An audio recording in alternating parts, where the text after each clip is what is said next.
closed session is now in order. Let's see, so this is an open session for public comment before closed session. Can we have a roll call, please? Councilmember Bonner. Here. Councilmember Jimenez is absent. Vice Mayor McLaughlin. Here. Councilmember Robinson. Here. Councilmember Willis. Here. Councilmember Zepeda.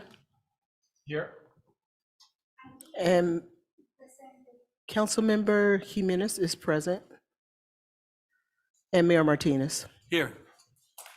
May we hear a reading of the closed session items? Yes, during closed session, the council will discuss the following items. Conference with legal counsel. These are liability claims. Claimant Margaret Kenchong doing business as Sawadi Thai Restaurant. Javanavalai Chaminade Restoration Management Company Agency. Conference with legal counsel, existing litigation. Zayden versus City of Richmond. Conference with legal labor negotiations. Agency representatives, Sharon Taylor and Jack Hughes. Employee organizations, SCIU Local 1021, full-time and part-time unit. IFPTE Local 21, mid-level management and executive management units. Richmond Police Officers Association, Richmond Police Management Association, IAFF Local 188, and Richmond Fire Management Association. Under conference with legal property negotiator, the property is located at 425 24th Street in Richmond. Home Key Program at Motel 6 location. Agency negotiators, Nanette Beecham and Lena Velasco, and also Jesus Morales. Negotiating parties, Novin Development, Insight Housing, and under negotiation are the price and terms of payment. Under Public Employee Performance Evaluation, there's one title, City Manager, and conference with legal counsel, anticipated litigation, there's one case. We do not have any requests to address the council. If there is no public comment before closed session, we're adjourned to closed session.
That's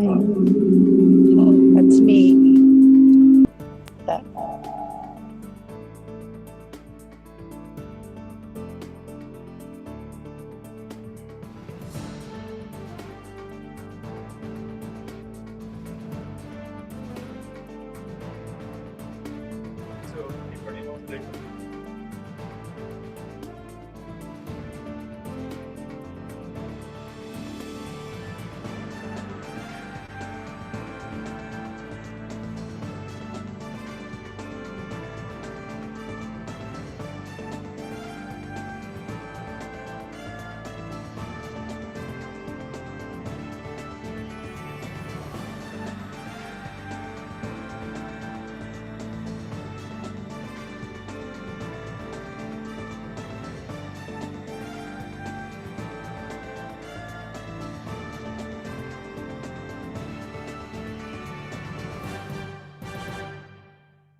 We are about to begin joint special meeting of the Richmond Housing Authority, Richmond City Council.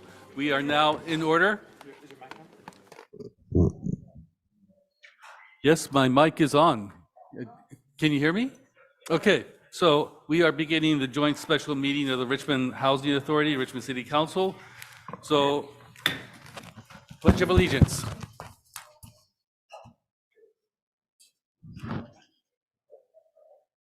Pledge allegiance to the flag of the United States of America and to the republic for which it stands, one nation, under God, indivisible, with liberty and justice for all.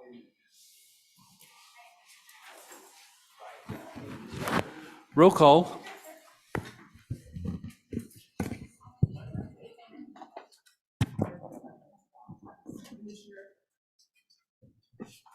Commissioner Councilmember Bana, Here. Commissioner Councilmember Jimenez, Presente. Vice Chair, Vice Mayor McLaughlin, Present. Commissioner Councilmember Robinson, Here. Commissioner Councilmember Willis is absent. Commissioner Councilmember Zepeda. Here. Chair and Mayor Martinez. Here. Commissioner and Councilmember Willis Here. is present. And Tenant Commissioner Scott.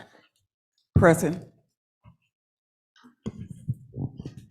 All right, do we have a statement of conflict of interest? Hearing none, report from the Executive Director.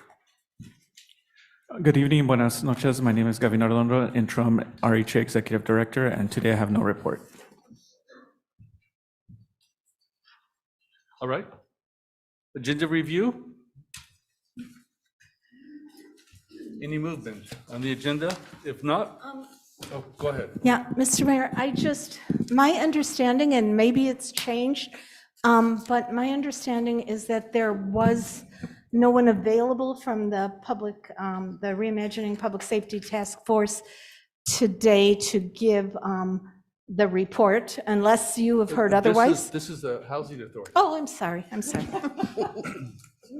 Thank you. Yeah, all right. No problems. I do that myself. Yeah, there's so much, yeah. Okay, so if there's no movement, then move on to item L, Housing Authority Consent Calendar. Clerk, can you read the items? We have two items, and the first item, L1, is the Housing Authority minutes. L2 is Eastern Village exclusive right to negotiate amendment. And we need a motion to approve those two items. Do we have a motion? I motion that we approve. Commissioner Scott moves Second.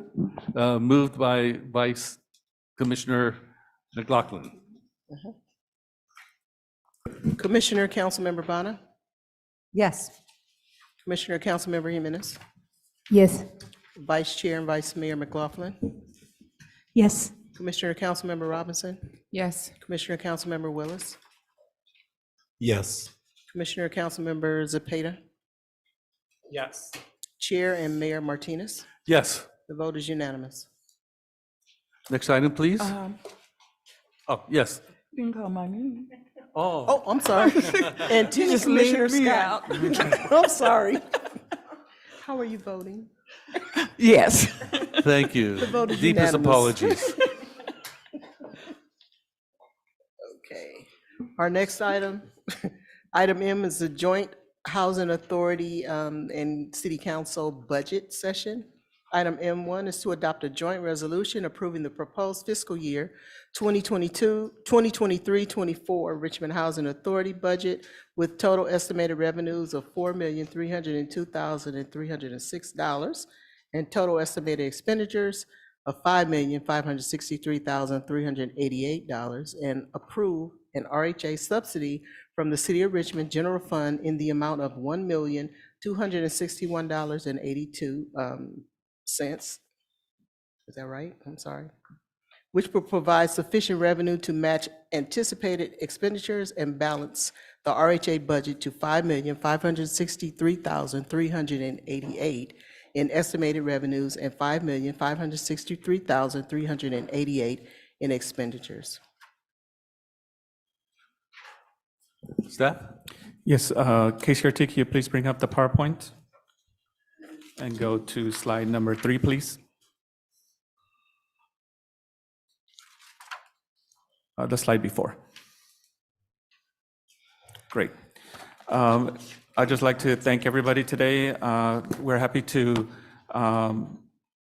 present our budget for next fiscal year. We'd like to thank, the Finance Department, City Manager's Office, Richmond Housing Authority for all the work on this. And following on our current tradition that we started about 5 years ago is to be very explicit relating to the subsidies that are going through the Richmond Housing Authority. Some of our financial audit recommendations was to be very explicit on that subject. So for this year, the city clerk has just, in the recommend action, provided the total amount of revenue, expenditures, and proposed subsidy from the city to the Richmond Housing Authority. As far as next fiscal year, which is coming up, there will be a decrease of 1 position from 7 positions to 6 positions, and we're also happy to report that all positions are full for the Richmond Housing Authority. That has not occurred in a while. This started in February, so that's been something positive related to having full staffing to be able to respond to inquiries and tenant requests. Next slide. A breakdown of where our revenue comes from for the Richmond Housing Authority. HUD provides $1,635,391 through the operating subsidy. This is coming from Nevin and Eastrum, and there's also a pass-through that goes to Richmond Village. Even though we don't have operating Nevin, the HUD is still providing operating subsidy for Nevin that we will now be able to use for Eastrum, and that fund will be curtailing down every year. So HUD just doesn't take away the money right away just because we transfer the property. There's it's going to be decreasing year by year. So for this year, this is what we expect from HUD operating subsidy. We also have a capital fund subsidy, which is another $1,458,000. We also have a revenue from tenant rents. This is a decrease because we no longer have Nevin Plaza. And also we have had challenges in residents being able to pay rent. So this is our current estimate of how much we will be receiving next fiscal year on tenant rents. Then from the funds, we also have operating transfer in from the capital fund, and what I mentioned right now, Nevin Plaza, that could go into Eastrum for support of day-to-day operations. And we have other revenue at a smaller amount when we negotiate repayment agreements with residents that last, longer than a few months or years to catch up on rent. And also we have now some asset repositioning money for Hacienda. In the back, there's a parking lot that is now managed by the Richmond Housing Authority that we need to keep up. Next slide. As far as expenditures, most of our expenditures for the Richmond Housing Authority is through salaries and wages of the 6 FTEs that we just mentioned. So that includes salaries, wages, and benefits. Our operating expenses are mostly $283,000, mostly related to tenant relocation, unit rehabilitation. For unit rehabilitations, we're able to get through operating and also in capital. Fencing, we have rent program fees we need to pay, and also truck rentals and HD supplies for work orders. For our professional and admin services, this is another big expenditure item with about $1,500,000 related to background checks, operating subsidies, legal services, software, property management software, temporary staffing for the unit rehabilitations if we have a skill that we don't have in-house to perform, sometimes related to electrical or plumbing, and other asset repositioning costs related to consultants for our financing related to property dispositions. In this area, this is where we're also have a budgeting $1 million, $1,138,000 related to IRS potential penalties that we would like to deal with this year, and this is where we're holding that amount. Next slide.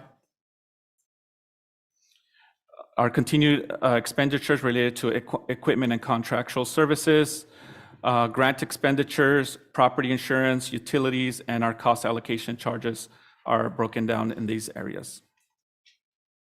Next slide. We also have expenditures for capital outlay, and then the operating transfer out, what I mentioned before, from capital fund and also Nevin that could go out to the different other orgs. So also wanted to look back in history related to the subsidies that the city has provided to RHA. So we started at $2,500,000. KCRT, next slide, please. I guess I'm looking at different. Do you have a slide before? Slide before? Slide 7, please. Is everybody on the same one? We're on 5. We're still on 5. So I'm like, what do you see? KCRT, can you please advance the slide deck to slide 7, please? Yes. So I'm sorry, I'm seeing different slides on mine. Gabino apparently has the magic computer. We're all still on slide 5. I'm in the matrix in a different dimension. Okay, so for slide 7, I wanted to get a historical view of the. Gabino, can you hold on, please? Okay, they can't see it. I'm sorry. What slide do they see? Oh, expenditures.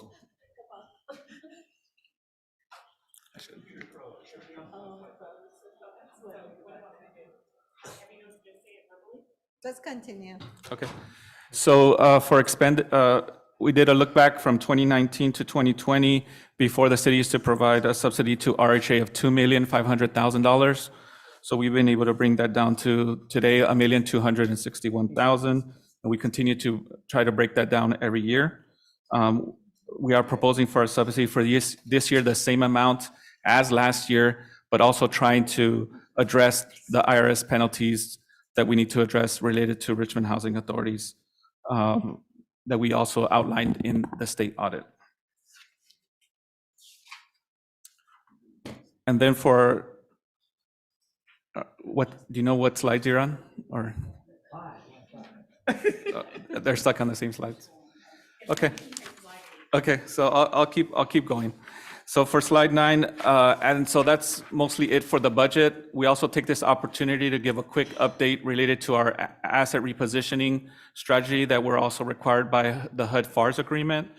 So the first asset, which was the administrative building that has been completed, which is, it's now in city use and used by Richmond Build. The next asset that we had to deal with repositioning in Eastern Village, which today you took action to extend the ERNA to be able to get a master development agreement. Our goal now is for October 30th, 2023, to be able to complete that transaction for Eastern Village. For Nevin Plaza, it was successfully closed as an accomplishment for this year on March 17, 2023, and construction and tenant relocation activities have begun at Nevin Plaza. Next slide for the next property for Richmond Village. Our work there is a memorandum of understanding between RHA and McCormick, Barron, and Salazar was completed, and now we're working towards a Section 18 application for HUD to convert the public housing units into project-based Section 8 units. And the last asset is Hacienda, which now has been completed, has been repositioned, and it's fully occupied. And our last slide is related to finance updates related to our audits and financial conditions. And Rita will be, senior accountant will be discussing. Good evening. To give an update on the RHA's accomplishments and finance operations, we completed and submitted the cost allocation plan that has been approved by the board. This completes a task on the FARS deliverable that has been presented by HUD. Another item is the 2017 audit.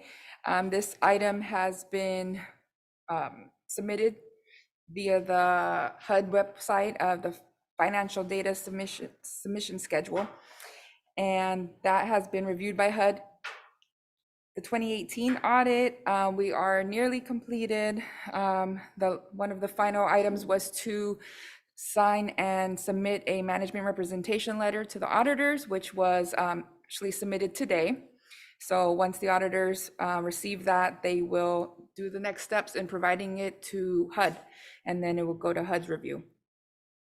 And the 2019 audit, the data has been submitted to auditors for review, and that will be the final audit with our auditors, and we will move on to our current auditors, Badawi and Associates, for the 2020 and current audits.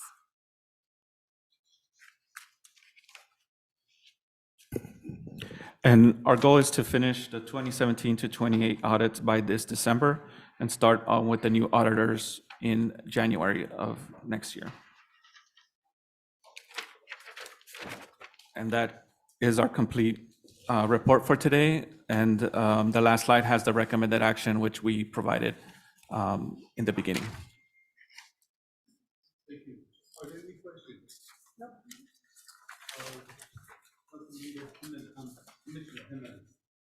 Thank you. Thank you so much for all the work.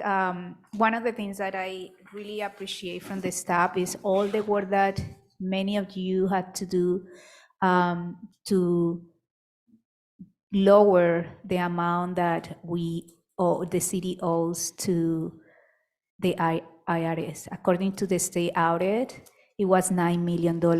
Correct. And there was, I know that there was a lot of work to trying to find the receivables and show it. Because of that work, it went down to 1 million. So my question is, can we get it lower? I know that this is a lot of work, but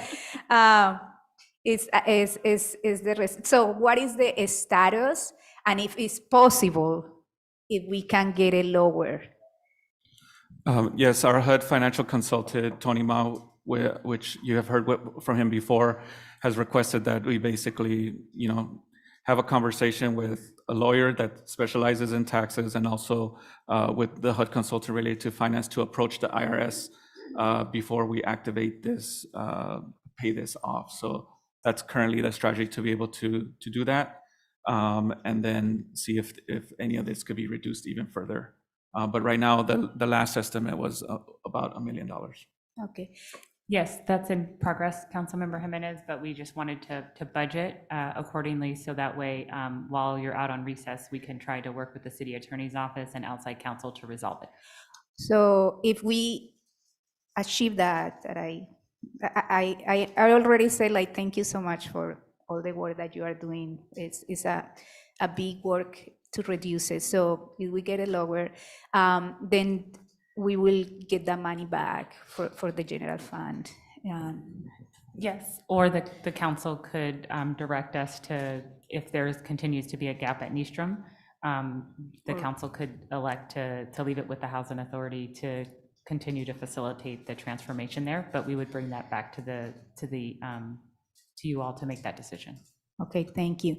And then I think, like you mentioned, the audits that had been happening, and I know that talking to the city manager, that is in order, right? You finish one and then you continue. So how long will it take to catch up with all the audits? So because it's a lot of what the state audit was giving us hard time, it was the mismanage of the funds, or the mismanage of the Richmond Housing Authority. And I wanted to say that it's not for this current staffing. It has been, it's not like I am pointing that you are the one, we understand that. But that is something that we got really criticized by the state audit. So what is the plan? Can we do it faster? Or like who we depend on to finalize this, and when actually we will be having all these audits finished? Currently, we are working with particular auditors that their last contracted year is 2019. And being that we are finalizing 2018, I'm being optimistic with finishing out this calendar year And we've already discussed with the current auditors that we'll start with the 2020 audits around January and February, that they will start looking at those. So since they will be the ones to handle 2020 to current, those will be consistent. I'm optimistic. I think also after 2019, the Section 8 program is no longer on the books. So that's like 4,000 less transactions each year.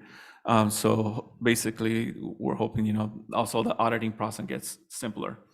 Okay, so in 2 years, 1 year, or?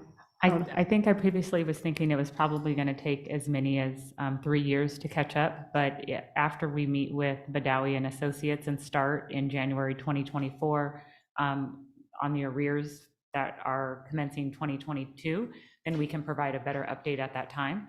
And so I do concur, and thank you, Councilmember Jimenez, for acknowledging all the work that staff have been doing. We're adding additional capacity in the finance department so we can have more dedicated resources to try to get these issues resolved.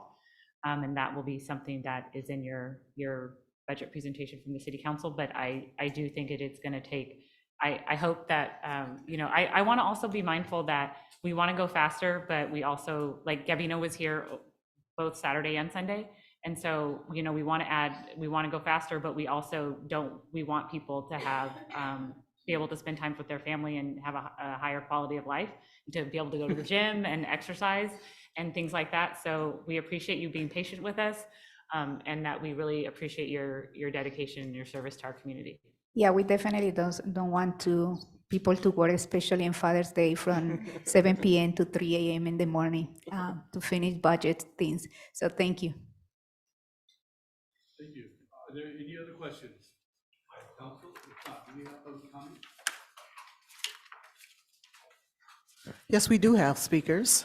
If there's anyone joining us by Zoom that would like to address the council on item M1, please raise your hand at this time. We have 2 in-person speakers. Each will be allowed up to 2 minutes. Please terminate your address to the council when your time expires. The speakers are James Foreman and Shasa Allen. Please come forward.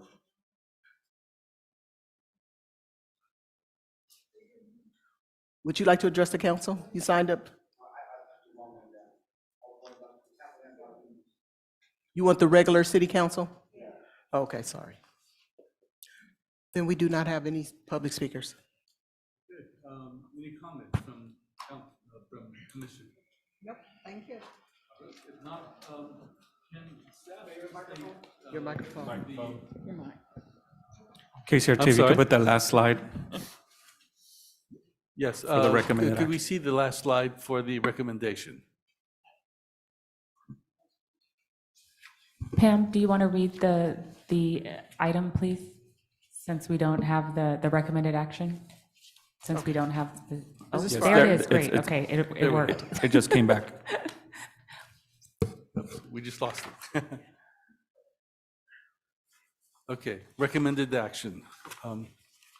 Adopt a joint resolution approving the proposed fiscal year 2023-2024 Richmond Housing Authority budget with total estimated revenues of $4,302,306 and total estimated expenditures of $5,563,388, and approve an RHA subsidy for the City of Richmond General Fund in the amount of $1,261,082, which will provide sufficient revenue to match anticipated expenditures and balance the RHA budget with $5,563,388 in estimated revenues and $5,563,388 in expenditures. So that is the motion. I move so. Okay, Mr. Halen And I'll moves, second. and Commissioner Scott seconds. Can we have a roll call? Yes. Commissioner and Councilmember Bana, Yes. Commissioner and Councilmember Jimenez, Yes. Tenant Commissioner Scott, Yes. get that out the way. Vice Chair and Vice Mayor McLaughlin, Yes. Commissioner and Councilmember Robinson, Yes. Commissioner and Councilmember Willis, Yes. Commissioner and Councilmember Zepeda, Yes. and Chair and Mayor Martinez. Yes. The vote is unanimous. Okay, thank you, commissioners, and thank you, staff, for Thank you, the Bart. fantastic work that you've done. With that, the joint special meeting with the Richmond Housing Authority and Richmond City Council is now adjourned.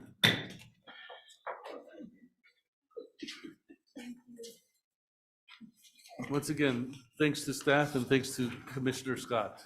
It's always good to see you. All right, it is time to start the regular meeting of the Richmond City Council. May we have a roll call? Councilmember Bonner, Here. Councilmember Jimenez, Presente. Vice Mayor McLaughlin, Here. Councilmember Robinson, Here. Councilmember Willis, Here. Councilmember Zepeda, Here. and Mayor Martinez. Here. Statement of conflict of interest, do we have any? Seeing none, agenda review. Yes. I have a request from Councilmember Jimenez. Jimenez to remove item X3A, and that is the co-sponsor, the El Sobrante stroll.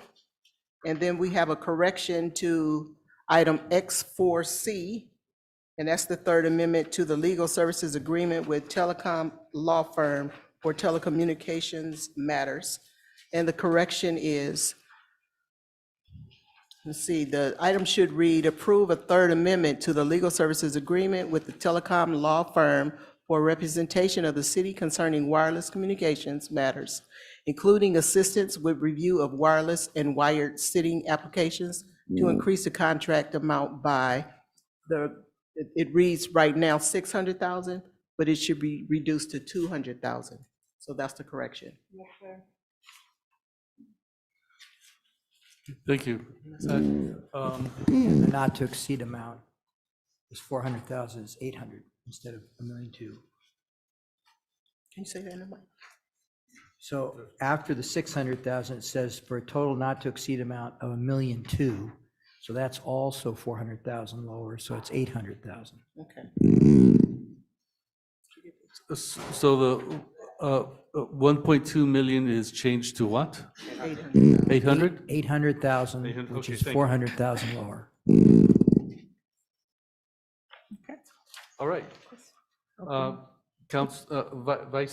Vice Mayor Yes. Laughlin. Yes, I just wanted to, at the appropriate time now, state that it's my understanding that no one, someone is on vacation or something and not available to come to give the report from the Reimagining Public Safety Task Force. There was some discussion by email that perhaps someone would come, but I don't see anyone here. So I think maybe when we get to the item, we could ask to see if anyone's here, but if not, that's the reason. The person who was going to is not available tonight. Thank you. So are there any other changes to the agenda? To the end, as usual. And to the beginning, no, we have the budget. So I also want to take off recognize the organizers of the Cinco de Mayo Parade and Festival and put it on the next council agenda item. Item X3B. Item X3B, so that we can have it with the proclamations. Okay. So it's going to June 27th. Okay.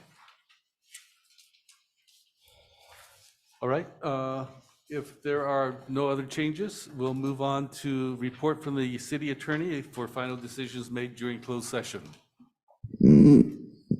Yes, Mr. Mayor, members of council, the closed session items, C1 is a claim, a liability claim of the doing business as Sawadi Thai Restaurant. We gave a status report on that claim. The council gave direction to its representatives in terms of negotiation of a settlement. With regards to item number C2, which is the Zayden versus City of Richmond, we gave a status report. There was no reportable action taken. With regards to C3, which were labor negotiations, again, direction was given to the negotiators for further negotiations. There was no reportable action taken. With respect to C4, this dealt with real property negotiations concerning the property with Novin Development, the properties at 425 24th Street. We gave, a report was given and direction was given to the city's negotiators for further negotiations. There was no reportable action. The item C5, which is the evaluation of city manager, that was not conducted. And item C6, which was a initiation of litigation in one matter, that item also was not discussed. Thank you. Item T, report from the city manager.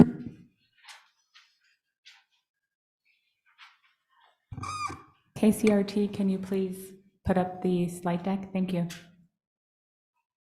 So we had a really great weekend. Many of you, I think I saw all of you this weekend at some point. Next slide. So we'll briefly cover what we did this week and what we have coming up. Next slide. Now we're doing last week at a glance. Want to acknowledge the wonderful Juneteenth celebration that took place. Want to thank all of those who are involved in organizing the event, in particular Michelle Milam and Battalion Chief Recon. They were both extremely hands-on and did a great job of organizing all of us. So just want to especially thank them and all of our Richmond residents that were involved and engaged and participated in the parade. The festival was amazing. It was very well attended. Lots of organizations and groups were present, and the parade was also a success. So I want to thank, again, all of the departments involved: community services, public works, police, fire, and many departments throughout the entire city. Next slide. We also had our council goal setting meeting. And so I want to thank the council for continuing that work with Henry Gardner. Next slide. Also continued our budget meetings. Hopefully we're at the apex this evening. Next slide. We also had a visit from Congressman Garamendi in honor of Juneteenth.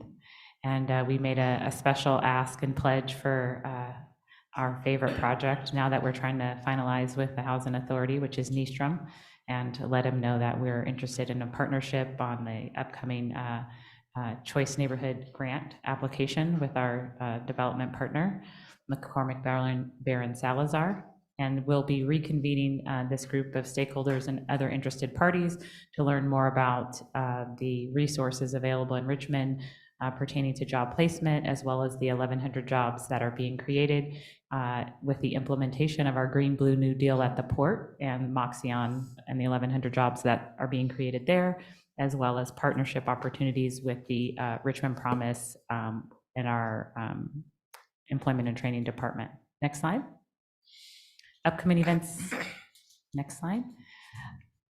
Well, right after Juneteenth, we start preparing for 3rd of July.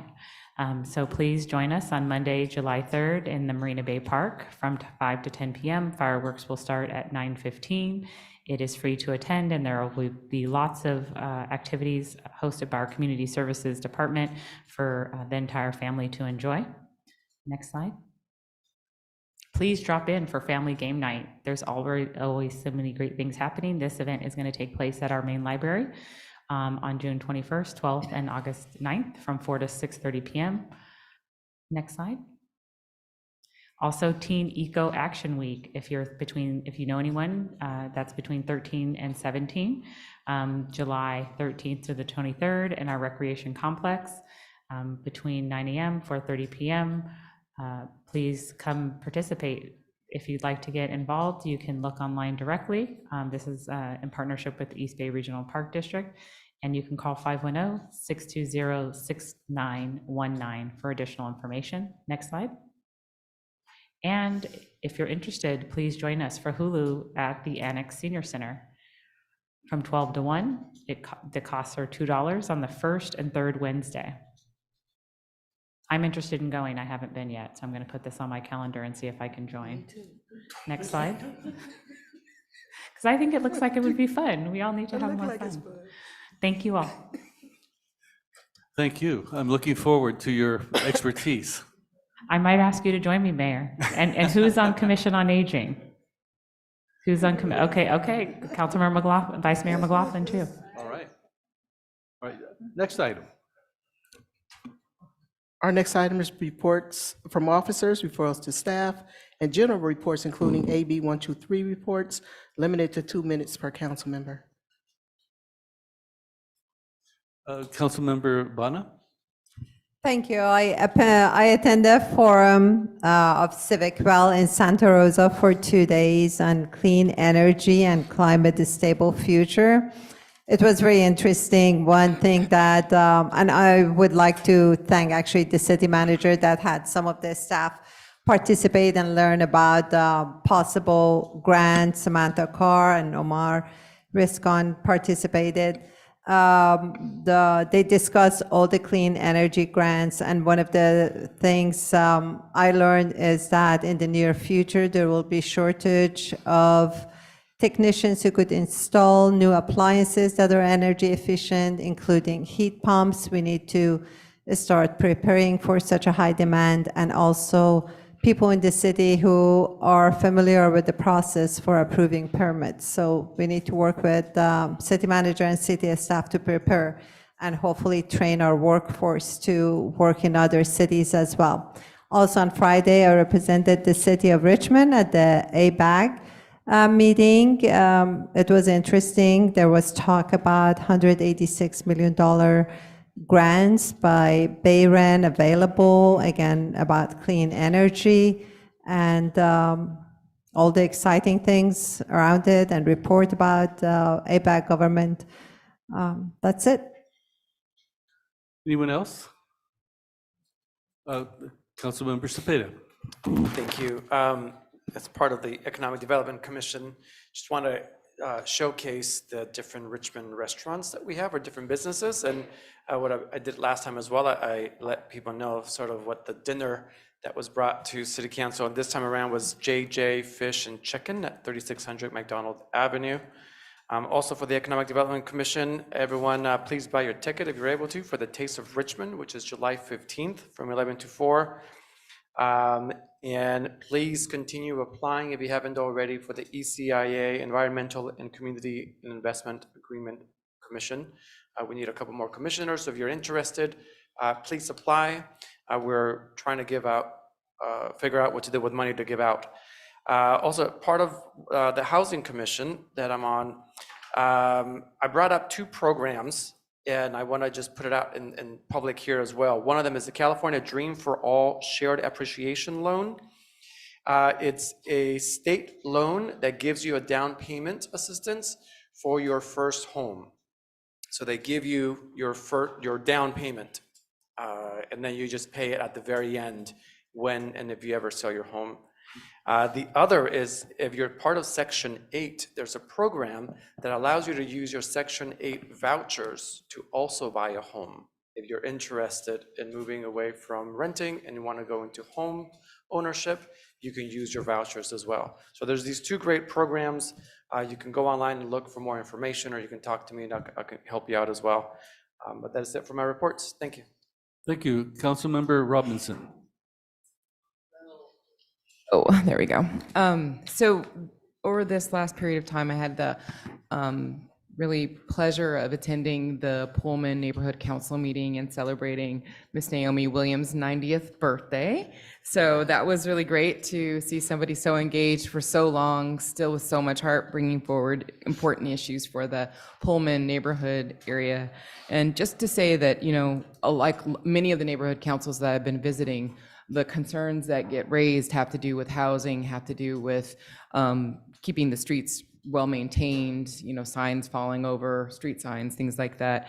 And so I was able to help them get some of those things corrected. But one of the other things that they brought up was the sad loss of the historic hotel in the Pullman area that was lost to fire, catastrophic fire, burning that structure down. And it was brought forward that, people in the community would like to see that spot at least become a historical marker, and would like also to bring that forward as the potential location for new housing, but under the kind of rubric of remembering the contributions of the Pullman workers, and having it be a historical site, even if the building itself is not a historical building.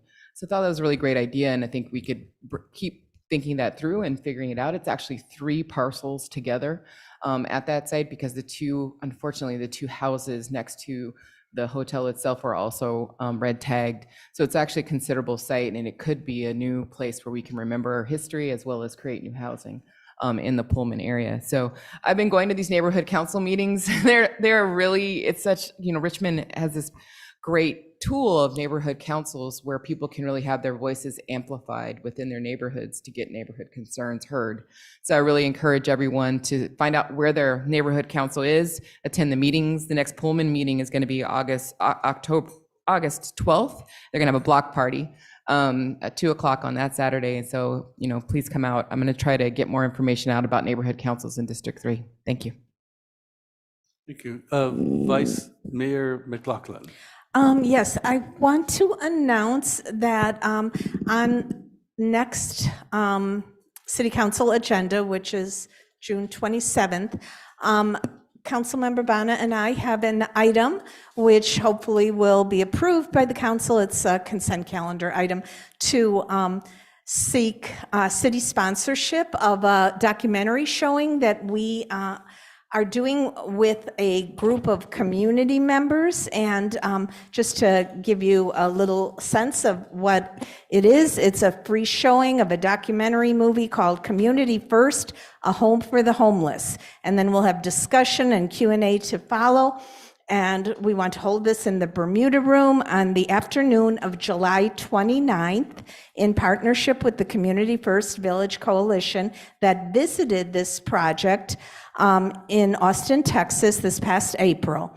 And both Councilmember Bana and I attended this or visited this project in Austin, Texas, and learned so much great information. We want to share it with the community at large. So this July 29th, 2 to 4 documentary showing and discussion will hopefully give us that opportunity. And we also want to allow the city's waiver with the city's co-sponsorship for the rental price of the Bermuda Room. So that's one event that I wanted to draw people's attention to. I do want to make a very quick comment about how excited I am about what Councilmember Robinson just said, because the Pullman Hotel used to belong to Ethel Dotson, a longtime figure in the city of Richmond, community leader. And she often talked about the historic value of that building. I know it's not available at this point, but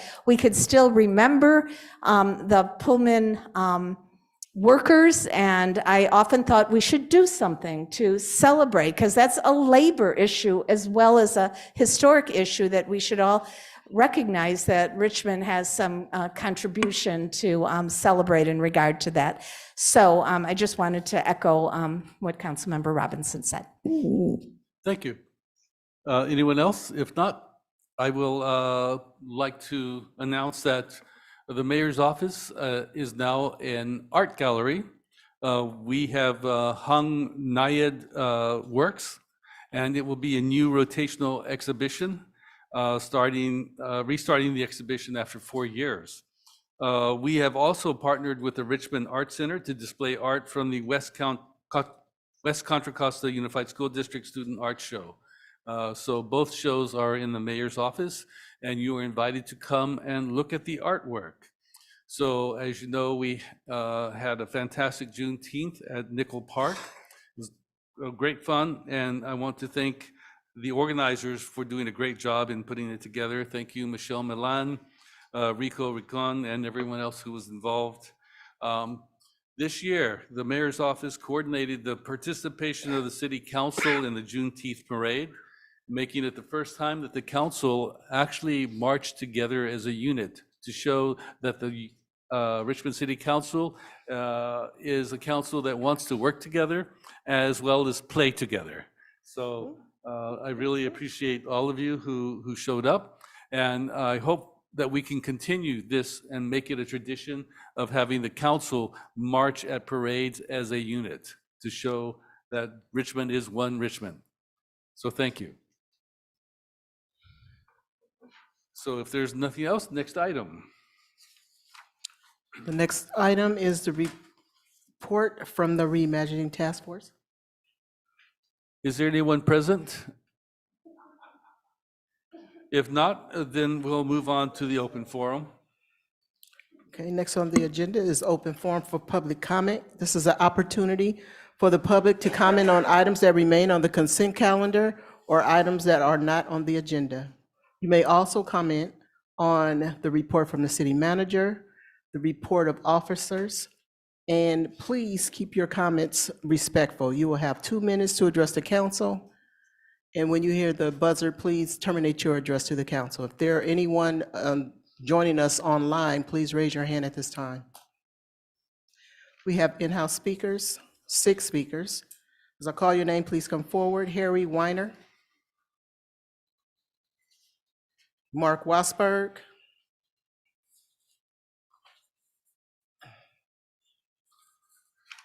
Rick Perez, Patricia Perez, James Foreman, and Shasa Allen. Mr. Weiner. Yes, good evening, Council and Mayor. My name is Harry Weiner. I'm a resident of Richmond, a board member of the West County Wastewater District, which serves many Richmond residents, and I'm on the board of directors of the El Sobrante Chamber of Commerce. I would like to invite the mayor, the council, local Richmond community organizations, and Richmond small business to join the El Sobrante Richmond community at the El Sobrante Stroll and encourage them to participate in this community event.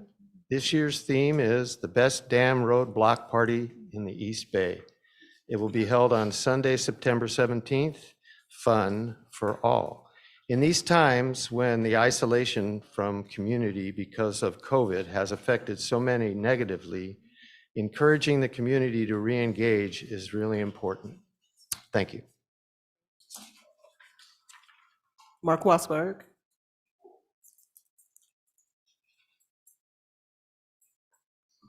This is a response from the last city council meeting about Beckles. Yeah, we gave her a good tongue lashing because she's a lesbian. She was supporting same-sex among children, and she's a member of the RPA. See, this is what you people are doing.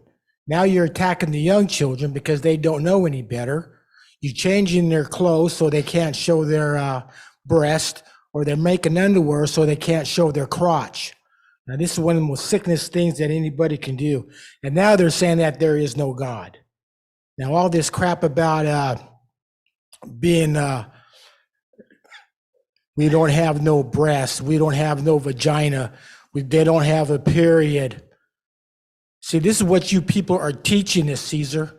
It's you and your homosexuals and lesbians are doing this. Look, I got the right to talk. Don't interrupt me, okay?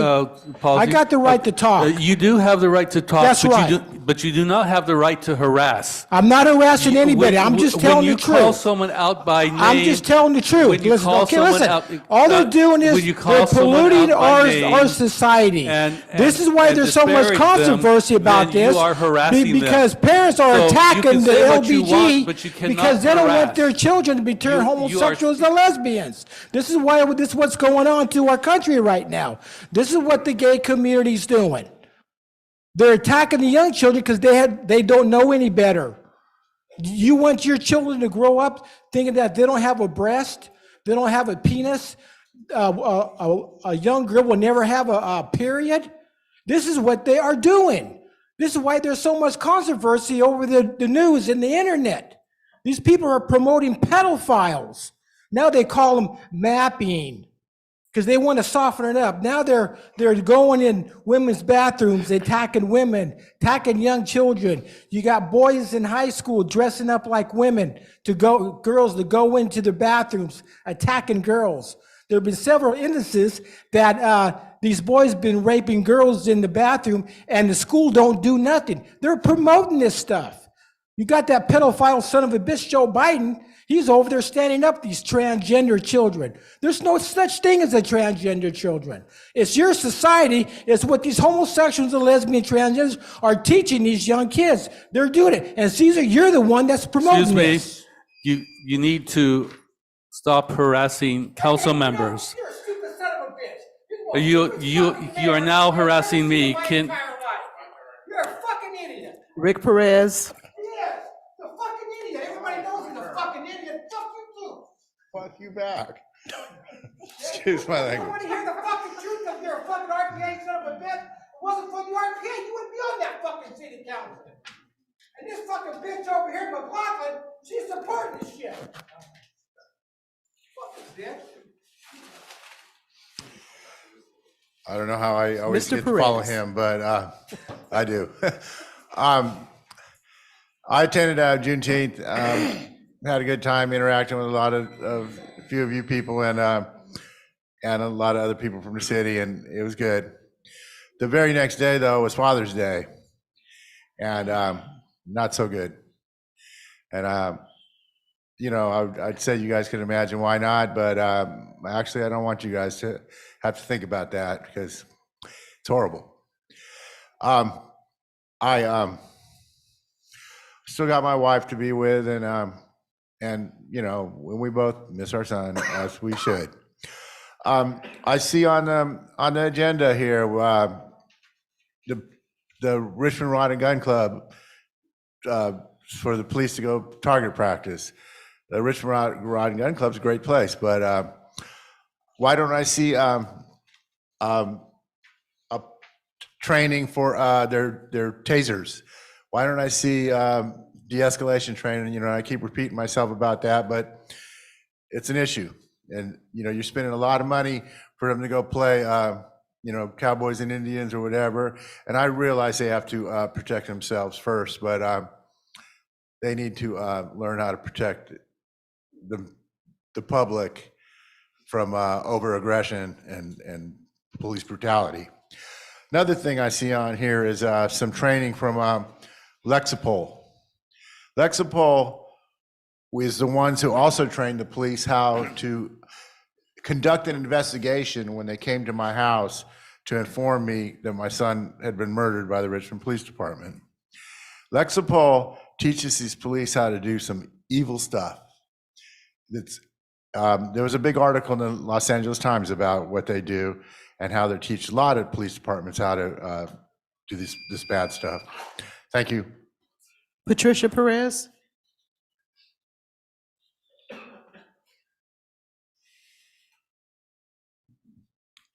People have no idea how police murder wrecks your family. Since the murder of PD by a Richmond cop almost 9 years ago, our family has been destroyed. We had total emotional support from our family for most of the first year. Then PD's mother, in her all-consuming grief, she made an unforgettable remark that I'm not sure she even remembers saying, but that remark ruined our once united family. For 9 years, we have not had any family get-togethers. No Christmas, no Thanksgiving, no birthdays, no Easter, no Mother's Day or Father's Day. Richard's and my 65th wedding anniversary is 1 week from today. People cannot imagine what this does to a family.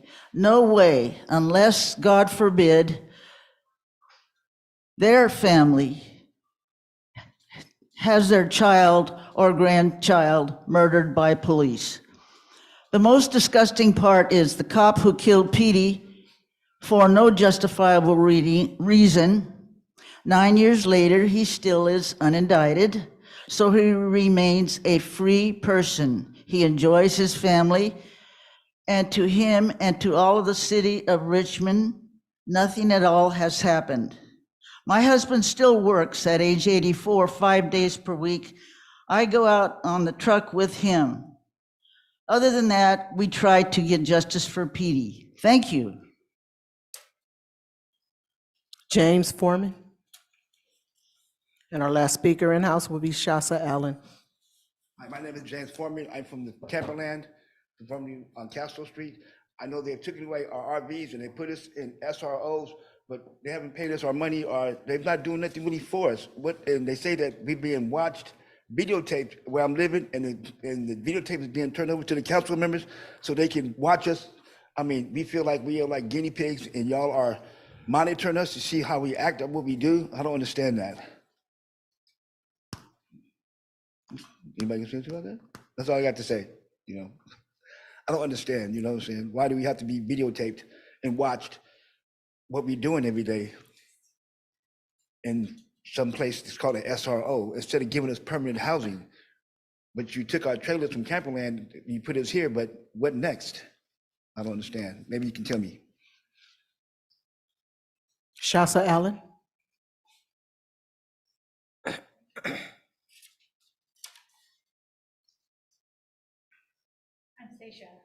Stacia. Yes, Okay. I'm from Camperland also, and I was wanting to talk about the same thing about them taking our campers from us, but not giving us the rest of the money that they said that they give us for it. They're not really helping us do much of anything, really. Here we do have 9 speakers online. And those speakers are Through the Linda mayor. Hamilla, John Haber, Steve Bischoff, Canola Ilori, someone calling in on a device named Galaxy A13 5G, Amy Dunn, followed by Joanne Pavlinik, Lori Hart, and Annie King Meredith. Linda Hamilla, please unmute yourself and you may begin.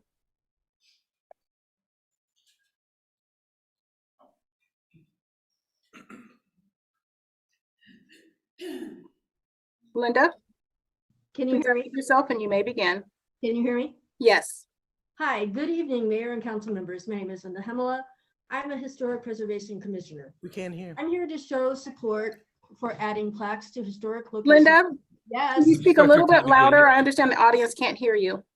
Okay, let me try again. Good evening, Mayor and council members. My name is Linda Hemela. I'm a Historic Preservation Commissioner. I'm here to show support for adding plaques to historic locations in Richmond. Our city has a rich history and preserving it is vital. Sabrina, we still can't hear. Linda, unfortunately, they are unable to hear you. I'm going to try to come back to you in just one moment. Do you want to try to sign in on a different device? Sure. Okay, Yeah. thank you.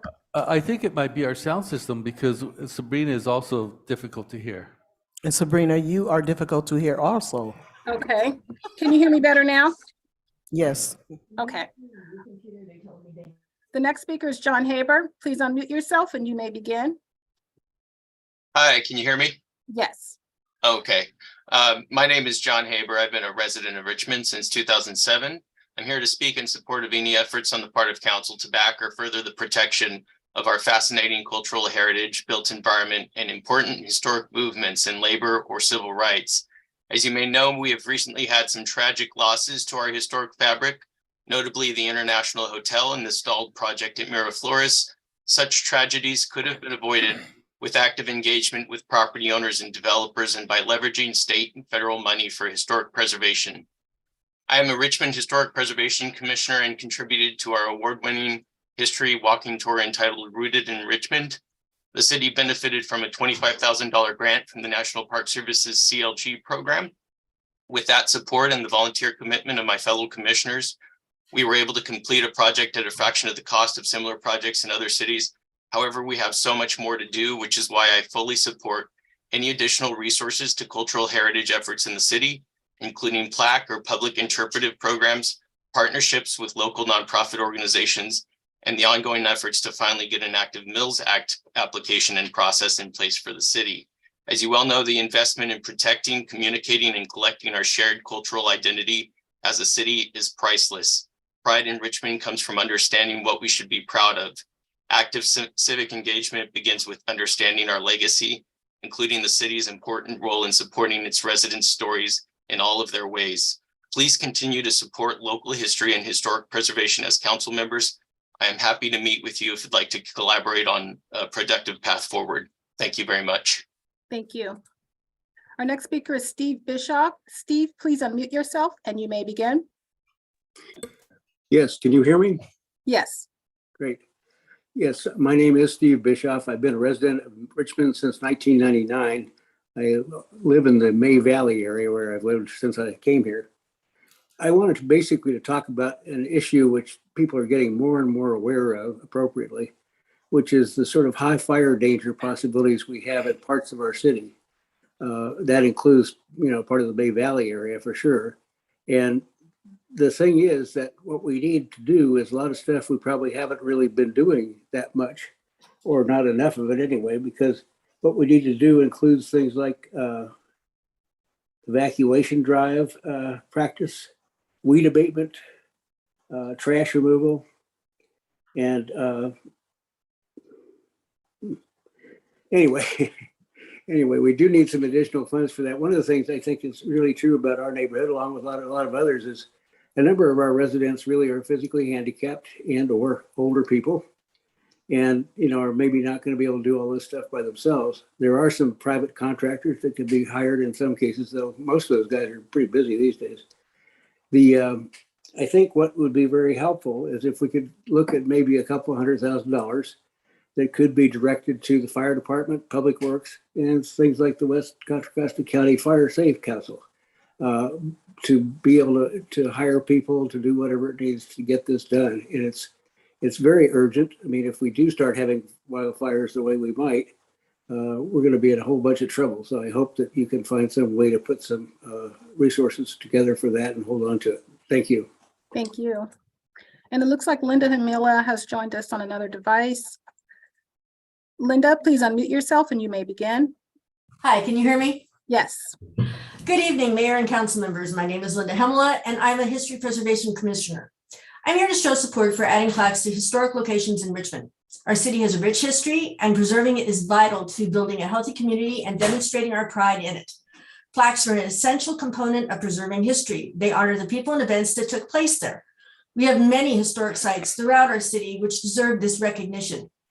It's important for the city to add plaques to the historic buildings to bring attention to them, acknowledge their significance, and tell their stories, keeping their history alive for future generations. Thank you. Thank you. And our next speaker is a speaker joining us by on a device named Galaxy A13. Please unmute yourself. Please state your first and last name for the record, and you may begin. Hi, my name is Andrea McKelvey. Can you hear me? Yes, you may proceed. I'm one of the last residents here of the Castro Street encampment. And as I stand here, I've been looking out my window of my RV and I see the people that aren't getting housed. She said that these people weren't going to be housed, but she said they weren't on her list. And it's a lot of Hispanics. And you know what I'm saying? We never had an interpreter or anything here. So they didn't understand. And that's not fair to them. And they just it's like we're walking dead around here. You know what I'm saying? And she's forcing us out of here, you know what I'm saying? And it's not fair, you know what I'm saying, to go in the SROs for an amount that's not worthy to be paying. It's not. And that's not fair to us. She's supposed to be here to help us. And she is hurting us. And it's not fair to us. We were doing fine till she got here.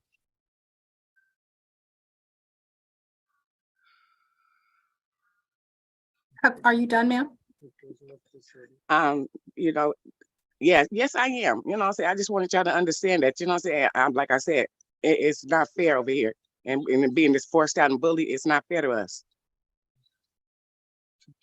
Okay, thank you for your comments. You're welcome. The next speaker is Amy Dunn. Amy, please unmute yourself and you may begin. Oh, can you hear me? Yes. Mayor Martinez and council members, it's a pleasure to be here to speak with you tonight.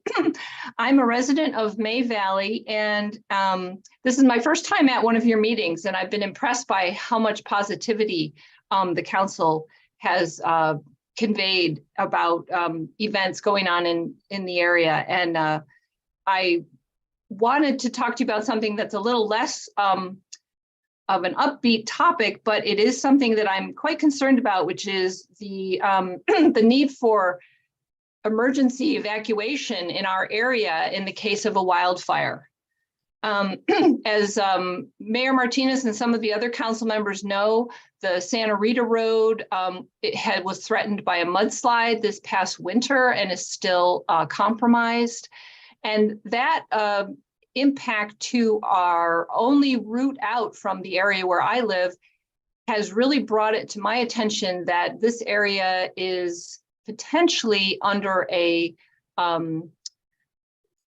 dramatic constraint when it comes to evacuation if there was to be a wildfire. And I was unfortunate enough to be living in the Oakland Hills during the firestorm in 1991. So I know what it is to go through an evacuation of that sort. And I think that it would be really helpful if it would be possible to put some money into preparing the community, whether that would be practice evacuations or training for the local responders to coordinate between the city and the county because of the unincorporated areas around here. But whatever it takes, I hope that you will put some resources into evacuation considerations for our area. Thank you very much. Thank you. The next speaker is Joanne Pavlinik. Please unmute yourself and you may begin. Okay, can you hear me? Yes. Okay, good evening, Mayor Martinez and council members. I'm Joanne Pavlinik, Chair of Richmond's Historic Preservation Commission. I'm here tonight to talk to you about the importance of financing a historic preservation plaque program. Plaques inform and raise awareness of Richmond's history. That knowledge promotes stewardship of our historic resources. Plaques are an easy way to learn about our history as you're out and about in the city. They also raise community pride. My request comes at a strategic time. There are currently 2 economic incentive programs in California for the restoration and preservation of historic structures, the local Mills Act program and the state historic tax credit program. First, the Mills Act program. It assists property owners in the rehabilitation, restoration, and maintenance of historic resources. Richmond adopted a Mills Act program years ago, but it's never been implemented. So not one application has ever come to the city for this vital tool that revitalizes neighborhoods. The Historic Preservation Commission is now working on developing ways to implement that program. Second, California's Historic Tax Credit Program, signed by Governor Newsom in 2019, allows up to $50 million annually in tax credits to rehabilitate historic structures in the state.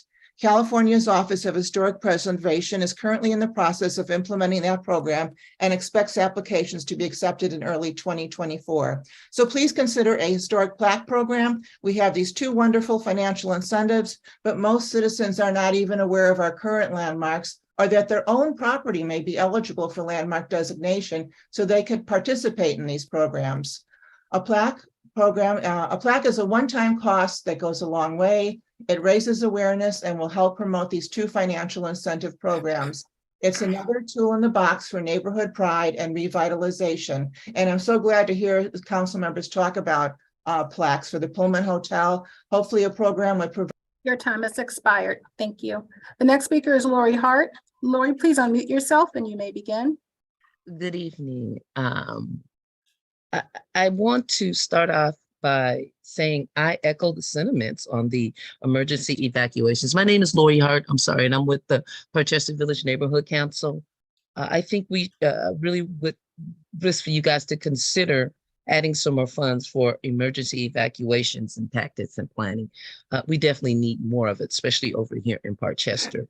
But the reason for my getting on the call tonight is I looked at the rules for conducting a meeting. And it says under conducting a meeting may not speak on matters unrelated to issues within the jurisdiction of the city or the agenda item at hand and may not cause immediate threats to the public safety. I appreciate you, Mayor Martinez, in trying to handle the gentleman, but it's been happening way too long. Maybe you guys can amend the rules. We really want to hear about what's going on, and attacking people just should not be allowed. Maybe add vulgarity in there and just verbally attacking people. It's counterproductive and it's not fair.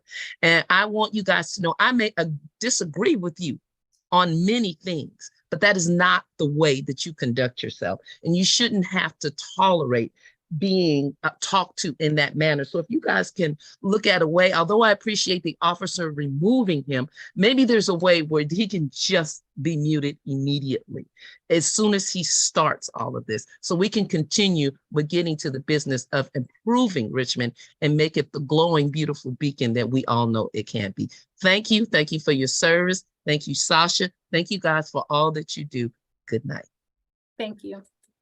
And the last speaker is Kanoli O'Leary. Please unmute yourself and you may begin. Thank you. Can you hear me all right? Yes.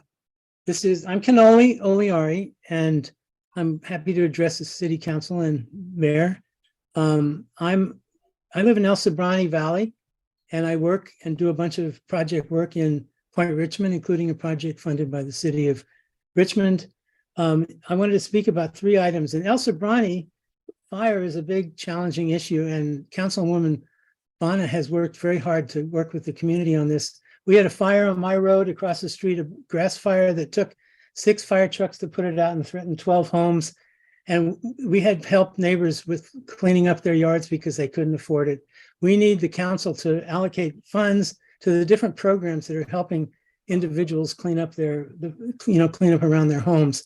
Related to that is homeless. We have homeless people in El Sobrante, and a group of citizens, including Councilman Bana and some other people, went to visit Community First in Austin.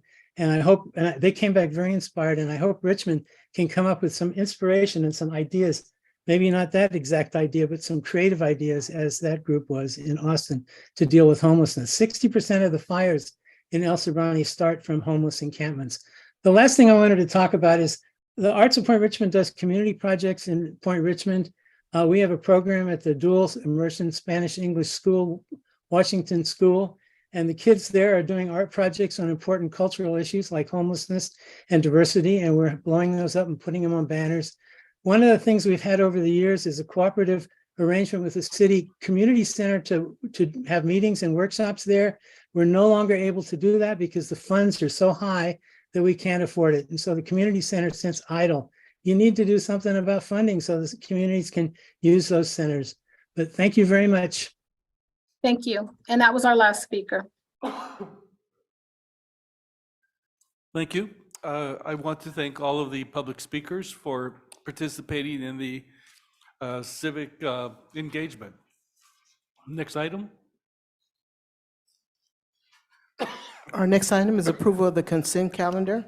And as a reminder, item X3A was removed from the consent calendar to be discussed at the end of the agenda. That item is co-sponsored, the El Sobrante Stroll. And item X3B was continued to June 27th. That item is recognized the organizers of the Cinco de Mayo Parade and Festival. And we mustn't forget X4C had amendments. X4C had corrections. The not to exceed amount of the contract was reduced to 200,000 and making the total not to exceed amount 800,000. All right. Do we have a motion? I move so. Councilmember Bada moves the item. Do we have a second? Second. Seconded by Councilmember Willis. Roll call. Councilmember Bana? Yes. Councilmember Jimenez? Yes. Vice Mayor McLaughlin? Yes. Councilmember Robinson? Yes. Councilmember Willis? Yes. Councilmember Zepeda? Yes. And Mayor Martinez. Yes. The vote is unanimous. Next item. Our next item is item Y1, that's under budget session. Is to adopt a resolution approving fiscal year 2023 through 2024 annual operating budget and fiscal year 2023-24 to 2027 through 2028 5-year capital improvement plan budget.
Good evening, Mayor Martinez and members of the Richmond City Council, Shasta Curl, Richmond City Manager. I'm joined this evening by Nikki Maste, Deputy City Manager, LaShonda White, Deputy City Manager, Mubin Carter, Deputy Director of Finance, Antonio Banuelos, a County Manager.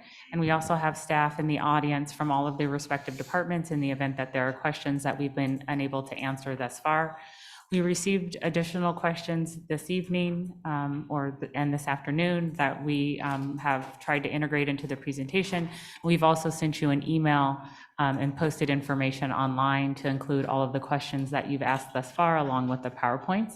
And so upon conclusion of the meeting this evening, we'll also do a reconciliation and see if there's anything that we may have inadvertently missed in terms of posting. And if we did, we'll make sure that we have it posted first thing tomorrow morning. And so the idea this evening, next slide, is that we'd like the City Council to consider adopting your current fiscal year 23-24 budget, and then also the 5-year capital budget. We understand that there's a desire by the council to take the new City Council policy direction that you provided and clarified in your goals and objectives meeting last Thursday with Mr. Henry Gardner, who's here in the audience. From that facilitated discussion, your priorities, and integrate those into the budget so that they become not only new policy direction, but part of our day-to-day operations, and part of some of which will include required corrective action planning, because it will require that in some instances that we develop new policies and procedures to assist with the implementation. And so it is our hope that we will return with that information upon the conclusion of your recess in September, October. And so the idea this evening is that you have a framework to consider adopting your budget, and that we will continue to work with the mayor as well as the council members to receive input, but that we would like the council to be thoughtful that we would like to have some period of time between when the budget is adopted and the end of the fiscal year to enable staff to enter the new budget numbers, to close out the current fiscal year, and then to plan and enable to make sure that the contracts and what are called POs, purchase orders, are set up in advance of, hopefully, in advance of the 4th of July holiday. If not, there will be, if we go ahead and wait till the next meeting, there will be a delay, and some of the vendor payments will likely be impacted if we are unable to get consensus this evening. But again, it's the City Council's policy direction regarding your comfort with the budget, but we can always make adjustments. Next slide. This is again the recommended action that I just mentioned. Next slide. Again, if you have any questions after this evening, you can always call Lilia Corral, the management analyst, and the city manager's office to help you schedule individual meetings with any questions you have pertaining to the budget. Next slide. And then this here is a very high-level overview of all of the items we're going to cover. One of the things that the City Council that I did receive in terms of questions is trying to get a better understanding of what changed between your meeting on June 6th and the budget item, which is attachment 3 in your packet, and the item you have before you this evening on June 20th. So we'll certainly attempt to walk through any of those proposed modifications. And it's our expectation that we will again come back to you with further refinements, for example, regarding the capital improvement program and fleet and additional appropriations line items for further refinement in the coming weeks. Next slide. And this again is just an overview of the work that we've done thus far. So that way you're familiar as we start next year in 2024, that's when we actually start the internal processes while we're finishing up mid-year, where we start to plan for the next fiscal year. So in theory, at some point staff get a break, but it is an ongoing opportunity in local municipal government when you're working on our budget, because we want to make sure that we are providing the City Council with as much accurate information as possible. Next slide. And here is our budget envelope, one of my favorite slides in our presentation. So we want to remind everyone that we are anticipating revenues and expenditures in the amount of $225,374,607. And so that's a net change of 4.76%. There were some questions about that earlier, but wanted to make sure that we did go back and look at the analysis, and that that number is correct. Next slide. And with that, we'll turn it over to Antonio. Thank you. Thank you. Thank you, Shasta. Good evening, Mayor Martinez, Vice Mayor McLaughlin, council members. For the revenue assumptions, they're the same as 2 weeks back. No actual changes here. We will start receiving the data points that will go into the actual numbers in the first week of July. We should get the county assessor's letter that tells us how much the assessed valuation is going to change. We should get the letter from Chevron stating that they've opted in to pay the cap amount and the CPI, the corresponding CPI for that amount. So again, no changes. Again, no changes to the numbers here. No changes to the assumption on the previous slide. No changes to the numbers here. We're still at $225.4 million for the general fund revenues. Again, the amount corresponds to about 5% above the 22-23 revised budget. And with that, I'll pass it over to Mubin, Deputy Director of Finance. This slide is about the general fund expenditure assumptions. So assumptions overall did not change from last year. What changed is basically in the June 6th draft presentation, we had some, for example, all of the new appropriations in one category, which was professional services, but now they're more refined and they're placed in their respective categories. And that same goes for the positions. So we had some placeholder estimates for some additional positions, but now those numbers were refined and their respective benefits were projected based on the rates and all those built-in formulas. So overall, the budget numbers are same. However, the individual categories may have shifted a little bit here and there, and that is due to the further refinement and analysis. Again, the numbers overall did not change. They're still $225,374,607, which is about 4.76%. So increase from comparing to a revised budget of 22-23. And I just keep it very simple calculation. We take the proposed number, 225 million, divide by 215 million, and subtract 1. There you get your percentage increase. And that formula is very universal, can be applied anywhere.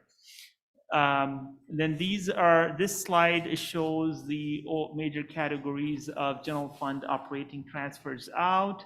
So the first category is debt service. I believe there has been question about what this covers. This is basically pension obligation bond, which is about $3 million. And then there is civic center debt. This is general fund share, which is about $1.5 million. And then about $326,000 is for this capital lease for a fire truck that the city has purchased through a capital lease, and its payment for that. So again, and then I would like to go back to this slide, which categorizes the general fund expenditures. I bet I guess there was a question about the debt service expenditures on this slide, which is about $841,000. So this is basically two major categories of debt. One, which is about $114,000. That is for various fire station upgrades that were made in the year around 2010. And the city acquired a loan and made upgrades to the fire stations back in those almost like 13 years ago. And the city is paying for those, for that loan. And the remainder, which is about $700,000, is about the different loans that the city took around 2010, 12, 13, and 14 to upgrade the street lights from the conventional light bulbs to LED lights. So the city took some loans back in those days from Energy Commission, and these are the loans which the city is paying back for those upgrades. And that's what the debt service is accounted for in this category. So this slide again is the transfers out, and the total is $17.8 million approximately. And the major changes from June 6th through now is like there was a $250,000 transfers out on June 6th to employment and training for contract compliance subsidy. That function will be moving to the finance department. That position will be moving to finance department. So that contract compliance function will be in finance. So employment and training does not get that subsidy anymore. And that is not included in this presentation. And we also have included climate resiliency contingency for $300,000. That is for if you remember, earlier this year, we had emergency declared due to the climate change and all that, storms, heavy storms. So the city is trying to be more proactive and then placing budget in case if the city needs it. So that's additional change in this schedule. These are, so as I mentioned, like, there were like some changes for the analysis and refinement in the budget. The major changes were like one of that was $250,000 in employment and training, that reduction in the subsidy. And then the second, another source of funding that we found was like the UAL, the unfunded actuarial liability on the pension side. When we refined the budget further, there was some room, about like $500,000 that was created there. And the other was like 1.3 or $4 million was like found in when we further refined the position budgeting, where we ticked and tied the numbers and we crossed every T and dotted every I. We found some redundancies in that area, and all that made up about $2.1 million. So those new budgetary room was allocated to these categories. Public Works Department is appropriated with about $25,000 for city council chairs upholstery. And then community services, the new social services division and new park stewards, the approximate cost of $100,000. And then since the council has a higher desire to refine the fees, that master fee schedule of the city, so we're allocating about $100,000 to conduct a sophisticated user fee study, just so the city could use the equity lens when they are developing these fees and all that interesting stuff. And then also the special events and fees subsidy, about $100,000 allocation for that, and then $750,000 for public bank. And this $300,000 for climate resiliency contingency. This is the same one that I mentioned in the previous schedule that was in the transfer out schedule. Now this is, since it's a new line item, so it's included here too. And then there is a climate resiliency contingency for wildfire safety. About $500,000 is allocated to that. This all adds up to about $2.1 million. This slide shows up the total non-general fund revenue budget for the fund type, and all that, these different categories add up to $229 million. And this whole detail by fund is actually listed in a large table, a large spreadsheet, which is an attachment 4 to the budget packet. Each fund in each category is listed with its revenues and expenditures and transfers in or out. So, oops, sorry.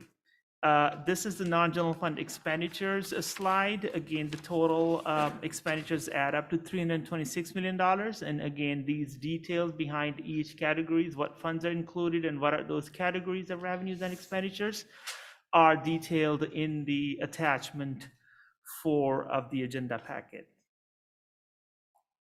In the non-general fund additional appropriation, there is about $250,000 professional services budget for Port of Richmond strategic planning. And that's the change from on the non-general fund side.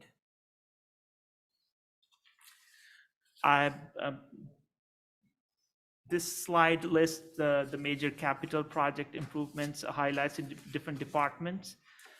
Community services, library revitalization is about $29 million budget, and then auditorium upgrades is about $500,000, and economic development, terminal 4 wharf removal is $6.1 million. I apologize for this green in there.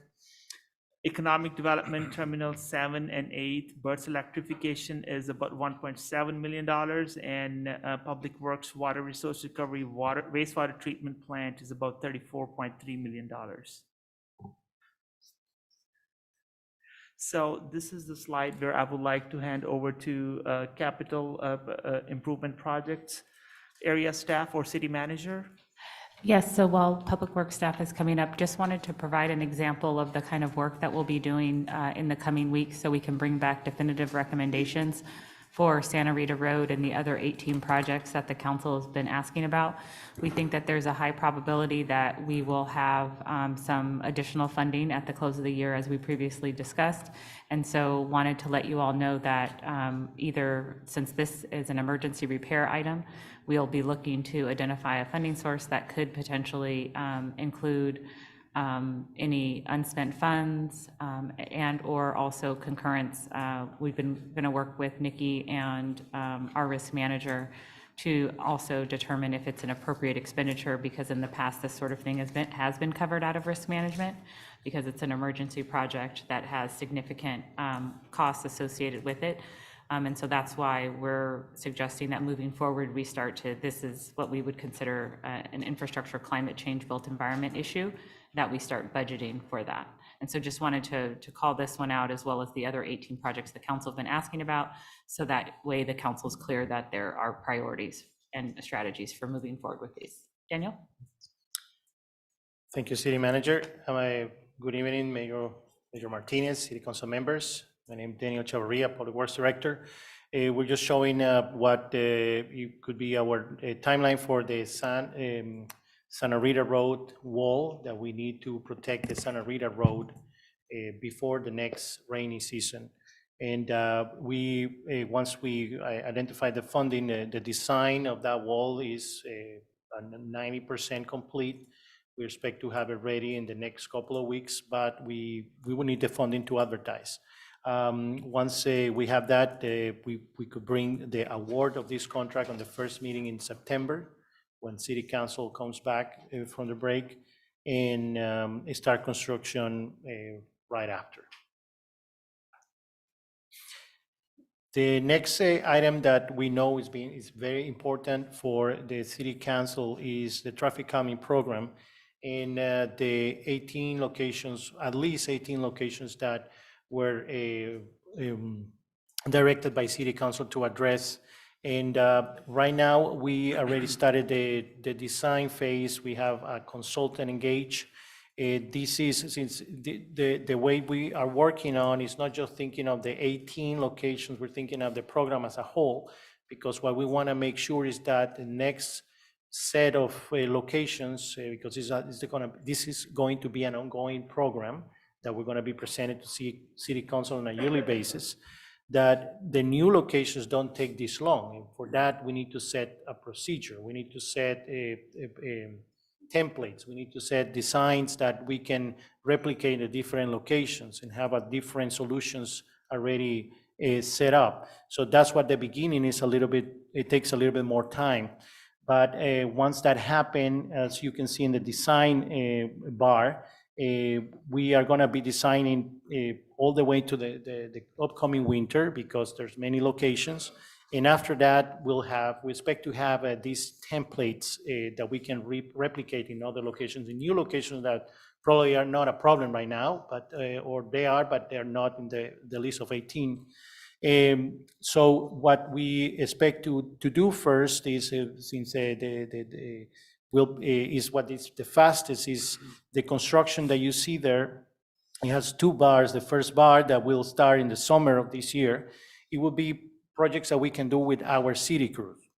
Those are the first ones that you are going to see in the field, but that doesn't mean that those are priority. That just means that they don't have to go to bid. Just to give you an example, you're going to take a break and you're going to come in September. We cannot award any project until then. So we're going to have to wait until you come back on September 12th and bring you the award of the next step of the locations that require a contractor to do it. So I want to leave this in the record.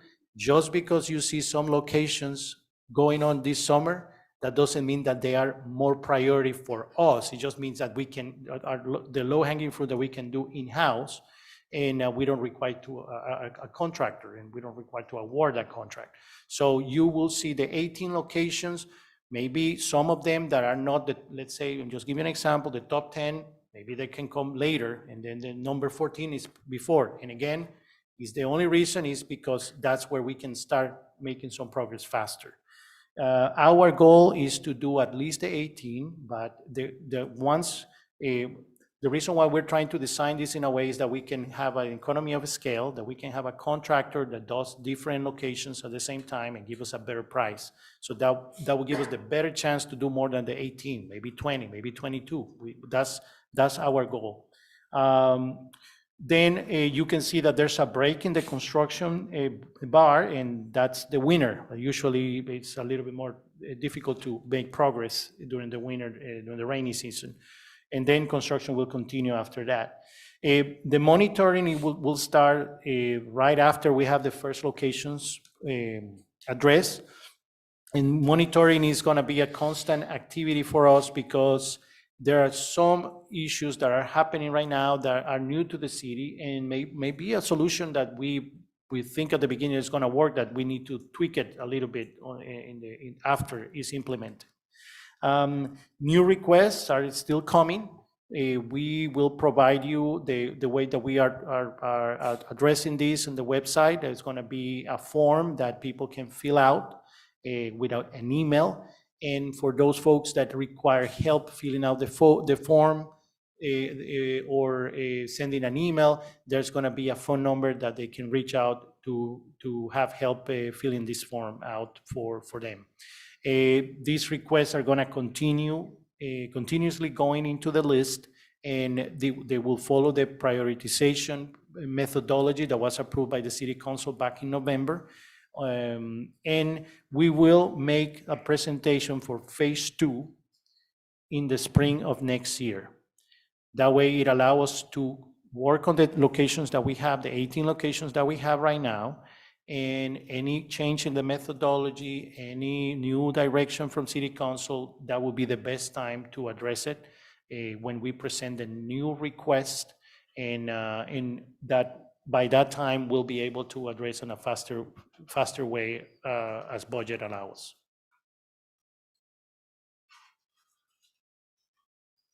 Okay. Thank you. And so one of the other questions we received is pertaining to the fleet. And so initially we had a larger allocation, upwards of 11 million allocated to fleet. We, at least in none of my recent memory, we've all discussed it, that we haven't ever been able to expend that amount. It would be great if we could. And so we thought that a more reasonable number to start with would be closer to 10 million. And so there is on attachment 8 versus the actual analysis is 9.7 versus what was in attachment 8, which was a mistake that we made. And so we apologize for that. Next slide. Moving, you want to take it? Sure, yeah. I mean, you want me to elaborate on that? Oh, yeah, sure. Definitely. So like, I would like to point out that the attachment 8 is actually the list of the equipment by the project. It's not showing the full fund budget. So the fund budget is like about 9.7 or something, which is found on the attachment 4, page 31, attachment 4, page 31. That is the fund budget that is being adopted. So however, the list, attachment 8 is a capital projects list. Again, that number on the staff report is also like pointed out that we will be doing further analysis. That fleet budget is not something that, I would be, holding so close to my heart at this point in this particular time. And I would just rank it, frankly, honestly, like as a different dimension of the budget, not necessarily a mistake, but we were totally aware of that discrepancy, like what the total fund budget is and what the line item zoom in number is. So we're well aware of that. It's not unintentional. It's just a different dimension of the budget. So, and we will come back to you with the detailed plan of what the budget down to the line item would be. So, and that is the fleet budget analysis. Next steps. So as I previously discussed with the mayor, our goal is to come back to you all with the first quarter update and an opportunity for us to look at how to intersect your priorities with remaining revenue sources and any other grant sources that are available.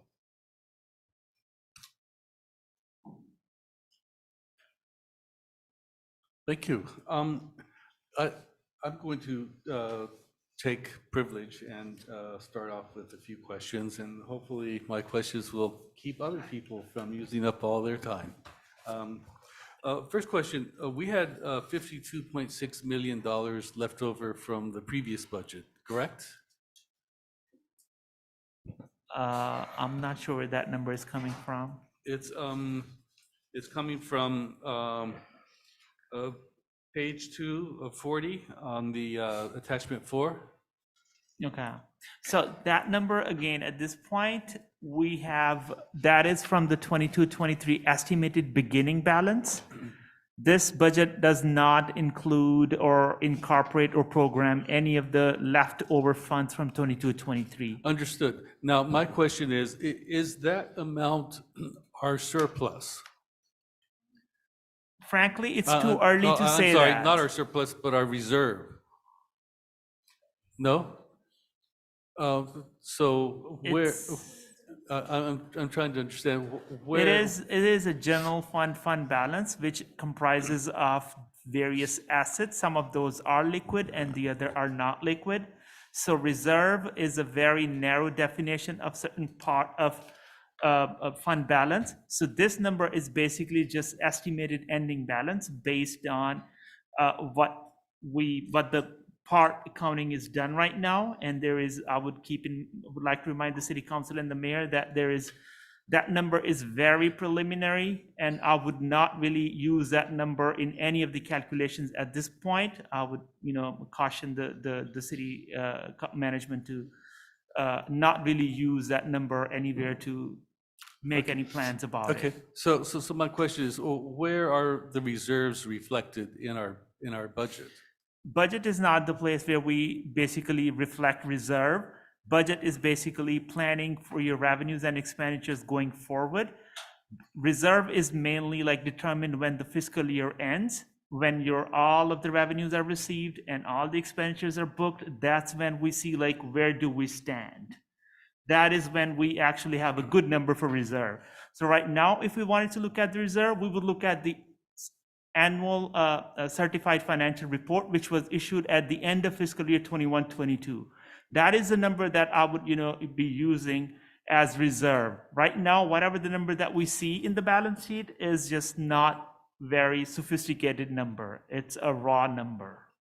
Okay, so it's a raw number at this point. At what point will it not be raw? At what point will it become what we consider reserve? Yes, when we close the fiscal year 22-23.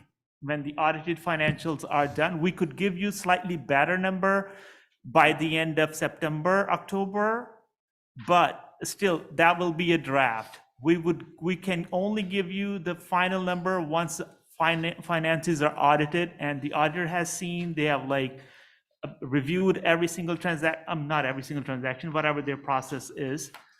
After that, when ACFR is issued, year is closed, that's when we know where our reserve is with 100% confidence. Okay, to continue my understanding of this, the reserve is what we had left over from the previous budget.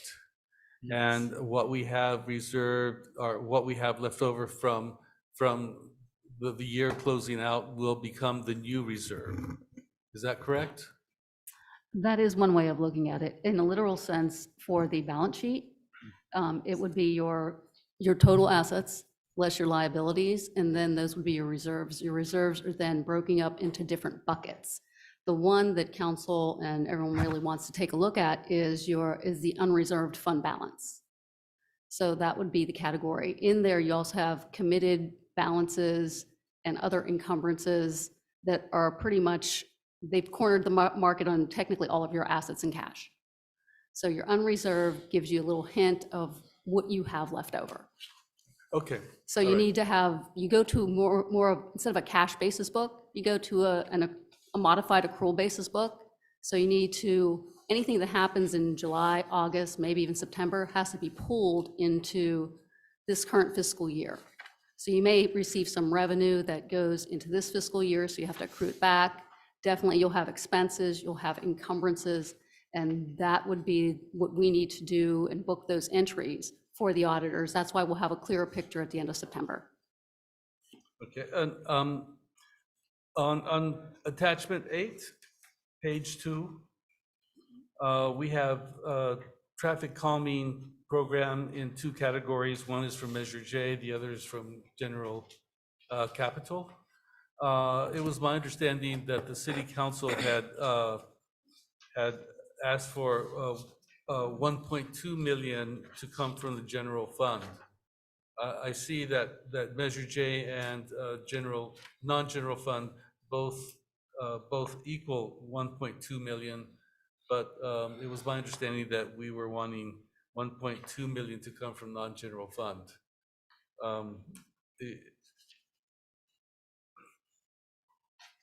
So I guess the question is,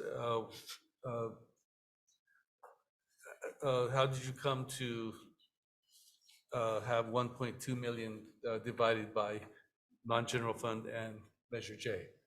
So Vernesia is here. She's our senior budget analyst, and she works on the CIP budget. Vernesia, do you want to help us answer these questions? Hi, everyone. Mayor. I'm Vanessa Ward, Senior Budget Analyst, Finance Department. And so the 1.2 million from the general fund for traffic calming was transferred to the general capital fund for the expenses. And that's for, it could be used for multiple years over a capital project instead of in general fund where we have to close it out annually. Can I add it, like, we put 1.2 millions, but when you transfer it, is 900,000. Yes. So where is the other They 300,000? spent part of the money this year, so. Could you that's tell us in antici- what, so we know? Could you tell us in what it was spent, so we know? It was for traffic calming. Joseph, do you want to help with this?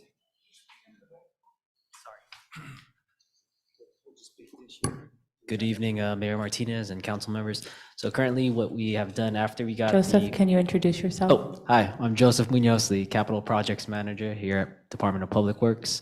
To answer your question, once we got the finances situated, we initiated our PO, our work authorization, for the amount of around $81,000. That's what we intended to say on the slide. We are now meeting with them to proceed to the next phase, which is the design phase. What was presented to you guys back in November 2022 was the plan, and it was a high overview look.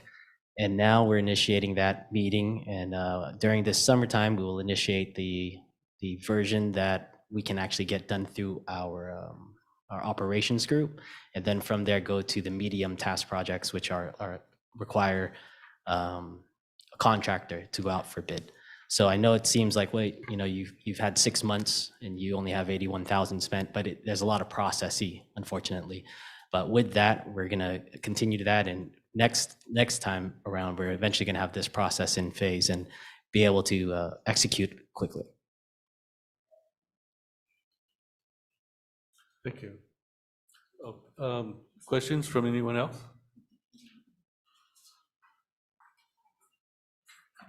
Vice Mayor McLaughlin.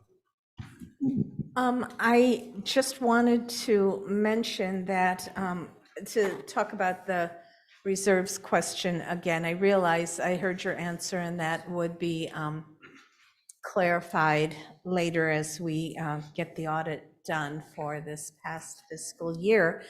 However, I asked that question as well because I couldn't find it in the budget. However, the answer I got was that it will be at least 21% of the general fund, based on, because the unassigned is unreliable now in the fiscal year. So I asked if it would be 20% more or less, and 21%. So could you, and I was just trying to figure it out, and I didn't have enough time on my calculator here, how much 21% of 225,374,607. So I can do it too here. Can I add something? 607 equals 47,328,667.47. So can we assume that we will have a little, likely, more or less, a little over 47 million in our reserves. Yes, at least that much. And we did mention previously when the council asked, we did say that in addition to the 15 million that was already allocated for the library, that we thought there would be additional unspent funds. And so we want to better understand what that number is. And based on the city council's priorities, we would be working with the mayor to prioritize how to then tie any unspent funds back to your fiscal policies. And that would include not only the CIP projects that you've requested, but also potential payments to CalPERS and to OPEB. And so that's what we would be working on over the recess. And at your next meeting on the 27th, in our corrective action plan, we have to have specific policies that the city council has to consider in the month of June per the corrective action plan. And so those will be on for your discussion and consideration next week, one of which will include a further discussion regarding the reserve policies. But we're trying to do things incrementally so we can be thoughtful about the time that you have to think about these different, very important matters. So can I ask one more question in that? So what you're asking for, and I do see the recommended action, the approval of the budget and 5-year capital improvement plan. And so if it's approved tonight, then on the 27th, is there any follow-up on any of the direct budget approval items? Not that I can recall at this juncture. I haven't looked in eScribe with the clerk. I've been really focused on this home key item and the budget item this evening. And so not that I recall, it's primarily just around policies. So the state corrective action plan has June 2023 deadlines for policies. And so those will be on the agenda for next week for your consideration to give us policy direction. And I do recall you saying that, you know, as is always the case, the budget can be amended and throughout the year and all Yes. that. Well, I'll say, Mr. Mayor, do you want us to save comments for later? Yes. Okay, I'll save comments for later. Councilmember Robinson. There we go. Just a couple of questions. The first is the form for new traffic calming projects on the website. When do you anticipate that being available to the public? Mr. Chavarria.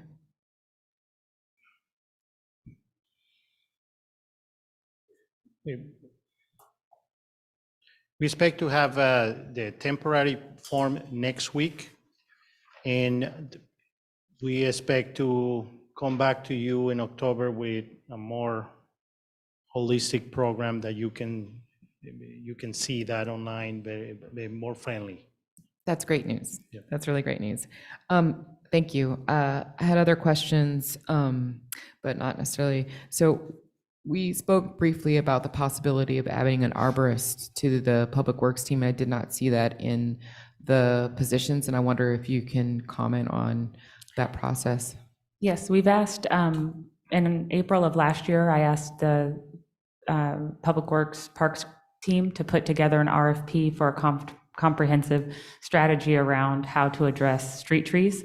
And so before retaining an arborist, I thought it would be helpful for us to have a better understanding of what is needed citywide, because I think to the points that you've raised earlier, we have trees that are dying in specific neighborhoods. We have trees that we need to address that are almost emergencies, like there's a backlog of 3,000 trees that I'm aware of, I think, that need to be addressed. And so we've authorized overtime for existing staff, but with the volume of trees that we have, and since there hasn't historically been a strategy, we think that it's unrealistic that city staff alone could catch up.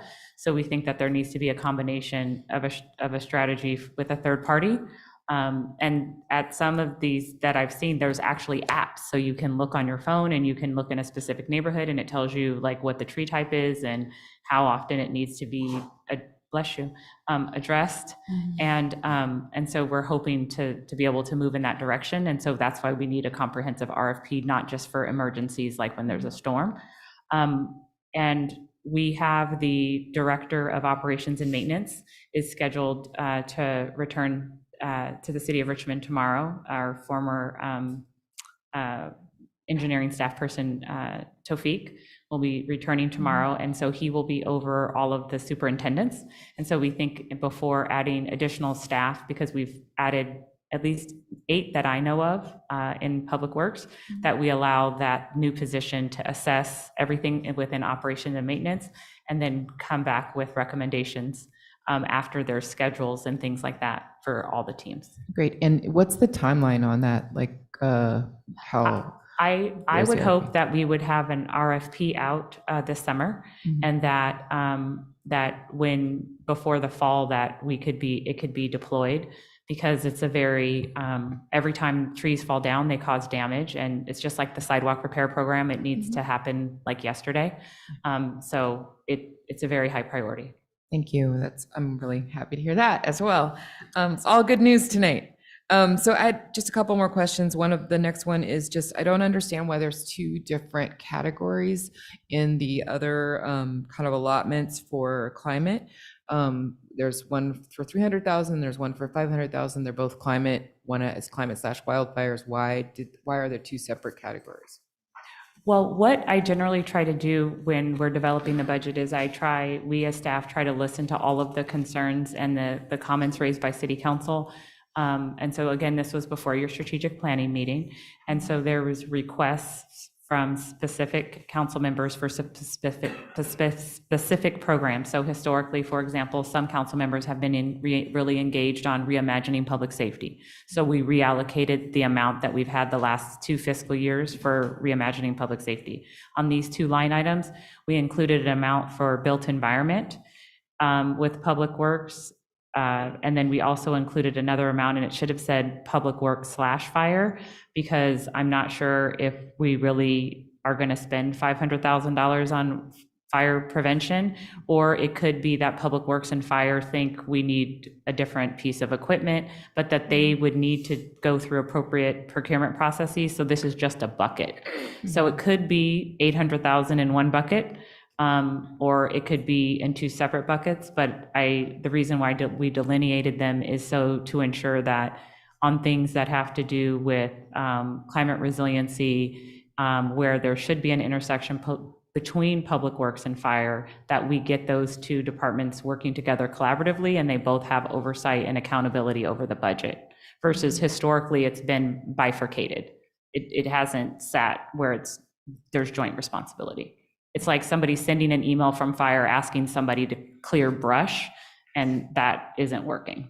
Okay. And then the last question I have is the fleet. Just wondering about the fleet. I understand why the allocation changed. I can understand the logic there, but I guess I'm concerned.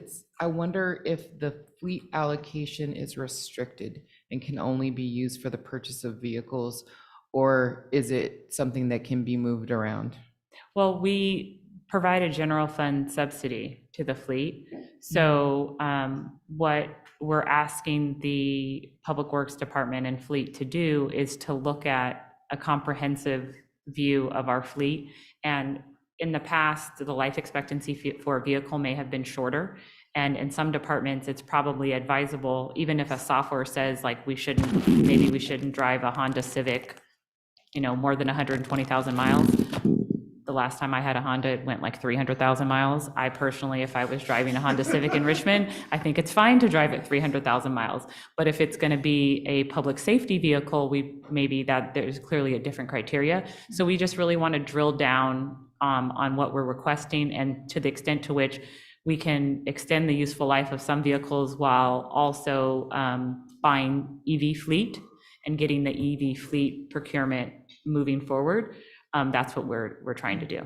I guess we've never bought $11 million worth of vehicles, except for when we buy fire trucks. Yeah, I guess I'm trying to get to the point where I feel like in the past, at least there's been an issue about actually being able to procure the vehicles. Like, yes, there's this ambition to buy vehicles, and then it never quite happens.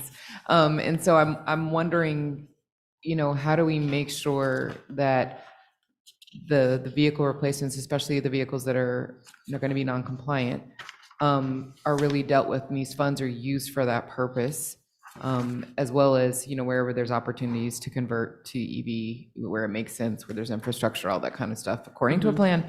I worry about these funds being reallocated elsewhere and us having this continual problem of not having our departments have the proper vehicles. Well, the other thing is we probably need an app so that departments can share vehicles, right? So we know that, for example, a front loader is a hot commodity. And so while I was at Juneteenth, I was talking with park staff about equipment. We want people to be able to share equipment and be able to check it out in real time, because that would mitigate the need for the equipment to be, such large amount of equipment to be purchased, if we can schedule the utilization of equipment versus right now, it's each division has its own equipment, and that's in 2023, that's not effective. Is that a part of some of the IT improvements that?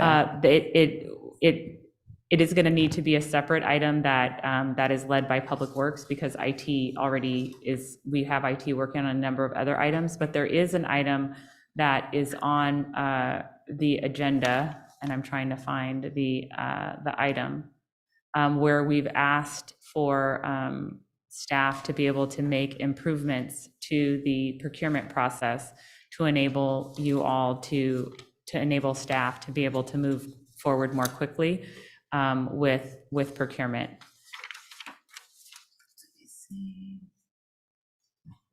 We only have like a 20-page agenda this evening.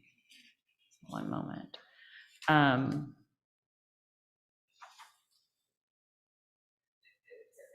I think it's okay. I just wanted to understand, is I just want to make we're sure gonna change that the money procurement. actually gets to Yeah, vehicles. we're going to change the procurement. We're going to recommend to City Council that we change the procurement approach for vehicles.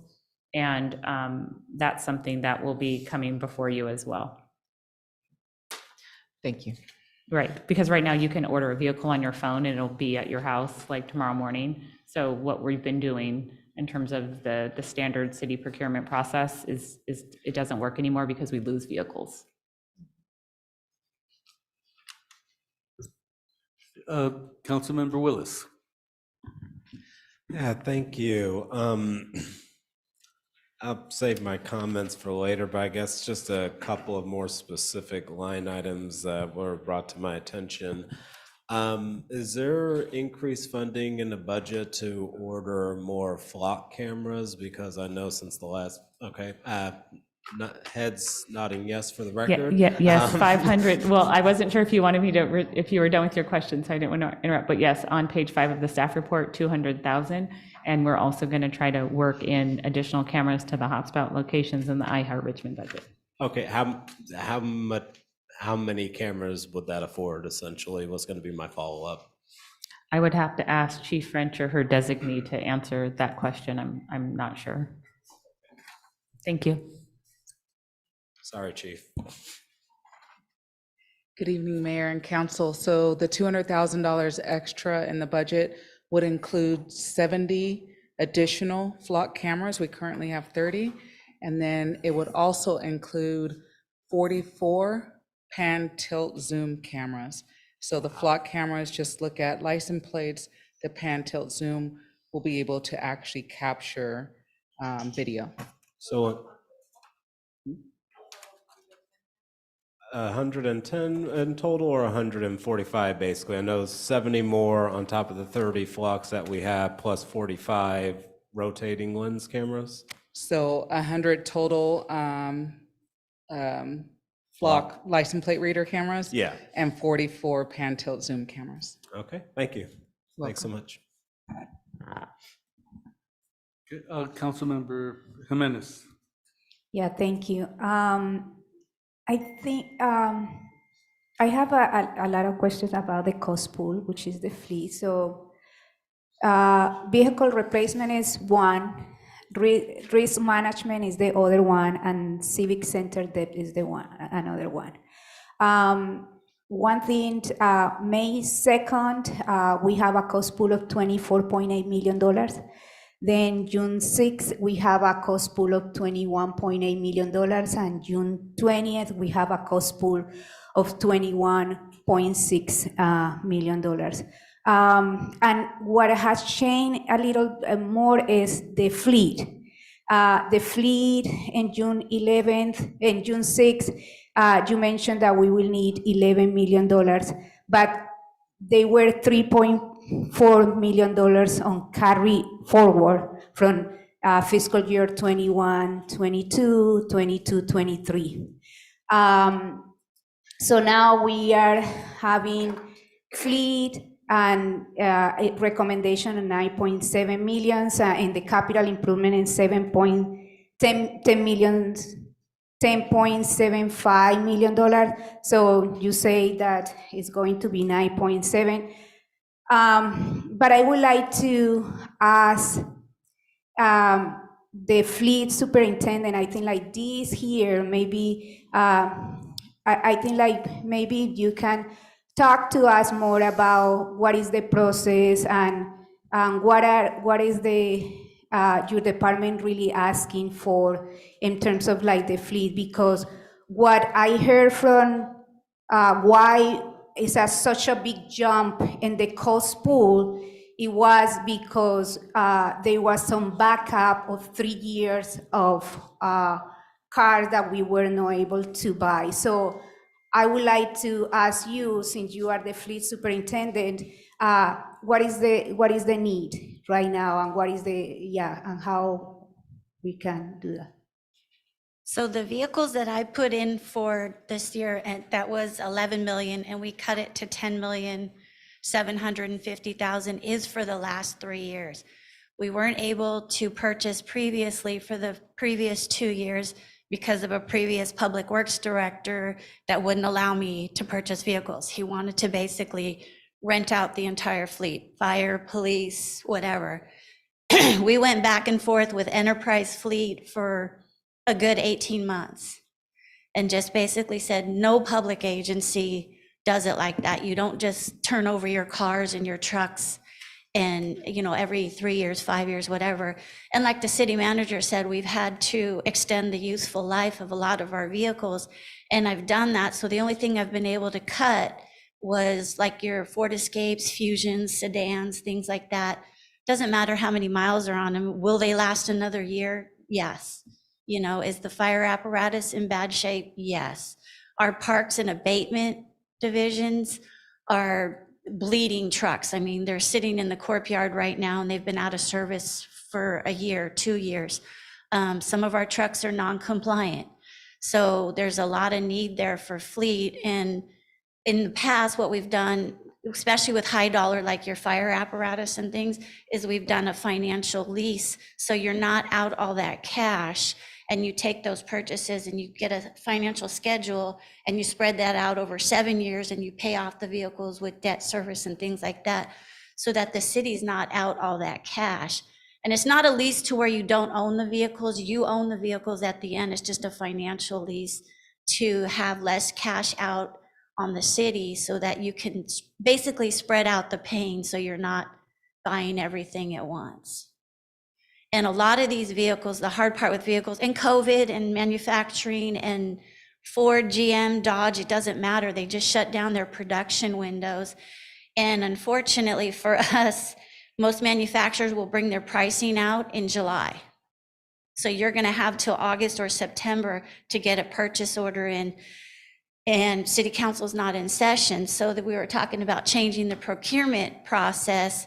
And I have an item that will be coming to you next week that talks about that, because right now all public, not all, public agencies, Sunnyvale, Fairfield, Paso Robles, they're suspending the solicitation process so that you don't have to wait for city council approval for every single vehicle. What you do is you say, here's the list of vehicles. Now that we're saying fire needs $3.3 million in vehicles, it won't change from the fund to the project, but you do a 1-year suspension of solicitation of bidding and advanced approval by city council, with basically a quarterly report to go, okay, this is what I've done in the first quarter. This is what I've done in the second quarter.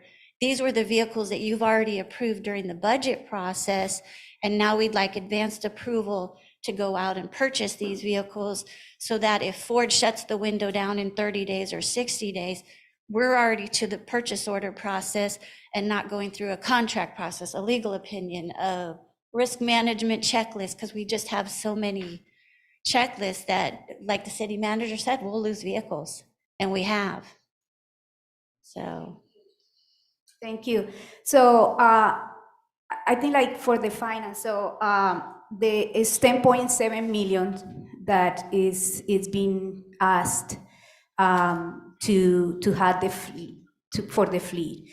3.4 millions are carried forward from other years. So the ask is 7.3 million from this fiscal year. So with that in mind, so you have $21.6 million in the cost pool. And we know that 5.3 million is for the debt service, which is in the offer. So that means that the rest will be in the risk management. Is that true? Is that correct? How I am doing it? Nikki, do you want to cover cost pool and then Mubin go through the numbers? Actually, And Nikki, like high-level cost pool, so that way the whole council is familiar with what the cost pool contains, and then Mubin, do you want to go through the numbers? Would that be helpful? actually, could I have a council member Jimenez run down your numbers once again? Yeah, well, so you mentioned that the cost pool for this June 20th, because it has been changing, the cost pool has been changing from $24.8 million to $21.6 million today. So basically, and you say it's vehicle replacement, debt service, and risk management. So you are in the fleet right now, the ask for this fiscal year will be 7.3 million. The debt service, last time Mubin told us, and also it's in the offer, that we will have to pay $5.3 million. So I don't know, like 9, or I don't know how much like in the risk management, because last time when it was $24.8 million, you mentioned that we will need 7 for vehicle replacement, 5.3 for debt services, and 12.5 million for the risk management. So it changed, and now it changed in a month from 24 to 21. So I just wondering, like, the breakdown of each of the items based on the information that is provided here, so we know what we are voting on in the cost pool, and that is going to the different, like, that we know that exactly amount is going to each of the items that we are proving within the cost pool. The breakdown of those numbers. I'm trying to run Munis at the moment. So the cost pool number that I would like to explain a little bit, the cost pool number that you're seeing on these slides are really focused view on general fund. So if we wanted to see, like, zoomed out version, citywide cost pool total, those numbers will be different than what you were saying. So, like, I mean, I'm hesitant to say that according to the math that you ran, generally it sounds about close to what I remember, but only for general fund. But that would not be the entire amount that, let's say, being contributed to risk management or to fleet, because we're looking at only general fund in this situation. So, like, for example, fleet not only charges general fund, it charges all the other funds too, whichever need vehicle, right? So, and so does the risk, and so does the civic center. That civic center is mainly for non-general fund. So, and so does the general liability. So all that. So it's just really, it depends like which dimension you're looking at, looking the budget at. So I'm trying to see if we could run Munis and I could give you more precise numbers. Yeah. But generally, like with the general fund perspective, the numbers sound about right, but please don't hold me, on this. No. Yeah. Okay. And this is a question that I asked on June 6th about, like, breaking it down. And you were really great on May 2nd, breaking it down for us when the cost pool was $24.8 million. Councilmember Jimenez, your time is up. Okay, well. Okay, so Councilmember Bana? Thank you. This is time just for questions, not comments, right? Correct. Appreciate it. I want to thank you anyway for a good budget. We're not falling off a financial cliff, and we're taking up major projects. We are allocating $500,000 for wildfire safety, and I would like to follow up on what Councilmember Robinson said, that let's just leave that $300,000 for climate resiliency contingency and leave it for wildfire safety and emergency preparedness, because it's very important, please. And then I have two questions about the answers you provided to my questions. So when I became a council member, I received a congratulatory letter from Chancellor of UC Berkeley, and I wrote back and said, I'm going to hold you accountable to what you said about building a bridge. And I approached my alma mater engineering department, and we came up with a project for air monitoring where Richmond students would work closely with UC engineering graduate students, and we would have the data on air monitoring. So the Richmond students would do data analysis. In the answer to my question, it says defer to Public Works / CIP for additional analysis. I have no idea what it has to do with Public Works. I asked for minimum budget of 10,000. They said 200,000. I said, let's work with 10,000 because the city of Richmond cannot afford it. Build a sample prototype, then we'll ask for grants or county or air district.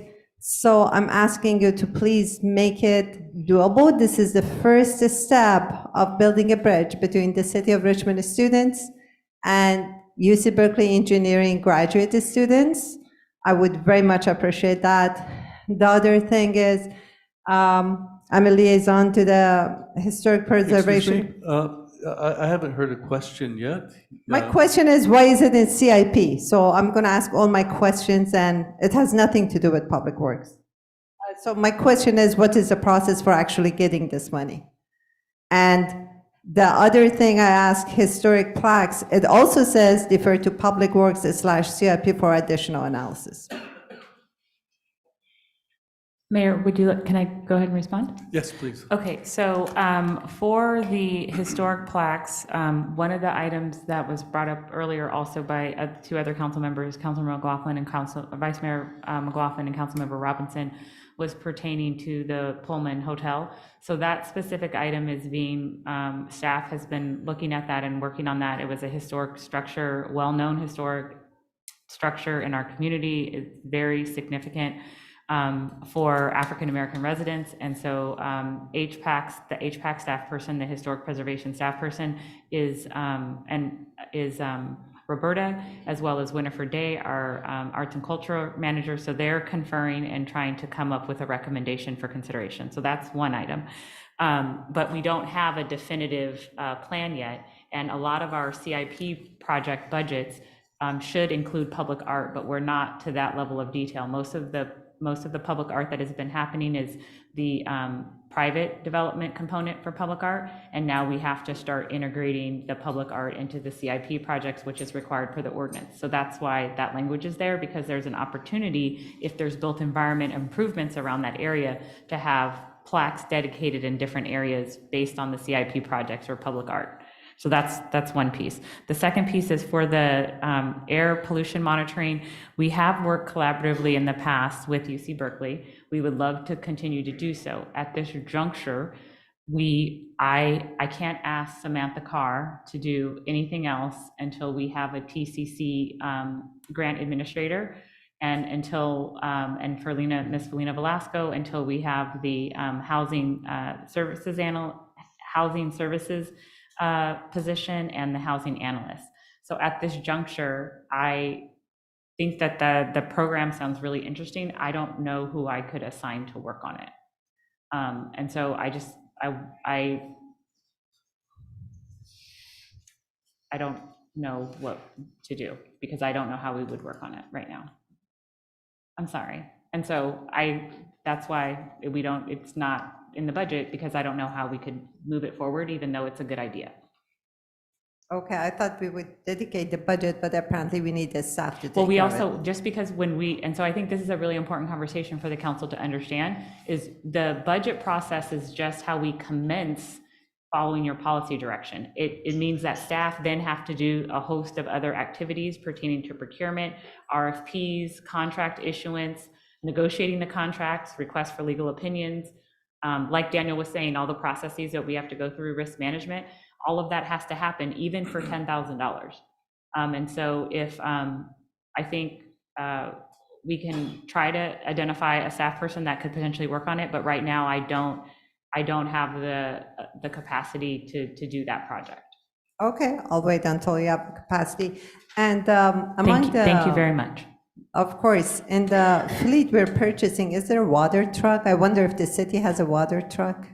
That's a good question. I know we usually work with a nonprofit that does, but I'm not sure if the city has one. Daniel, do you know, or Robert, do you know if we have a water truck? No, we do not. Okay, maybe we can consider next year for beautification of the streets and parks. Thank you. Thank you.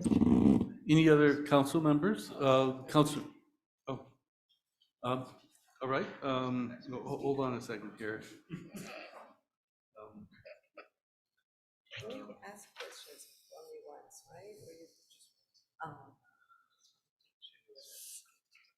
All right, Councilmember Willis. That just brought up thank you, Councilmember Cepeda. Just brought up a question for me. I know it's been on our agenda a couple of times, but street sweeping and parking enforcement, like what is that going to be looking like if we approve the budget this year? Because that's been Daniel something and that's Chief come French, up do you want consistently. to take this one? This is an opportunity. We now have 4 parking enforcement officers, so that's really great progress because for a very long time we only had 1. Thank God. And so it will be a collaborative effort to get new signage and get that deployed. So it would be a joint effort between Public Works and the police department. Do you want to restate your question, Councilmember Willis? Yeah, I knew in the budget for new street sweepers and our parking enforcement, if this budget gets adopted today, like how soon do we think we can start rolling out parking enforcement and street sweeping mandates again? So Mr. Chavarria and I met about a month ago now to talk about starting re-implementing the enforcement around street sweeping. And the more we talked, the more we figured out that we needed additional direction from you all. So apparently sometime last year, I was not around, but there was some direction from City Council about re-implementing street sweeping. In the direction from City Council, there was a tiered method of issuing fines, which we have no way to do at this point. We are checking with a vendor to see if that's possible. There was a notifications that you all wanted made to the entire city that street sweeping enforcement was going to be re-implemented. And so we have to figure out how that message is going to go out to the community. We have to figure out, there was one other thing that I can't remember. Oh, the city needed to be, have signs for the no parking during the street sweeping. And so some communities do have signs and some don't. I know that there's some communities that don't want signs. So there was a whole issue with that. So signs and the purchase of the signs, we need to figure out, as well as where the sign's going to go. We cannot start issuing citations for those areas without signs. We can re-implement the enforcement of the areas that already do have signs on them. But we have to figure out those other pieces that you all directed beforehand. So we were going to our goal was to come back, have all of the things that we can address, come back to you with a plan to implement and get the further direction that we needed from you in September when we when council comes back in September. Okay, yeah, and I guess my last question, which I asked this to Caltrans when they were here, as part of that plan, just sending out a general postcard to all residents saying, hey, this is going to start, or basically come back in September and let's workshop how that looks like. Yeah, so that's what we are envisioning, some kind of postcard that can go to all residents. There was one other issue. We do have 4 parking enforcement personnel right now. We are authorized to have 5.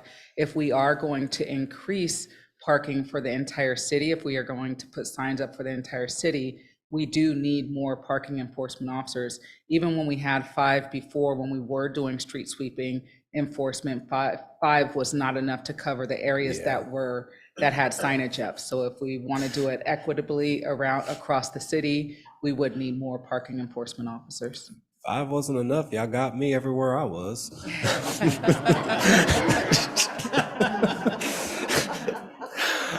Okay, I guess my last question is, when that comes back in September, could it also include just what the cost would be per staff person? Like, what would you recommend, or what that general cost will look like, just so we have an analysis on, like, if we were to consider adding more parking enforcement, we have a general idea on what the cost is going to be. That's all. I know that community members have been asking, when is it coming up? So I'm like, okay, yeah, let's start having this conversation. So thank you. You're welcome.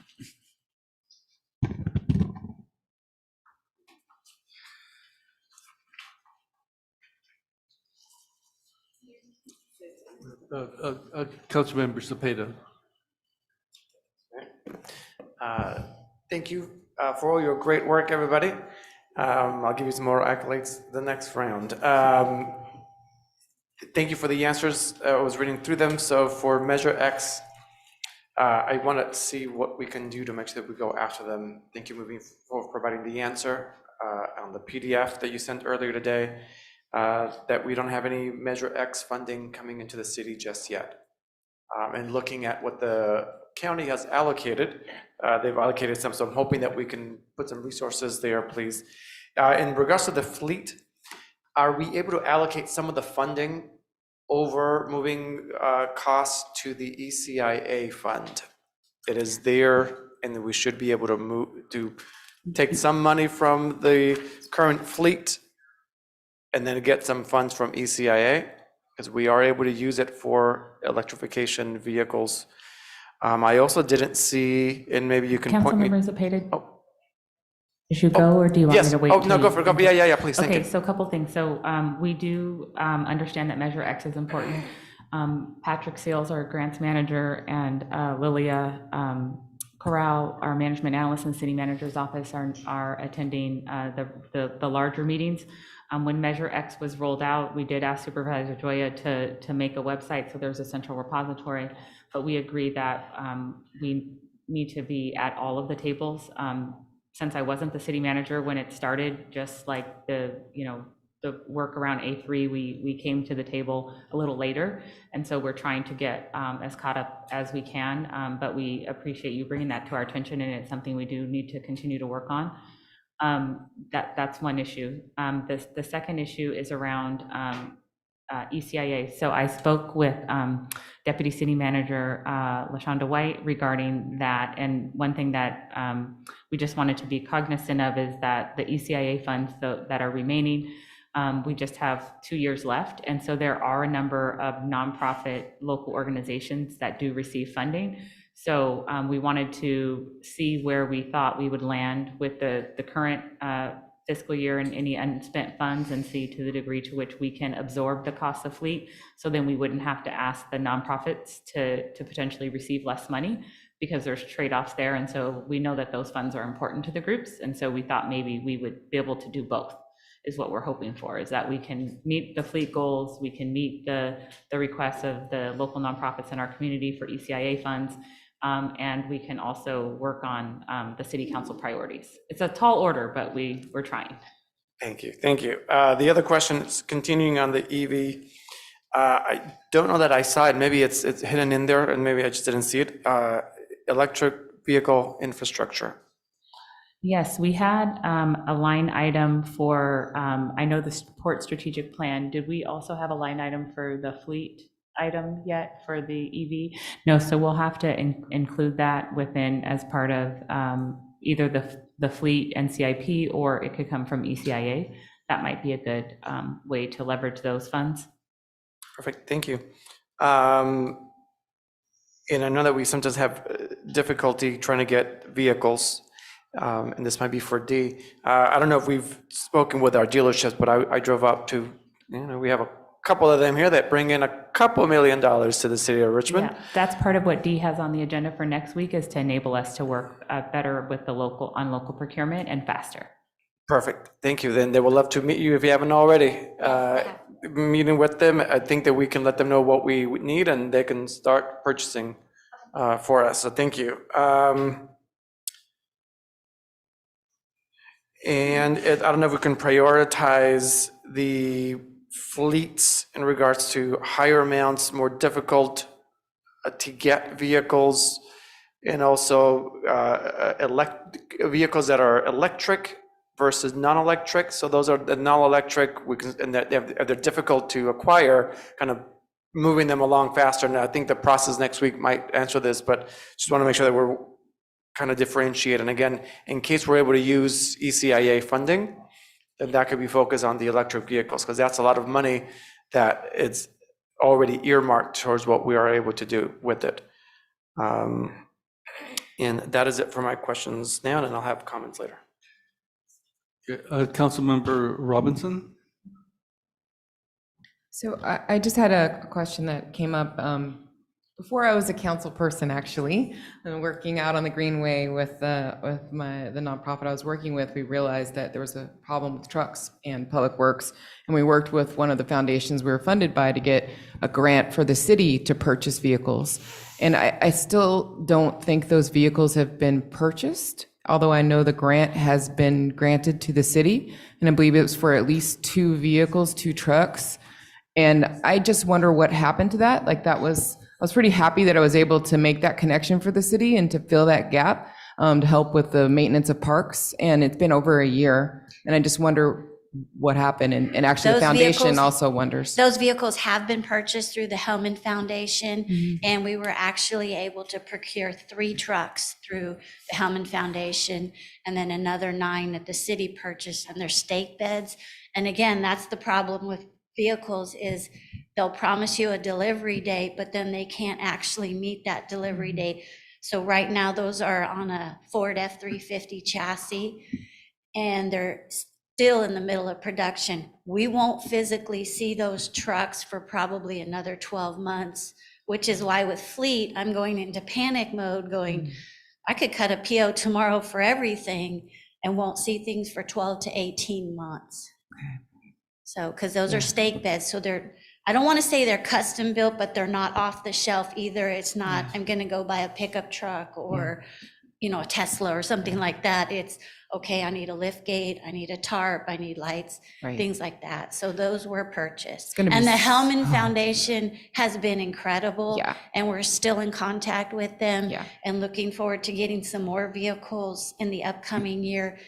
But we're waiting for pricing, and the problem is we just don't have it yet from the manufacturers. Hellman's our great partner. So this is the kind of thing where we really need to work on the procurement, because I know we started working on those grants like over 2 years ago. 2 years ago. And the grant itself was made like a year ago. And so they've it's been just, so good about extending as long as you give them updates, and this Yeah. is what Ford said, and this is where the vehicles are at.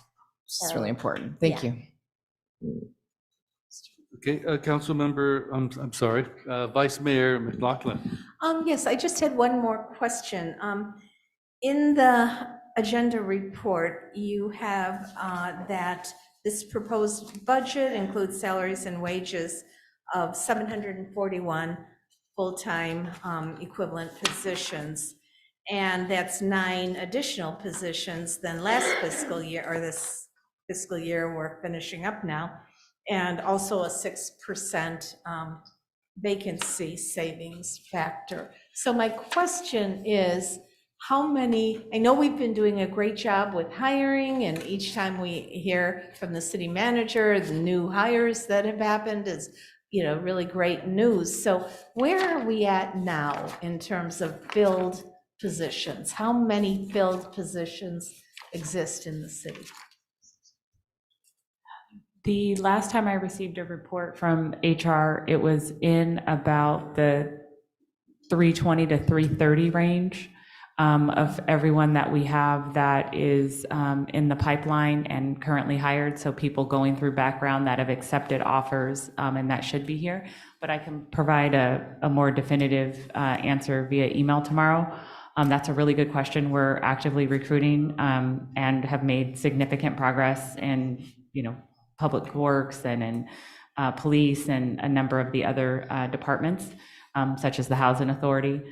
So I think we're in that 620 to 630 range, but I can confirm definitively tomorrow.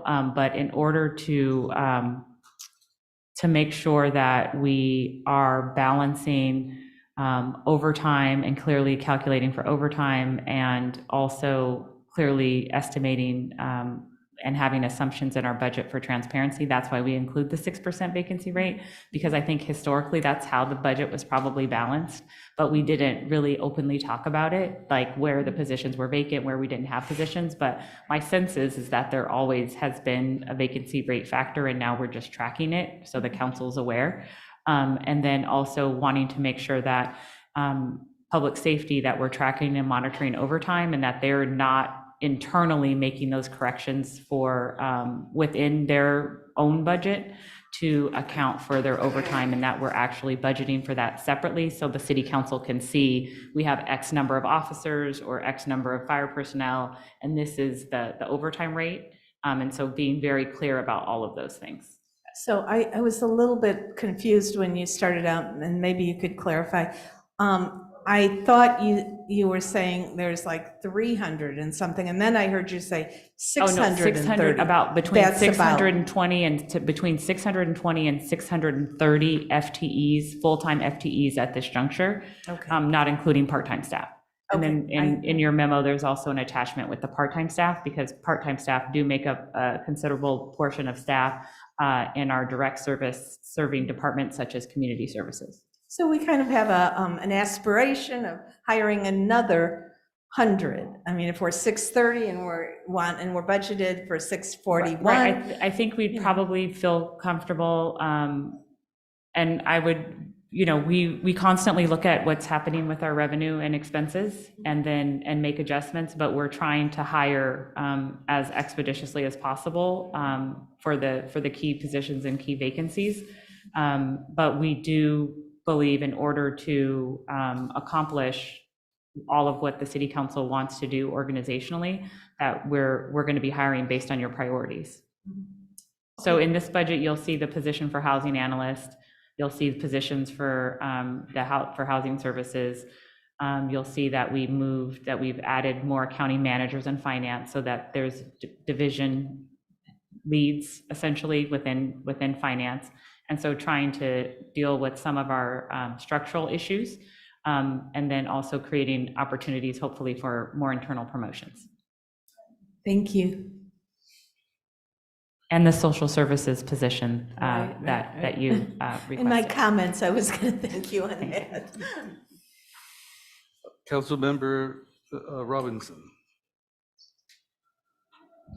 So another question that I forgot to ask earlier, and that is, I'm wondering, I don't really see this in the budget, but I know it's been a concern and an increasing issue, and I don't see kind of budgeted remedies, and that is with the need for mandatory overtime by police and fire. It feels like we're almost at a crisis point with folks needing to work, being mandated to work 18 hours, 18 days straight. And our efforts to address that seem to be not enough to actually end it. It just seems like there's no end date to this extreme kind of work schedules that are really unsafe and in my opinion, unfair. And I wonder if if there's something in the budget that is doing something other than what we are currently doing so that we can get closer to an end to this kind of staffing, mandated staffing, maybe a creative plan, but actually, can we put an end date on the calendar for people having to basically have no life and, just work and work and work? What I've been hearing from folks in the police department and in fire is that the classes for academies, the number of people who are going through those training programs is not enough to meet the need, that there aren't other remedies that are either being used or being put into place, like the possibility of lateral hires, or even considering other short-term kind of measures to release the pressure on police and fire. And I just wondered, am I missing something? Is there something in this budget? Is there a plan so we have a date that we can tell our officers and our firefighters that they're not going to have to do this forever?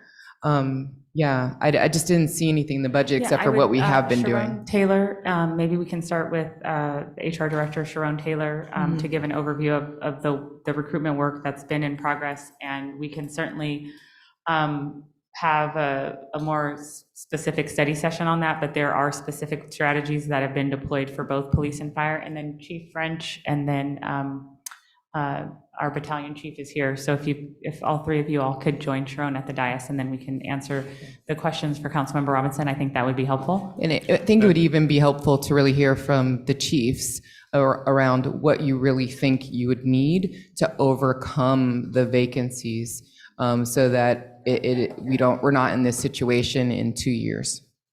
And Councilmember Robinson, your time is up also. Sorry. No problem. Do I get answers? Yeah. Okay. Oh, yeah. So the time. If I may, Chief, I'm actually measuring time during your speaking. Okay. So Councilmember Robinson, because we have a specialized contract that we've deployed with HR to work on recruitment with public safety, I think it would be good if Sharon led with that and then let public safety speak after that, if that's okay? Yeah. Thank you. Thank you. Good evening. Sharon Taylor, Interim Human Resources Director. As the city manager referenced, we do have a contract with CPS. We've had a very successful campaign specifically for police. We've expanded not just for our police trainees, but also for our administrative vacancies, and we've seen much success. But we're still working with retaining and holding on to those new hires that we have. We also are looking at other strategies to improve that as well.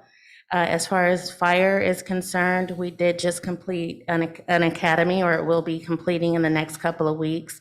And one is scheduled to start in the next few months for another round of recruits. So we are working steadily to try to bring people on board and to address the staffing issues. But it is I would say a long haul, and is something that we have to stay consistent and persistent with. But we are working extremely hard with both chiefs and their assigned staff to address these issues. Yes, just to reiterate, we have had a really successful campaign with HR in terms of using social media to garner potential candidates to our website, and utilizing our administrative staff and our admin unit to immediately contact those and engage those potential candidates. And we've had a lot of success there. We've been able to hire, I believe, 12 to 15, I don't know the exact number tonight, police officers just this year alone, which is very significant. We usually only hire that much for an entire year, and we're only halfway through the year, and we've hired 12 to 15. I can't remember the exact number right now. I'll have that for you during my report next week. So moving forward, though, there are some other things. We've talked to CPRC about some, they asked us the same question: what can we be doing to garner additional candidates for the police department?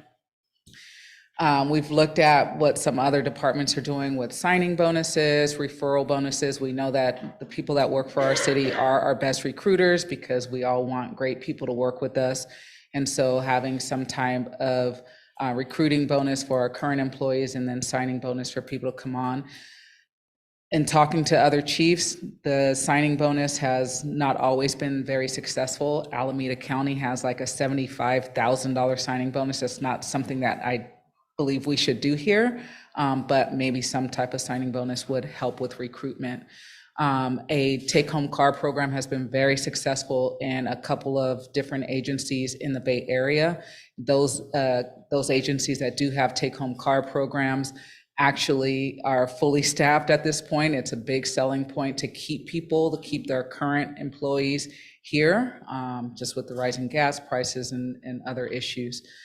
So things like that we're exploring and plan to come to council if possible to bring you some recommendations on additional things we could be doing to garner additional potential candidates for police officers.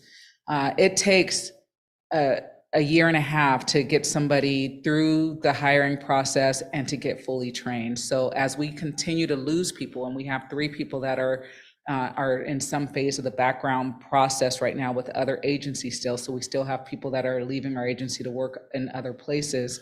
We get a 2-week notice for somebody that leaves, and it takes us a year and a half to bring somebody on to replace those bodies. So we hope to be in a position moving forward where we don't have such huge numbers of vacancies, and that we can anticipate the people that are leaving with retirements. And, you know, we always have people on injury leave that are going to retire out because of injuries or whatever it might be. So we just need to take those numbers into consideration and make sure we have enough staff to actually do the job that the community expects of us.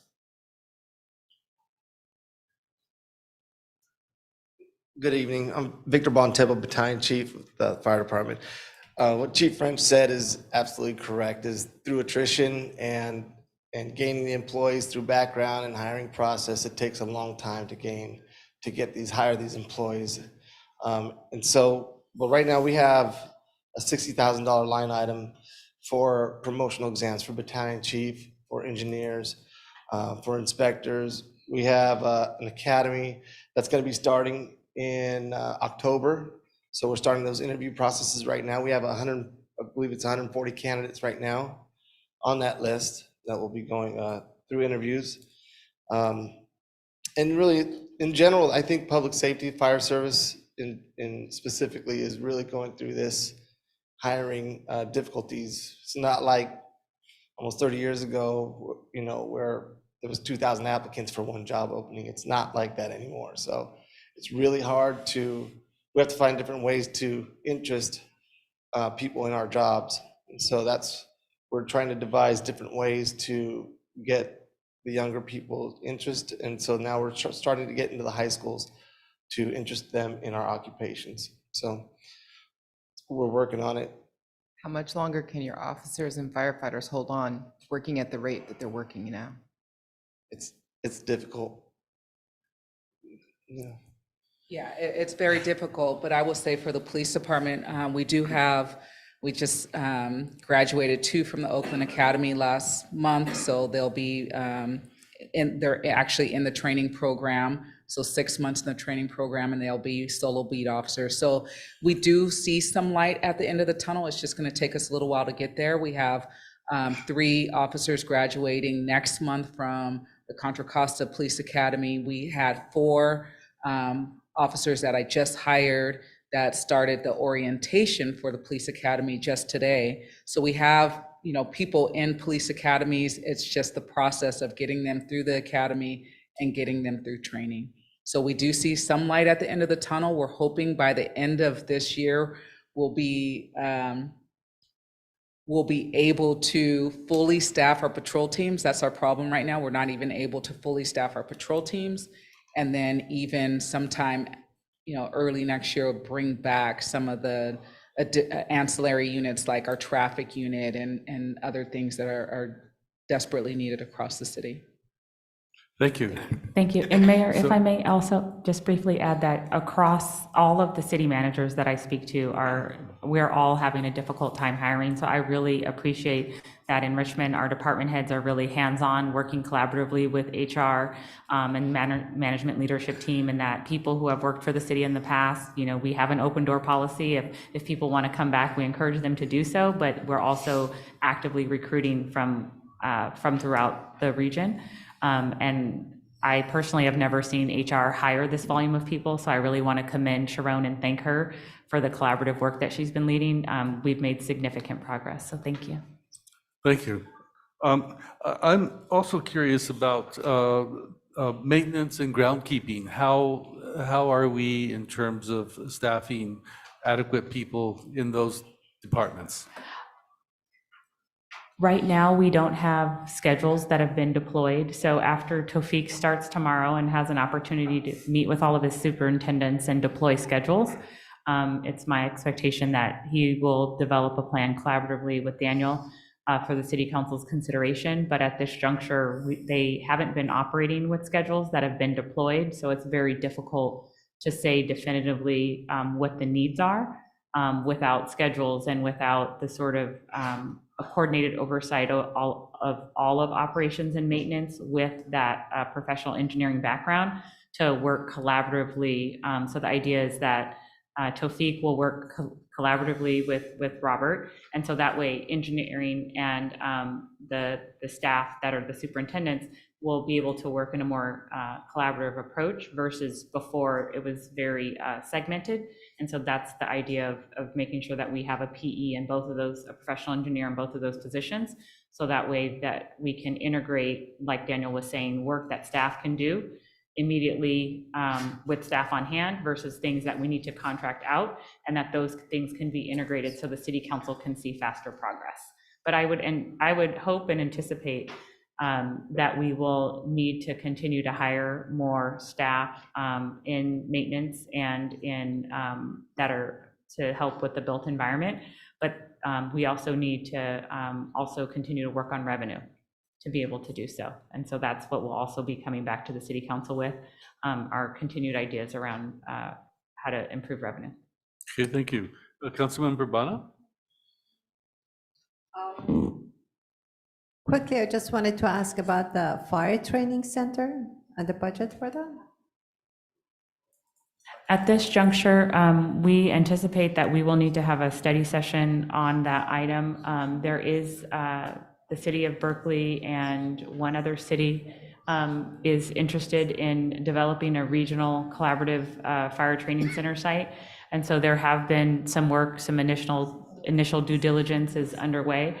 But the idea is that we want to leverage this, our property, so we don't have to contribute as much cash, and that the other jurisdictions would contribute more resources, and that it would be a regional facility. So then that way we can have other entities that are utilizing it to defray the costs. Because right now, staff, they went up the ladder, and it's in the interior training area, it's actually made out of wood. So it definitely needs to be upgraded. And so that is part of what we call some of our items that are on the parking lot list for CIPs that we need to try to move over to the bike rack. But it's not there yet. We need to have a better understanding of, and more work needs to happen with Public Works and the fire department and the city attorney's office to get the term sheet put together and present that to city council for consideration. Excellent, thank you. Thank you. I would like to thank the council for being mindful of the time and also being respectful of the process. So thank you all for helping this move forward. We have a lot of items that are important. So it is now time for public comment. We have one speaker in-house. If there is anyone joining us by Zoom, please raise your hand at this time. Vicki Winston, please come forward. You'll have 2 minutes to address the council.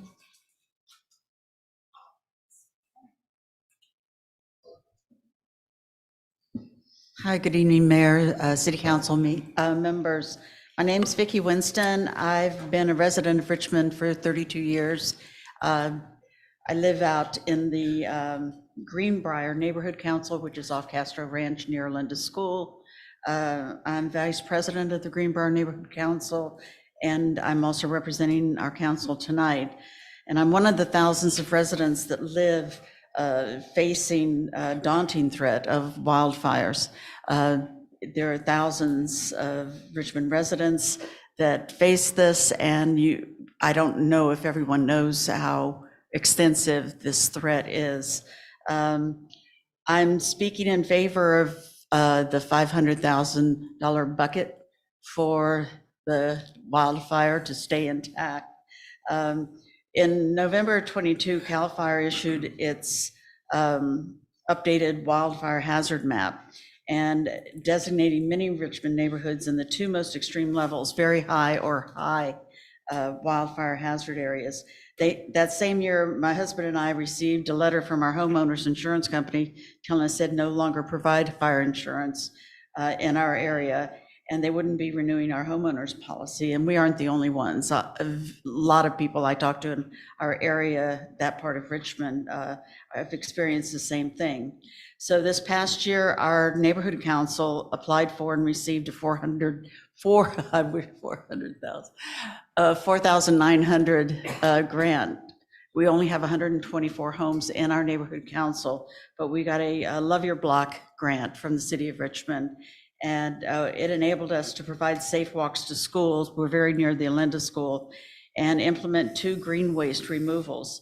And with 20 volunteers just in our neighborhood, we were able to fill 2 40-yard dumpsters, or 2.8 tons. And so that's just what we could do. I just can't imagine what we do with more funding. Thank you. Thank you. There are no other speakers.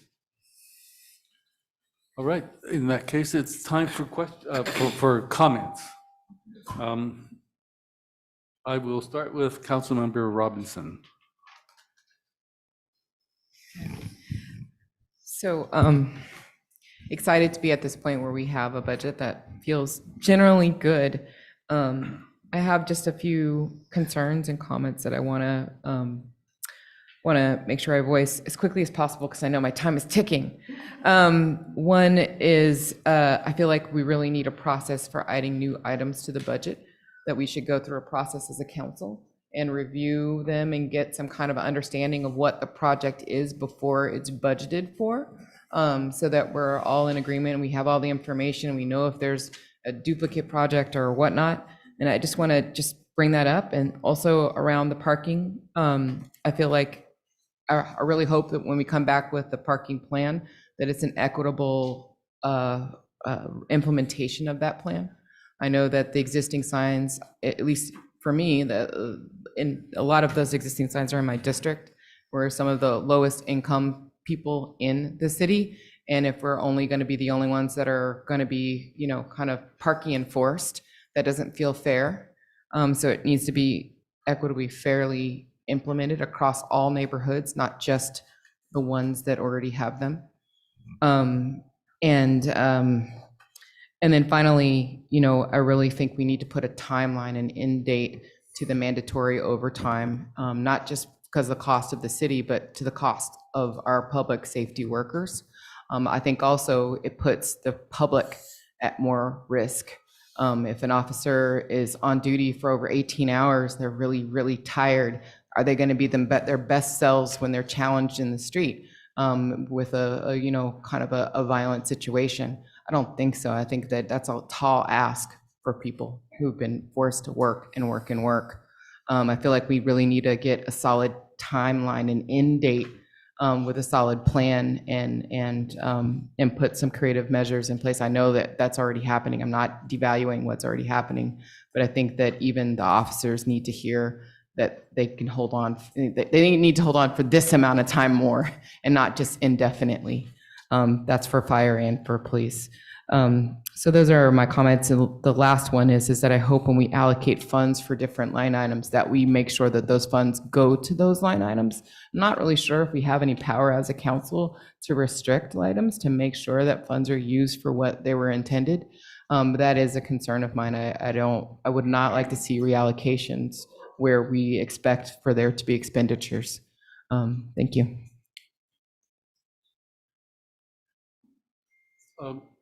Councilmember Willis, I'm going to go back and forth. Yeah, thank you, Mr. Mayor.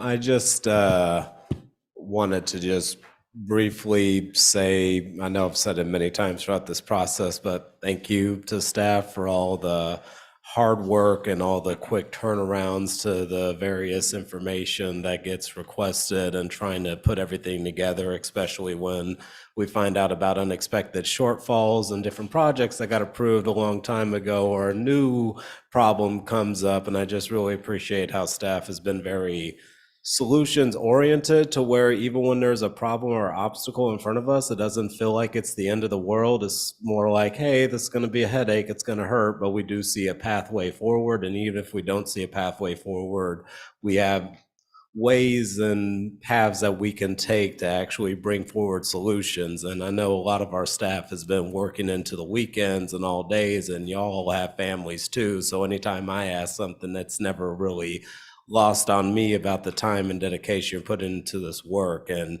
seeing how healthy Richmond is getting, even though we still have a lot of challenges that we definitely need to overcome, but I'm appreciative of the team that we have, and the fact that even when those challenges comes up, that I'm confident we can work together on some sort of solution and outcome that can help benefit residents.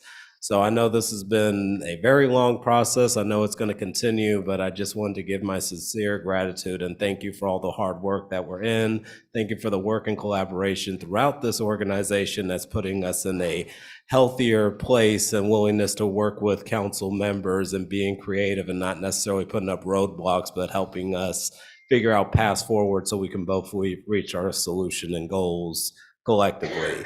So with that being said, I just look forward to the challenges that are definitely going to come, and being able to collaborate more in solutions so we can just give Richmond residents what they need. But for this moment, just give yourselves a round of applause, pat on the back, and a sigh of relief whenever we actually vote on this budget, of course. So just thank you again. Yes, I'll do it. Right here. Councilmember Jimenez. Yeah, thank you. I just wanted to also say thank you for the work on the budget. I have one thing is I really appreciate that we put more staffing in the recreation department and in the library to make sure that we are going to be open during weekends, especially Saturdays. So that is a plus that we are seeing here.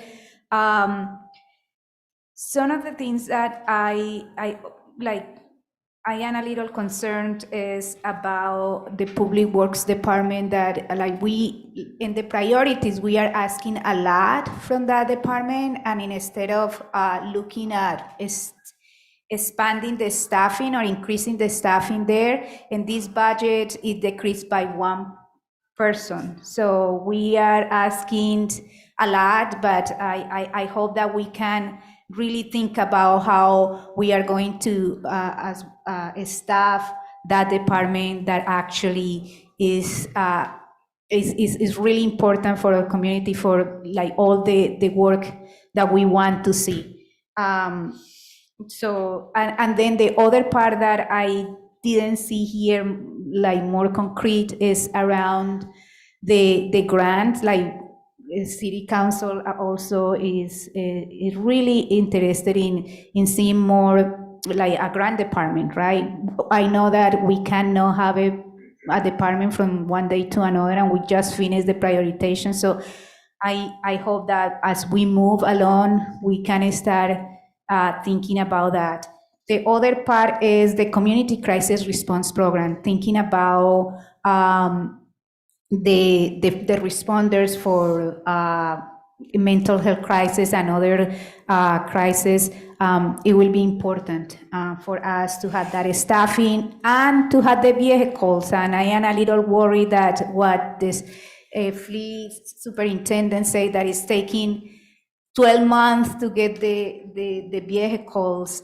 If we want to have this program up and running next spring, hopefully, we will need to have the vehicles purchased right now.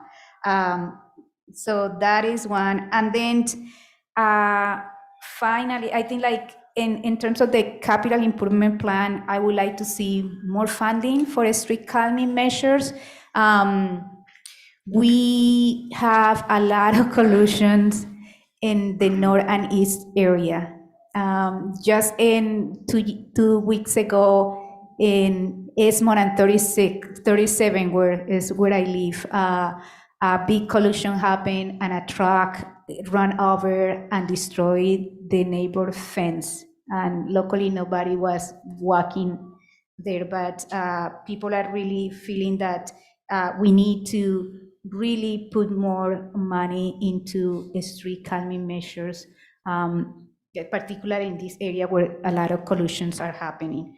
And so, and then we will have more information about soccer fields in July 11th, but it's also another thing that really the community is asking for, to have more spaces for soccer field. And that also goes to public works to have more staffing so we can have a good maintenance of our parks.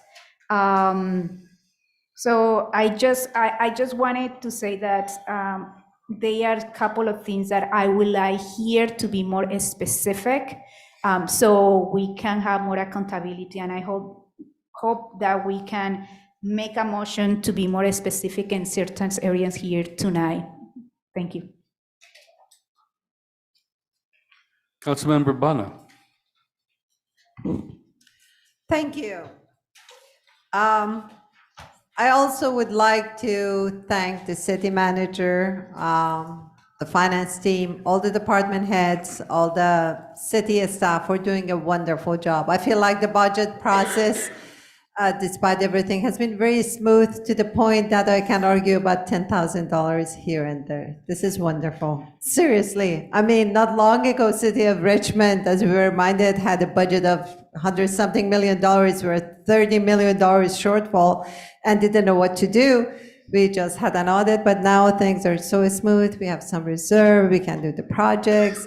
And one more thing I wanted to add, and thank you for that, is that we have district elections now. We have representatives from different districts with diverse opinions, diverse perspectives, diverse demands, and yet you try to address all the demands, all the requests, work with everyone. Yeah, there are compromises here and there, but thank you for being responsive to the needs of all the districts, all the communities. For my district, I'm very happy actually that the Santa Rita Road, which is a public safety project with immediate need, is being considered. Climate resiliency is important, wildfire resiliency is important, and public safety, I'm so happy we're having cameras, both for safety and also for illegal dumping, hopefully. Since other council members reminded things to keep in mind, I'm going to ask you to please, especially Public Works, before you do all the CIP projects, those that are for public safety, pedestrian safety, and accidents, go ahead and do them. But for sideshows, let's give some time to the cameras and see how they work before we spend money on capital improvement projects for sideshows. Hopefully cameras will reduce that. Yeah, again, just thank you very much for an excellent work and a smooth budget process. Thank you very much.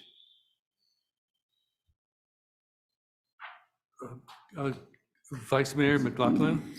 Yes, I want to echo my council colleagues in thanking the city manager, the finance team, all the department heads, all the staff who put their heads together to make this budget process go smoothly and come up with a really great budget in terms of great projects and great accountability. So I do want to mention how pleased I am with the additional recreation staff, hoping at least one will be assigned to the McDonald Avenue Senior Center, which is sorely missing some staff with only one staff person. Library staff, it's great to have more people being hired. Public Works, it's great that we're going to be hiring a port director, and I'm particularly excited that we're going to be hiring a social services manager under the Community Services Department, who's going to work with our, I guess, with our housing experts in terms of helping the unhoused with, or at least manage some of the social services. I think that's correct. And I do want to also state that on the parking enforcement, you know, one of the things that we had talked about in the past couple of years was doing, at least starting, I heard what Councilmember Robinson said, you know, one neighborhood versus another shouldn't have to have the parking enforcement start. We could start with just the arterials. I mean, San Jose just tickets the arterials, the big streets, and I had brought that up in some of the items. So that would mean San Pablo Avenue, Barrett, Cutting, McDonald, Carlson, 23rd, as a start, because it's going to take a while to purchase all the signs and get them all installed. But if we wanted to do some, the arterials have the most traffic, get the most dirty anyway, so it might be a place to start if we don't have enough parking enforcement and all the signs up yet, which we don't. And finally, I just want to say that on July 11th, I'll be bringing an item forward to hire an RFP for a shoreline restoration plan and inventory of toxic sites on our shoreline. I talked about this during our goal-setting meeting. We know that that is one of our overarching goals, so I want to at least get that seated. I mean, at least get the city council to direct staff to come up with an RFP and provide some funding, which could come from one of the climate resiliency contingency funds or some other bucket. And I'll give plenty of time for staff to come back with a recommended consultant after the RFP process, because I know there's a lot of RFP processes underway right now or soon to be underway. So just wanted to say that that will be a source of funding that will likely fit into one of the buckets from this budget. And I look forward to having that item brought to the City Council's attention. And again, thank you to everybody. I think you did a great job. Councilmember Cepeda. Thank you, Mr. Mayor. I wanted to bring up, as we talk about public safety, and I'll bring this agenda item forward later on in the year, but a hospital. I know that everybody points to Kaiser, but that one hospital is not going to be enough for all of West County. We are the largest city in West County, and whether we like it or not, it's also in our charter to have a hospital. So people are going to come to that one hospital that we have. It's not just going to be Richmondites, it's going to be every city. If we have a big earthquake, and that's what we want to plan for, that we can't say we'll just go to Berkeley or Oakland, because those people are going to use those hospitals first. We want to make sure that we are taking care of our people, and we want to make sure that we move that conversation forward in through the funding or just conversations. Let's look to see what we can do, because hospital is going to be very important, and it always is. We just went through a pandemic and we had to house people in warehouses. That's not where they should go. Also for notes, I want to see how do we, and this is a questions here, how do we better track funds when they're moved potentially from, as we're putting them in a line item now. For example, if we were to go get money from Measure X for fire services, and we've already allocated X amount under our general budget, how do we then know that it moved over and what gave us that funding? Whether it be a measure, whether it be a ballot measure. So there's going to be Measure X funding that we can go after. There's RM3 funding that we can go after pretty soon. That's going to help us with some of our streets, especially Richmond Parkway. There are other grants, right? And just the Measure J, there's just so many measures. Just look at your tax roll. Look, that's the list we can use. where else can we get funding from? And if we do, again, how do we make a note that it moved from one item to the other so we can track it? Also for, actually, there might be money in there too for in AB 617. Councilmember Urbana was mentioning for the air monitoring, right? That AB 617 was put together for that. And I'm not sure if there's any money in there left that the commission might be able to give us, or we can partner with them more to give us those air monitoring. Those air monitoring are only very specific to parts of Richmond, but we can see what we can do to extend it everywhere else. And enforcement officers, see if we can put more funding towards more enforcement officers, because that's going to help us make sure that we are compliant within our own laws that we've created, enforcing laws that the city council has created in the past. Right now, they're not all being enforced just because we don't have enough staff, but that's also revenue generating. And it's not that I want to go after individuals that are breaking the law necessarily, but we want to remind them as first step, and then if they continue it, right? And right now, I think people have been very lax with, no one's coming after me. And then lastly, this is a real question. What are you all going to do with your time now that this is done? Shasta's like, I'm busy. Can I call you back? I'm working on the budget. You're out of excuses now.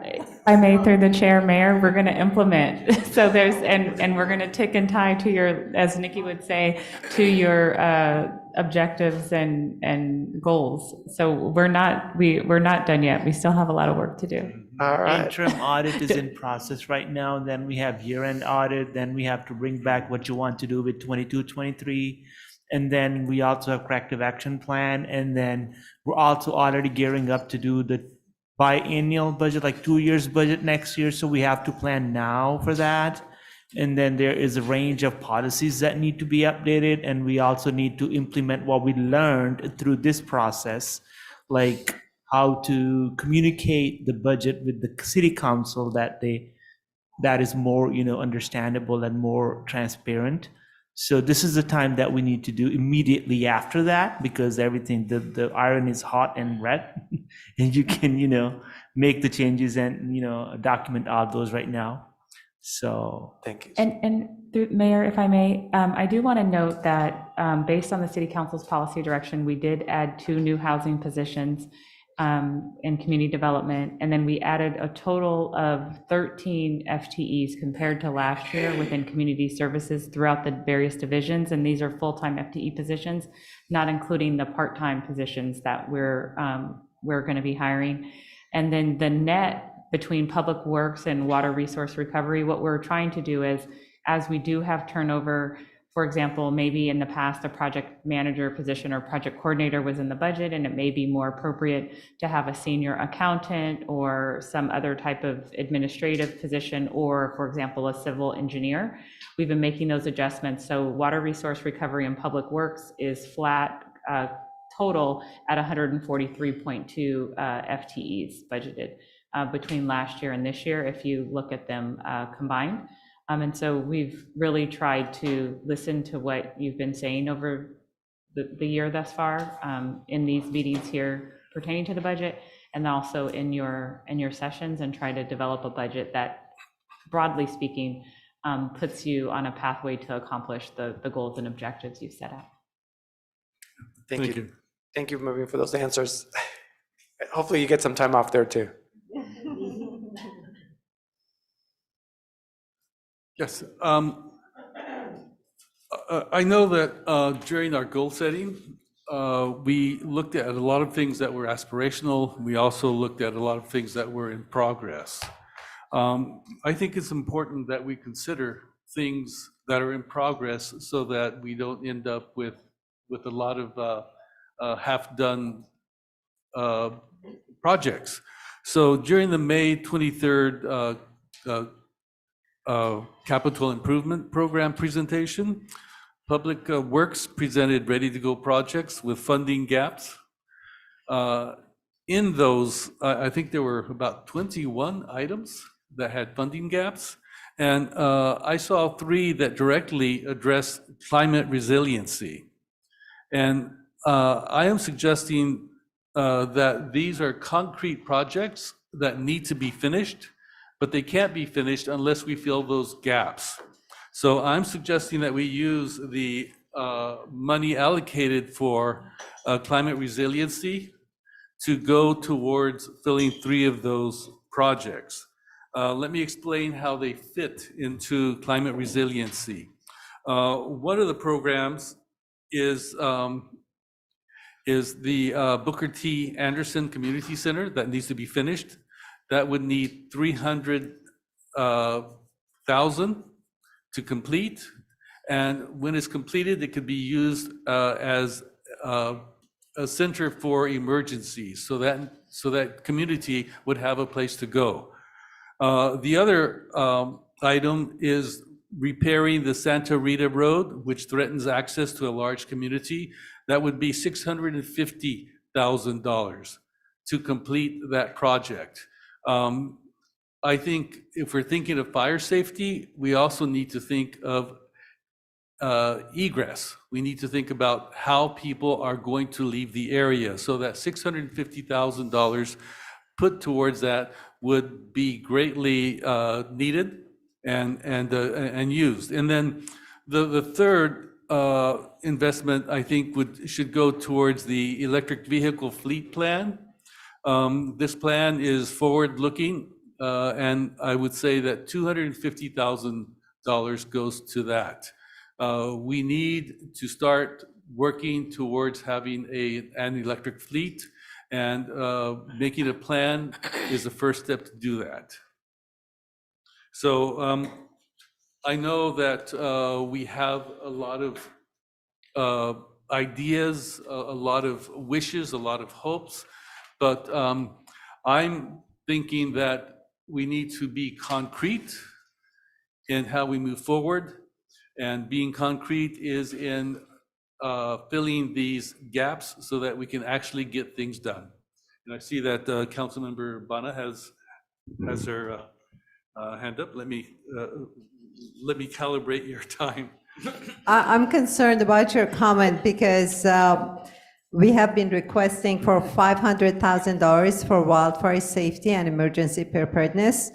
It will mostly be used for fuel reduction, emergency preparedness, and also requesting for Measure X help because they won't pay 100%, they pay only 50%. So I hope your comment is not about the $500,000 for wildfire safety, but from other buckets. It was. We really need, I mean, fuel reduction is number one, and city is the main property owner that does not manage its own properties. There are lots of dead trees and just weed and everything. We need to buy a green mower for weed abatement. It costs $200,000. That we do have concrete plan for that $500,000. It's not just that it's a lump sum that with no specifics. There are specifics to use it. We actually needed 1 million, but to make sure it goes through, we reduced it to $500,000, and hoping the council agrees with that.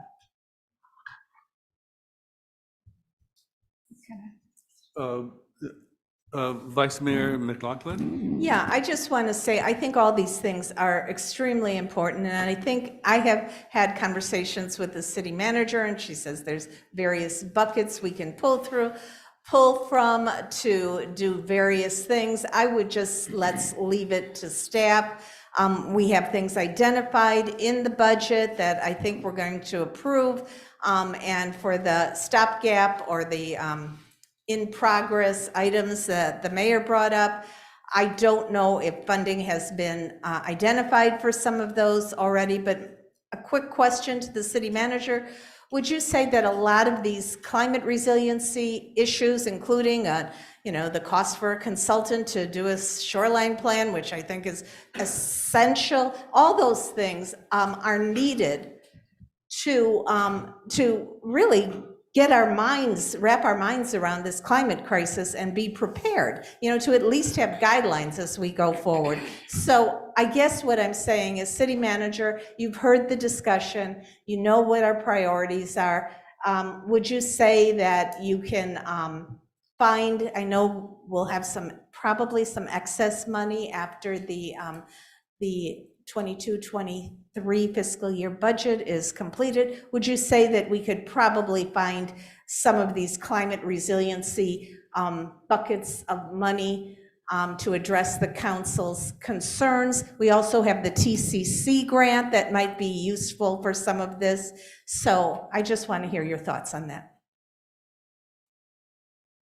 So, Mayor, if I may, through you as the chair, we think that there's an opportunity to bring all of these things forward that the council is requesting.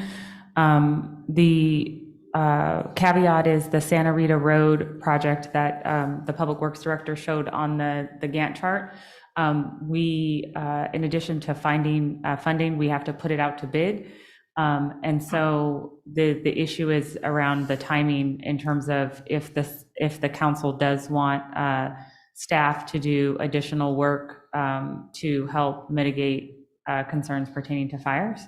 That would need to be happening now during your recess. And this versus the other, some of what was discussed here are longer term plans. I think we can accommodate hopefully the electrical vehicle fleet plan within the ECIA budget, because the concept is that it would reduce local greenhouse gas emissions. So instead of actually procuring vehicles, I think we could at least use the funding to develop a plan. So that could be a collaborative effort between transportation and the fleet division. And in terms of BTA, I'm going to ask the Public Works Director to come up, because I know that we have had an item on the agenda pertaining to BTA. And so he can give us an update in terms of if additional funding is needed, and if so, how much. But I do recall that we've had it on the agenda. Thank you, City Manager.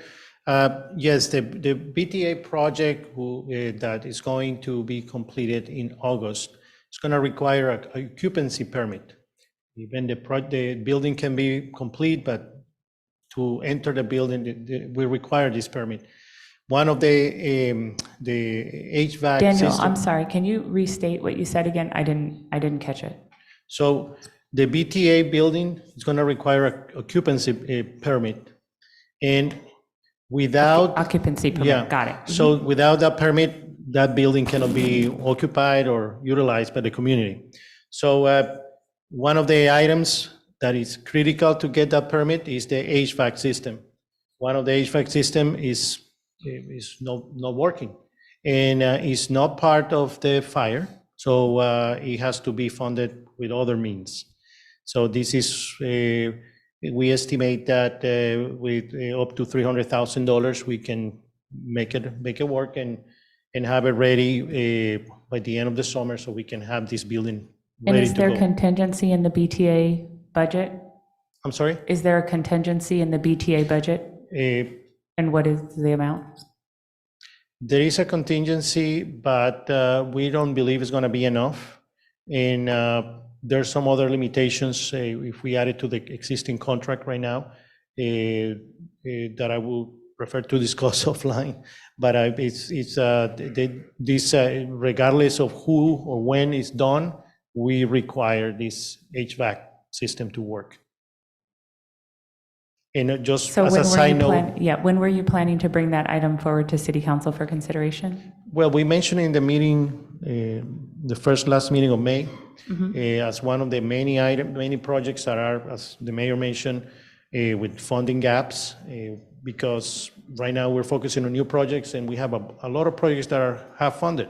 So, But it could be funded maybe through ARPA, and we also have to fund the furniture, fixtures, and equipment, right? Because right now it hasn't been occupied, so we need furniture, fixtures, and equipment too. So we have to get an updated plan from the Recreation Department on what activities they're going to have there, what kind of programming, so we can buy the right equipment. So it seems like we need a comprehensive, there has to be a strategy between Public Works and Community Services to roll that out. And what's the anticipated completion date? I don't recall. Mid-August. And another element related with the BTA area is the different transformers that we have there. If you remember past winter, one of the poles with one transformer fell off, it had a spill, and it has to be treated. So that comes into climate Right, resiliency. so that could be part of that could be expended from the 300,000, because previously, we were just bringing those items forward when the transformers fell. So any additional things that need to be addressed as built environment improvements with, there could actually be funded out of that bucket, if the council was inclined to do so. But we'll, whatever the council would like to do, we're happy to proceed accordingly. Councilmember Robinson? Thank you. So, yeah, I'm not exactly sure how to do this, but it does feel imperative to make sure that we know the projects that are moving forward that have budget gaps, and that we, especially ones with timeframes like ending in August, and that we prioritize making sure to fill those gaps. I from where I sit today, I'm unsure that the budget that we have is addressing all of those issues. So No, it's not. And so the mayor asked us to hold on the ARPA proposed allocations until after this item. And so after the budget is adopted, the strategy would be that we would prioritize based on what the council directed us to do in your meeting last Thursday with Henry, and then looking at the ECIA funding, looking at any unspent funds, as well as looking at ARPA, and come back to city council with a recommendation for consideration that aligns. I do have also deep concerns that we're using ARPA like a piggy bank and not addressing some of the core needs that it's supposed to. No, that's why we would have a strategic conversation, so it's not a piggy bank. Okay. Yeah, so I want to make sure that the projects that are in progress have the funds that they have, and so it sounds like there may be a process for that. But I also wanted to just say that I really appreciate the process that Vice Mayor McLaughlin has put forward for the item that she's bringing forward, bringing it in front of the council so we can understand what the project is and before asking for an allocation. And when you bring it before the council, so we're all totally informed and have an opportunity to vote on it or to comment on it before an allocation is asked for. I think that that's just really good process, and that if we can all learn from that model, and when we have a pet project and we want to bring it forward, please bring it to the full council and go through a process so we can all get all the information, and it can go through a process before it's slipped into the budget. I think that'll make us just a healthier city and a healthier budgeting Yeah, process. we're happy to do it however the council prefers. Sometimes the council members ask us to do a bucket and then ask for an RFP and then staff come up with recommendations. So that's what happened, for example, with the Green Blue New Deal, or for example, on the Housing First or emergency housing. We work collaboratively with the council member to help develop the framework, and then it's brought to city council. So just because it's in a bucket doesn't have to, it's not expended. It's but that's money that money that's set aside that we haven't discussed on where it's going to go yet, or what exactly it's going to be used for, could be used for something that's in progress that we know we want to do it, and it has a budget gap. Because once we've put it towards something else, we can't say, oh, we have this ongoing project and we need to fill that gap, because we've already put it towards something else that we don't even know exactly what it is. I feel like that's not a healthy process. Like, we need to. I'm not disagreeing with you. Yeah, I'm just saying that in the past, right, we've done it both ways. So I'm happy to move forward as directed by the city council, since it's happened both ways. If the council would like to update its rules to have things done in a specific way, that would be extraordinarily helpful to staff, but that hasn't been the practice. So we as staff are trying to be flexible and follow the city council policy direction and the requests. So we're happy to move forward as directed by the city council. So I need a little advice from the city council or the city attorney. Is this a motion? Do I need to make a motion to say that if someone is seeking a budget allocation, that they should first present the item to the full council and get a vote?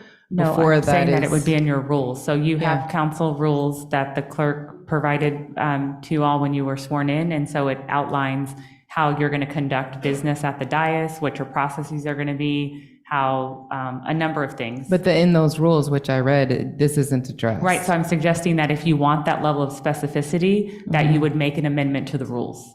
It doesn't have to be a motion. You would make amendment to your rules, and then the council would adopt updates to the rules, because then it would be a new procedure versus it just being a motion, which isn't really extraordinarily helpful to staff. What would be helpful to staff is for us to meet with Henry, like we previously discussed, update your rules so you can all have consensus on how you want to conduct city business. So I would love to get that meeting with Henry on the calendar, because it just feels we really need a healthy process around this, so we can make sure that we're prioritizing ongoing projects with gaps and then bringing things to the full council so we're fully informed and we're all on board before we put it in the budget and put away money for things that we don't even know what they are yet. Thank you for your comments, and your time is over. So I will make a motion, Mr. Mayor. It's my turn. Actually, there's other people. Can I I'm sorry, Councilmember Bana. Thank you very much. Following your comment, Mr. Mayor, if I may, I would like to ask Chief Bontempo to explain that the $500,000 for wildfire safety is an objective need for public safety. I believe Battalion Chief Bontempo has experience in managing wildfires and can tell us more about it and the very high fire hazard severity zone in Richmond. Thank you. Good evening. Victor Bontempo again. That $500,000 would go a long way for the West Contra Costa Fire Safe Council. We can use it, as we talked about a little bit earlier. We've done evacuation drills in Carriage Hills last year. We're doing one on July 15th in the Point Richmond area, and we're going to continue to do those. A big part of these are public education and educating the public in preparedness. Getting them on the platforms such as Nixle, Zone Haven, CWS, and informing them for everybody to sign up. So part of that is public education training. We need the funding for the third-party contractors to assist with the mitigation and fuel management to keep up the egress routes and make sure the roads, the fire roads for us are maintained. Right now, our crews went through some of the areas in the hills, and a lot of the roads, the fire roads that we would travel on are washed out. So a lot of that is East Bay Regional Parks, but the funding would help us maintain these roads along with gates, signage, mapping. Also, it would help us with the FireWise program. I've been working with Marilyn Starney from UC Berkeley. She's a master gardener. I'm sorry, Chief Bontempo, this budget will go to the fire department and public works together. My apologies. The plan is to buy green more for fuel reduction. So weed abatement, you're familiar with the area, so it's mainly fuel reduction. My apologies. So yeah, that's the equipment, staffing for public works and for the fire department to work collaboratively together to maintain all these the egress routes and the fuel mitigation. We don't have the personnel for fuel mitigation, and I know that Public Works is shorthanded as well. So using Crew 12 is a great tool for us, Crew 12 from Confire, but it's not sustainable for the amount of work that needs to be done. And can you just talk about the danger of wildfire in our area, how serious it is? Yeah, we have a large wildland urban interface in Richmond throughout Wildcat Canyon, throughout El Sobrante area, Point Richmond.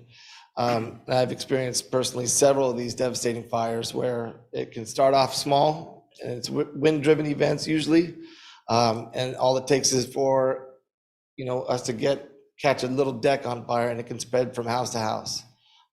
They don't discriminate. Any house that is or public space that is not maintained with vegetation, they're going to go fast in these wind-driven events. So, it's important for us to get a good jump on these, and it helps when everything around us is managed correctly. Thank you.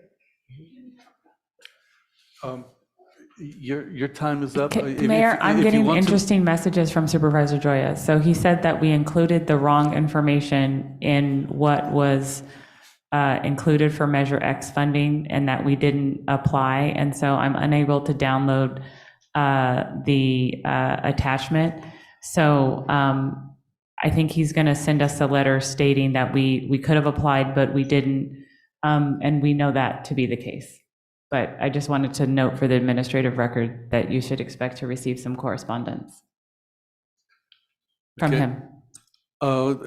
We're getting close to a time for a motion, but before the motion, I want to explain what's going on here. We are looking at money management issues. We are not saying that climate resiliency, wildfire safety, built environment are off the table. What we're saying is that, or what I'm saying is that money for that needs to be used to finish projects that are important, and they are climate resiliency projects. Now, once we move forward on these that need to be funded immediately, we can massage our budget in the future to address the needs, to address the aspirations that all council members have. So with that, I believe it's time for a motion.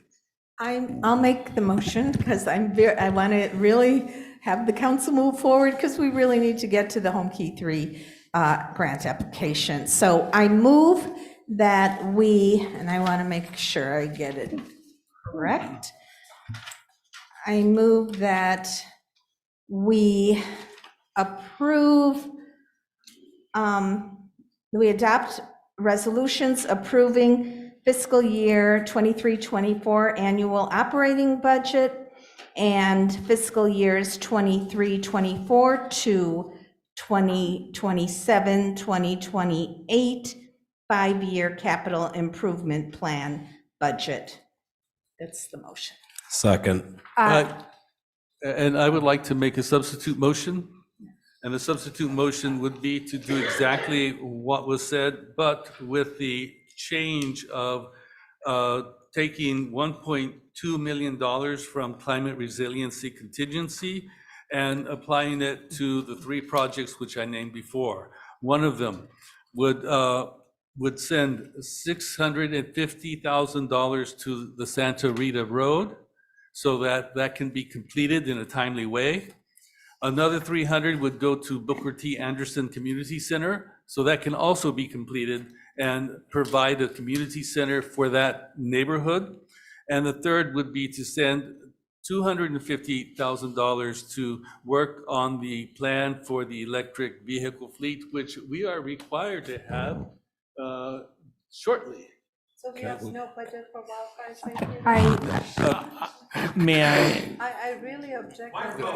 May I Excuse me, clarify this is not, because may I clarify something? Yes. The climate resiliency total is $800,000, not 1.2. Is 3,000 in transfer in and out. That is the same one that's listed as new 300. appropriations. so. And there's also, Mayor, funding in the, I'm sorry, so are you saying that you have double counted the 300,000? No, we're not double counting. That's a different view. That's transfer in and out. $300,000 is budgeted as accounting for transfer in and out schedule. And we are including that as a new appropriation because it was not part of the previous budget process. So that's why it's part of that too. Okay, in that case, I would X the number 3, the electric vehicle fleet, and just consider the $650,000 for the Santa Rita Road and the $300,000 for Booker T. Anderson Community Center. Total is $800,000. So you have $300,000 for climate resiliency built environment, and then $500,000 for wildlife safety. So Mayor, you also have $1.5 million that you've already allocated to ARPA HVAC, so it might be helpful for the Public Works Director to give an update on where those HVAC projects are in the event that you wanted to prioritize BTA. I'm not sure how that's moving forward at this juncture, but that might be helpful context. I don't know if he's provided that to you or your staff.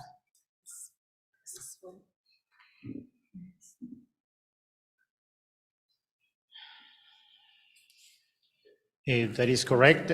Before this meeting, we confirmed that we have $1.5 million for HVAC for different buildings, and we can prioritize the BTA under that account. Okay.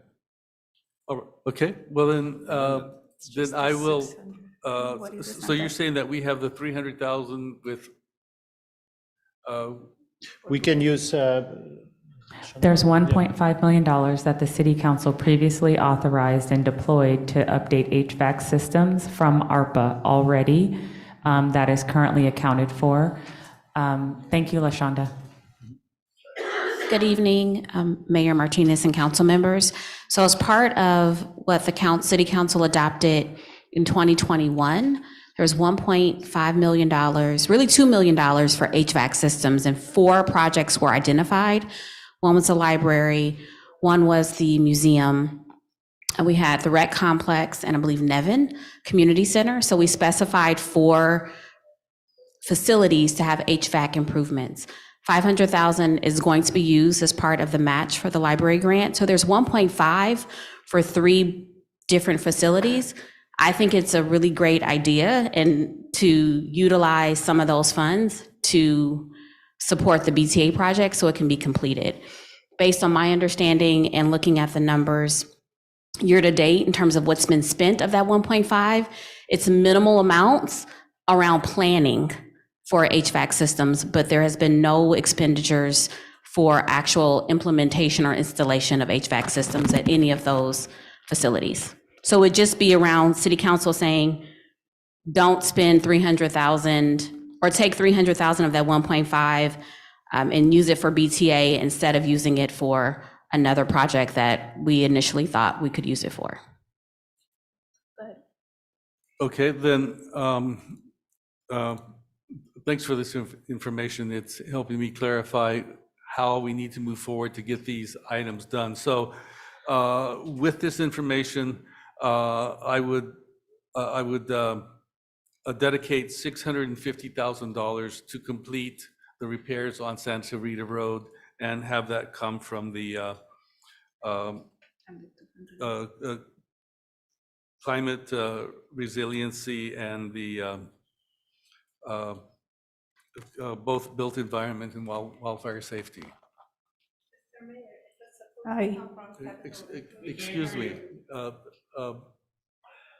Yes. So I just want to say, I do believe that wildfire safety is really important in this day and age while we're facing climate change, we're facing wildfires going crazy. We saw what happened in Paradise and other places. I don't think it's unreasonable. I don't know the cost of how much it would be to do this vegetation curtailing, but I do think it's very important. So I do have a question. I hear your point of view, Mr. Mayor. I think it's a valid one in terms of the Santa Rita Yes, project. I know the city manager had talked about the need for that, or it was in the presentation. I don't know where you were thinking of getting the money for that. So my question to the city manager is, I know you often talk about buckets of money, and there's often various ways to get to where we want to go with various different buckets. So if the mayor is asking to utilize money from the climate resiliency or climate resilience contingency fund money, is there another bucket that can be utilized for the wildfire safety? Well, what we could do is, since the Santa Rita Road issue was commenced with an emergency, it was an emergency. So this is the sort of thing that we need to have further internal discussions about, but preliminarily, if I had to say definitively right now, I would say it could come from risk management, or it could come from unspent funds at the end of the fiscal year, because by the time you're going to need to deploy the contract, we're going to be at a better position to know where exactly we are for the work. So I've told Public Works they need to start planning, because the work has to happen before there's another rain, or else the road could wash away. So it's not really a project that's optional. We definitively have to do it. And in the past, when those have happened, if it gets really out of control, then that's when we seek and try to obtain additional federal and state dollars to repay. But that those have in the past been funded by, for example, when there's huge sinkholes, by risk management. So, Mr. Mayor, having heard that, I'm wondering if you would amend your motion to say that we need to allocate that 600,000 plus from a fund, a bucket that the city manager and finance team would recommend. And, whether it's the climate contingency fund or some other fund, so that we at least know that every project that we are talking about here has a funding source. Can I offer another amendment? And that would be that we move forward with what you said, but ask for the wildfire safety to come in front of the council with a budget and clear line items of what you want to use the budget for, so we all understand. And when we're considering this Q1 prioritize that, because there's supposed to be another moment of a process when we're considering in Q1 the priorities and allocating funds that we believe will be available for the priorities that we created, which wildfire is one of them. We all agree wildfire is a priority, that we can allocate funds at that time once we understand what the funds would be used for with the other priority projects. And at this time, we can move forward with the mayor's suggestion to completely fund something that's in progress and necessary. The Santa Rita Road egress is super important. And we have a moment on the calendar where we can bring the wildfire completely forward. We completely understand where all that money will go. So that my amended motion would be to move forward with allocating the funds from the budget to cover the gap in Santa Rita Road and any other funds any other in-progress projects that have funding gaps that we need to move on. And then we bring forward the wildfire in a subsequent council meeting so we can fully understand where the money's going to go. And then during the Q1 process, we can add that into the budget. I accept that. Can I also add? Can I also Do we have a add? second? Oh. I second that, but can I also add something, and it's also just in terms of like being more specific. I want to also add that for the fleet, we allocate the money that is asked for, which is for fiscal year 23-24, the 7.3 millions, plus the 3.4 millions, which is carry forward, for a total of 10.75 million. So we know that out of the cost pool, we are allocating what the money for fleet is needed. So we make sure that we have the trucks and we have everything that is needed, so we can clean the parts, we can do all of these things. So I want to add that, and I don't know like if you agree with that, but. Mayor, if I may, I think because we've had so many discussions about wildfires in this meeting from a risk management perspective, it would be good if we could give direction to staff to try to come back with something by the 11th, because if we don't come back until September, you will have completed much of the wildfire season. Yeah. And so having this sort of public discussion about a matter of significant public safety, then, and the city attorney can opine on this, is not something that we would suggest for a public body to do, so that we need to be more proactive about public safety. And so I can ask Public Works and Fire to work on an item. And with respectfully, that doesn't mean, in my mind, it doesn't mean that Councilmember Bonner gives me a list and then I give it to you, right? That means that Councilmember Bonner, along with all council members, could say, oh, in Point Richmond, we want to have something, it could be a litany of things, but I would be delegating my recommendations on this to Public Works and to Fire to come up with a plan. that they would recommend for the city council consideration. It doesn't mean because one council member has asked for the bucket. So just like previously with Housing First, right? That was something the previous mayor really championed. But we didn't just say, here's his Housing First program, and we didn't go do it. We issued our own RFP. We had staff developed an RFP, we issued it, we ranked the firms, it came back to the council, it was approved. So we don't just take what one council member thinks are the priorities and do that unilaterally. We implement based on the expertise of city staff and because they're the professionals. I'm not a wildfire safety expert, so I would defer to police and fire. So I would be open to adjusting my amendment to come back and hear a plan from staff on July 11th. But I would also like for staff to identify a source for the $500,000 that is not this current source, that we can move the money that we're currently talking about to cover the in-progress project. Because I know that there's other potential pots of money for all of these things. And so if staff can identify where that $500,000 can come from, that would be helpful. Okay. So I think like the motion, if I am understanding, is to approve the budget with the understanding that we are putting $650,000 to the Santa Rita Wall from the climate resilience. And also I will add that we will make sure that the fleet has the money, like 7.3 million allocation for this fiscal year, plus the 3.4 carry forward for a total of 10.75 million. So that is the motion. If we do that at this juncture, the budget will be out of balance. So can we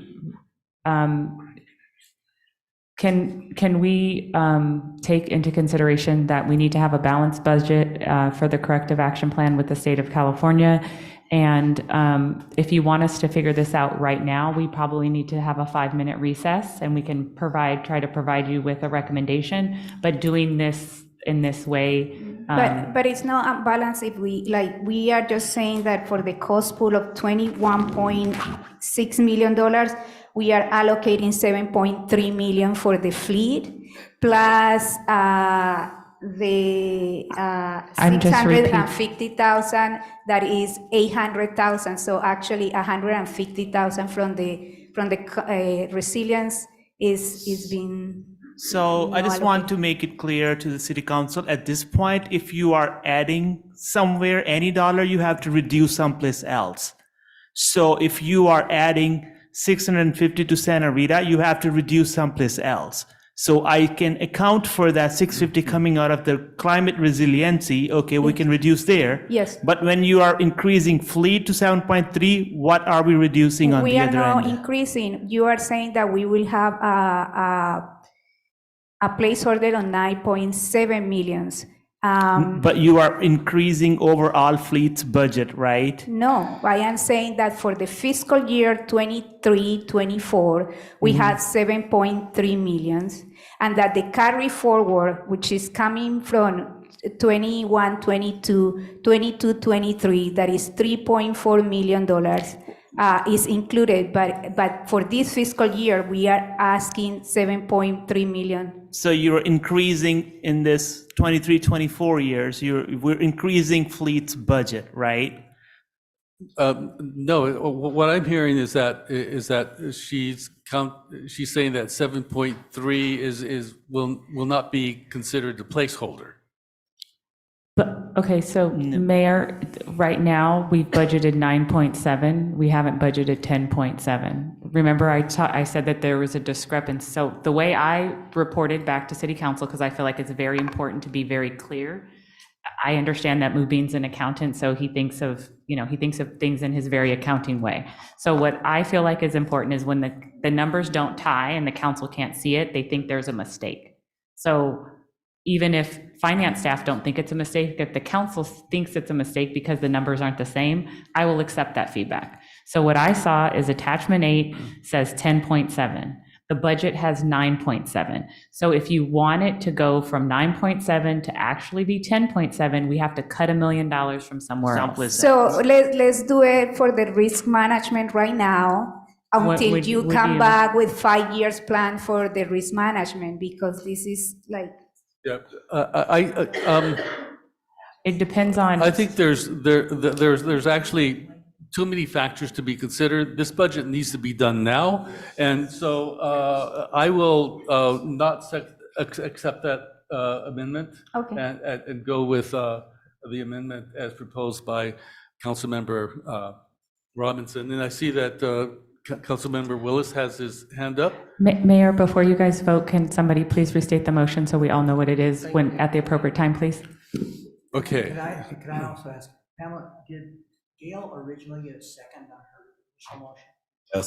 Yes, she did. And then I made a substitute motion. Right, yeah. Is the motion, then is Doria's is another? Yes, hers was a friendly amendment. Okay, that's a friendly amendment. Yes, So the motion is to accept the budget as is, with the exception of using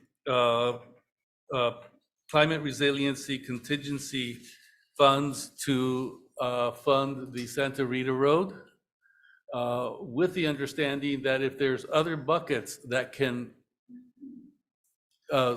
substitute those funds, those other buckets will be used. The way I understood that was that staff's to come back on the 11th with some suggestions to come up. No, okay. That was my friendly amendment. So my friendly amendment was exactly what you said, but it also included an ask from staff to come back on the 11th with a wildfire plan that had like budget allocations, like exact items of how the funds would be spent, and it would be informed by, other folks. And then they would find a different pot of money for that. The issue with that is that if we do that, we are not actually passing the budget tonight. No, we are. You would, what I understand, you Okay. would pass the budget tonight. Staff will come back on the 11th with some idea about this funding. Where the monies will come from. Well, and at that point in time, if you wanted to make a modification to the budget, you could, but the budget would be adopted tonight. Okay, all right then. All right, so if Councilmember Willis has no questions or comments, then we're ready for a vote. Okay, so the motion was by Mayor Martinez, second by Councilmember Jimenez, with the friendly amendment by Councilmember Robinson. Okay. Councilmember Bono. Oh, sorry. We're in the middle of a vote now. I'll just vote as I was gonna make a comment on, so just continue with the vote. May I? Yes. May I interject quickly a little bit for clarification? So now, does the motion involve all of resiliency dollars, which is $800,000, or there is still caveat of $650,000? It involves 650, okay, 650. good. Just wanted to clarify that piece. Thank you. Does that mess with the It budget? does not, because we're moving dollar from one to the other, but yeah. So we're the good? remaining Okay. 150, Mayor, for the good of the order, for the remaining 150, do you want that dedicated for built environment or for wildfire for the adoption of this budget? We just need policy direction. Okay, the policy direction is to keep it in one bucket for both, and. Okay, so 75 each? Sure. Thank you. Councilmember Bono. Yes. Councilmember Jimenez. yes. Vice Mayor McLaughlin. Yes. Councilmember Robinson. Yes. Councilmember Willis. Yes. Councilmember Zepeda. Yes. And Mayor Martinez. Yes. Vote is unanimous. Okay, we have Thank two you. more minutes, so it's time to, I'll make a motion to extend the meeting for the next two items, and then we finish. Excuse me, there's one more item. Oh, sorry. Thanks. Until 11:30. So I'll second the motion to extend the meeting. perhaps we could extend till 11:30, and then when we get to 11:30, I know it's going to take us longer, we could extend again. Yes, Nina, yep, Thank you. yes. I second it. She was a second. It was Oh, okay. Councilmember Bonner, Yes. Councilmember Jimenez, Yes. Vice Mayor McLaughlin, Yes. Councilmember Robinson, Yes. Councilmember Willis, Yes. Councilmember Zepeda, Yes. and Mayor Martinez. Yes. The vote is unanimous.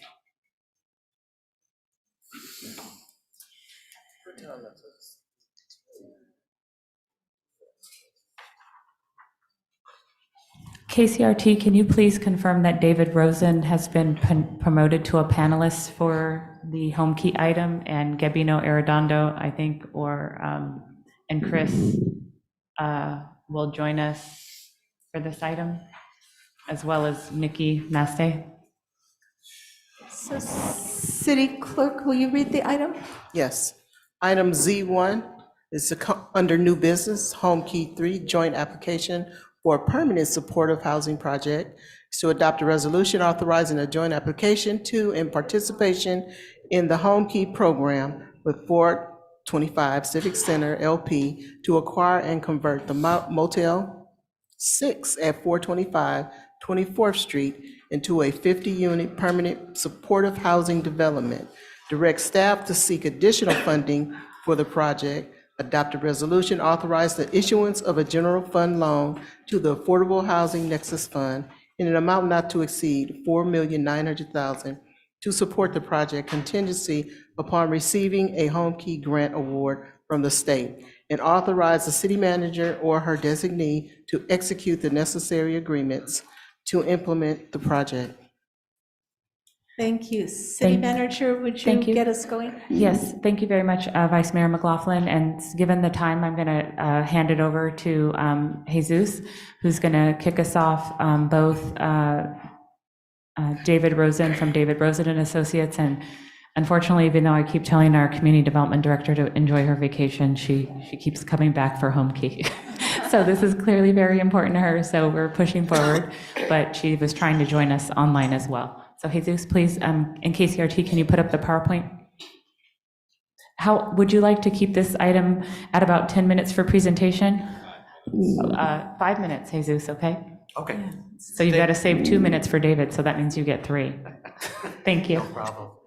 Thank you. Good evening, Mayor, City Council members. The item before you is the application for the Home Key application. Next slide. And so you already heard the recommendation. I won't read through that again. Next slide.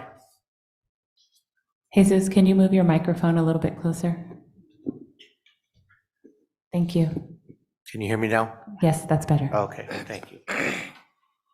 So who is experiencing homelessness? So the vast majority of people experiencing homelessness in Richmond are adult-only households. The majority of people experiencing homelessness in Richmond are also adult ages 25 to 54. Homelessness also disproportionately impacts Black and Indigenous people, undocumented immigrants, people with disabilities, and people impacted by the criminal legal system. In 2020, the Contra Costa County point-in-time homeless count found that 280 people in Richmond were experiencing unsheltered homelessness. The 2023 PIT count recently completed found that the number of people experiencing homelessness in Richmond had increased to 487 people, which is an increase of about 74% over that period of time. Next slide. So on April 23, the City Council approved the Homeless Strategic Plan. And the purpose of the plan is it's a community-wide roadmap to ending homelessness. Why did we do it? To help guide the city, nonprofits, and other community members as they make decisions about funding, programs, priorities, and needs. Let's go. Excuse me, next slide.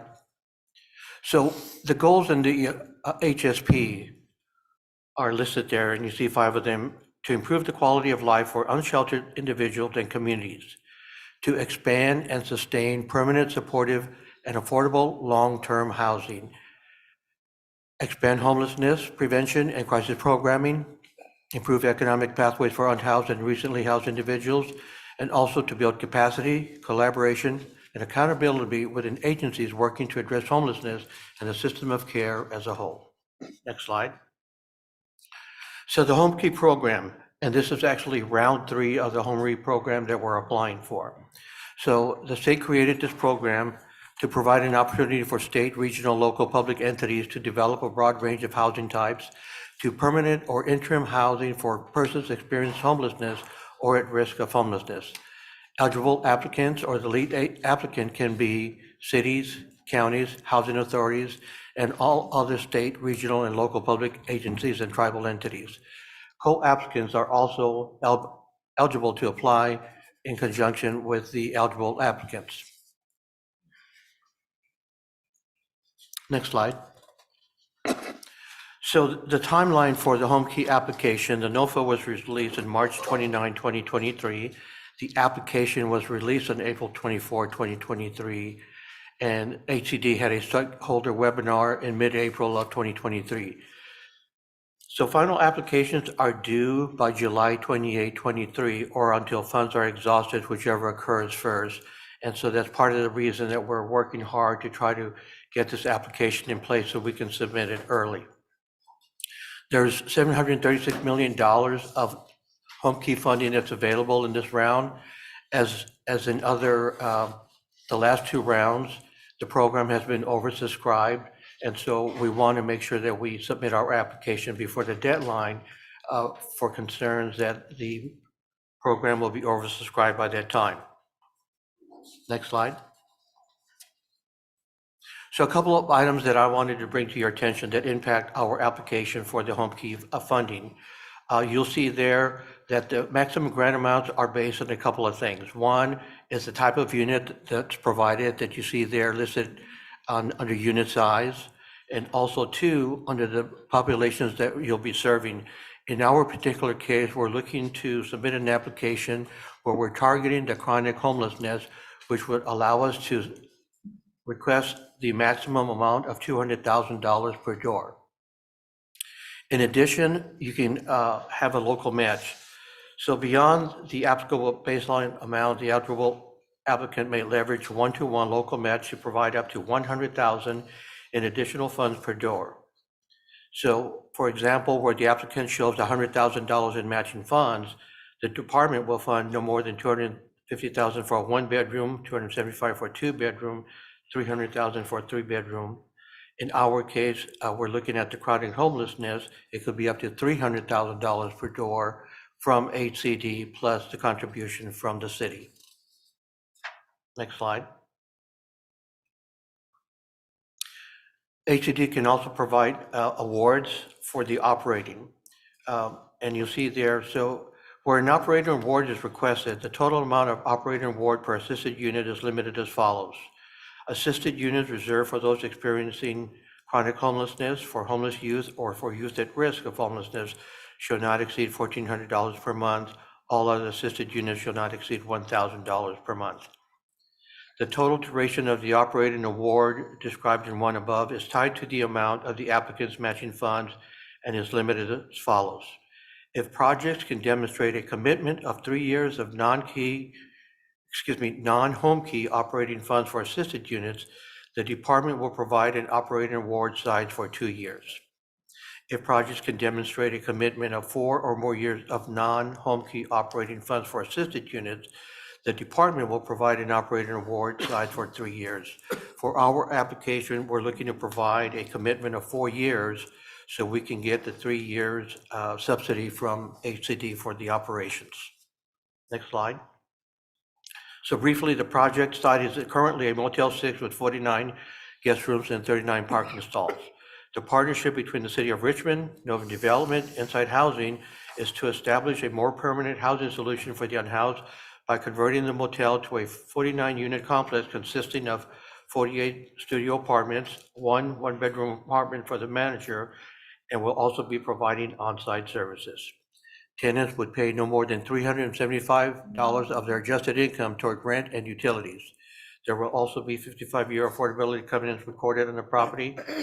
Related to that, we had a community forum on May 15, 2023 to discuss the project. We received comments from the community. We also had several members of the city council attend the presentation. Next slide. The project partners, the co-project developer is Novin Development Corporation. Co-project developer and service provider is Inside Housing, formerly known as Berkeley Food and Housing Project. The property manager would be FPI Management, and the city partner, the co-applicant and the main applicant is the City of Richmond. Next slide. So Novin Development currently has 14 projects comprising over 600 new construction units in the pipeline. These projects include 100% affordable senior housing, permanent supportive housing, and workforce housing projects. The goal is for the preservation and new construction of these units. Novin Development also was a recent recipient of a Home Key Award for a project in the city of Santa Cruz. It's a new construction project. They also have a new construction project currently under construction in Sokol, California, providing 36 affordable units comprised of 32 one-bedroom and 4 two-bedrooms. These are for individuals who are chronically homeless or at risk of being homeless. The project has been awarded project-based vouchers, 17 for veterans, 15 for youth at risk, and 4 for homeless families with minors. They also have partnered with local nonprofit services to provide fully staffed direct services to provide the residents with the best on-site service they can. Next slide. Inside Housing, formerly Berkeley Food and Housing Project, has a new name to better reflect where they are and where they're going. The name change reflects the programmatic growth and geographic expansion. Their mission is to provide everyone in the community a home through supportive, equitable, and sustainable housing solutions. Their vision is also a world where everyone is food and housing secure and has a caring community to call home. Next slide. So before you see some renderings that we had done of the project. You'll see on the left side what the project currently looks like. On the left side, you'll see a rendering of what the proposed changes to the project would be, with the goal of making it look more residential as opposed to the motel property that it currently is. Next slide. This is a view from the side street. You'll see on the left that there's a high, probably 6-foot high security fence. The rendering shows that we're looking to lower that fence to make the project more inviting. There will also be some changes to the building facade that you see there. There's a drawing on that large face of the building there. The railings and the painting, the doors and other trim would be changed to make it a more inviting and home-like property. Next slide. This slide shows you the parking area. As mentioned, there's 31 parking stalls right now. On the left side, you'll see the plan is to include a more open area toward the corner of the property to provide seating for the residents, to provide a general meeting area. Next slide. So for the design, the idea is to make these units more accommodating. You'll see there a couple of pictures of potential layout, which includes a Murphy bed. The top picture shows it when it's drawn up with the sofa, and then the bottom picture shows the Murphy bed when it's pulled out. This allows more flexibility to provide the resident that's occupying the space the flexibility to use it at night to sleep, and of course during the day for other uses. You'll also see a sample layout of the floor plan on the side there. Next slide. Neighborhood amenities. The subject is well located to provide multiple amenities. It's close to transportation, the BART station. It also has good access to education and enrichment facilities listed there. It's also close to the Richmond Art Center, has good access to grocery, Richmond Emergency Food Pantry, Browns Market, and a couple of other places there. There's also access to medical consisting of the Central Pharmacy and the Kaiser Permanente Medical Facility. Nickel Park is nearby, and City Hall, Richmond Housing Authority, Richmond Senior Citizen Center is also nearby. Next slide. So the pros and cons of the project. The pros are that the project will provide 41 units of permanent supportive housing to the unhoused population. The units will be affordable They'll be paying a maximum of $300 monthly rent to residents that are income challenged. It will also be providing robust management oversight to a problematic property at this location. This will also allow the city to leverage the city contribution by the HCD Home Key Fund, but also the additional funds provided by the city's match. Cons.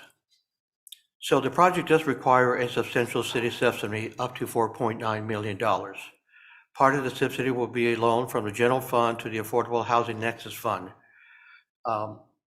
And one of the other cons is that the operating subsidies that are provided by HCD and the city are only good through 7 years. After the end of that period, that subsidy goes away, the property would be able to operate on its own.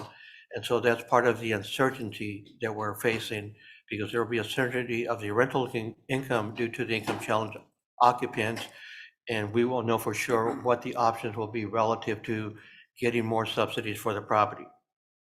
There's no firm commitments for operating subsidies in later years. The project would be able to apply for Measure X funds. Housing vouchers might be available, but again, we don't know that for certain at this point in time. So there's that uncertainty what will happen when we get to that point in time when the subsidy goes away that the city and HUD has provided. Next slide. The recommended action is to adopt a resolution authorizing a joint application to and participation in the Home Peak program with 425 Civic Center LP to acquire and convert the Motel 6 at 425 24th Street into a 49-unit permanent supportive housing development. Direct staff to seek additional funding for the project. Adopt a resolution authorizing the issuance of a general fund loan to the Affordable Housing Nexus Fund in an amount not to exceed $4.9 million to support the project contingent upon receiving a Home Peak grant award from the state, and authorize the city manager or her designee to execute the necessary agreements to implement the project. That concludes the presentation. We're available for questions. Lena is available via Zoom to answer any questions you might have. We also have a representative from Novum Development and Insight Housing, along with our financial consultant, David Rosen, from DRA Associates, available to answer any questions you might have. And I think, David, did you want to add any comments before the council asks questions?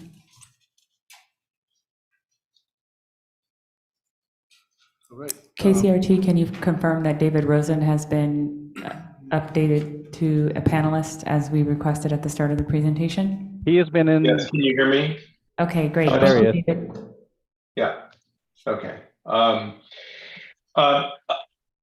Let me briefly give the council a sort of top-line review of the development costs, sources and uses for this project, the operating costs, and then speak to some key issues and concerns about the project, adding on Jesus' comments about the pros and cons for the project.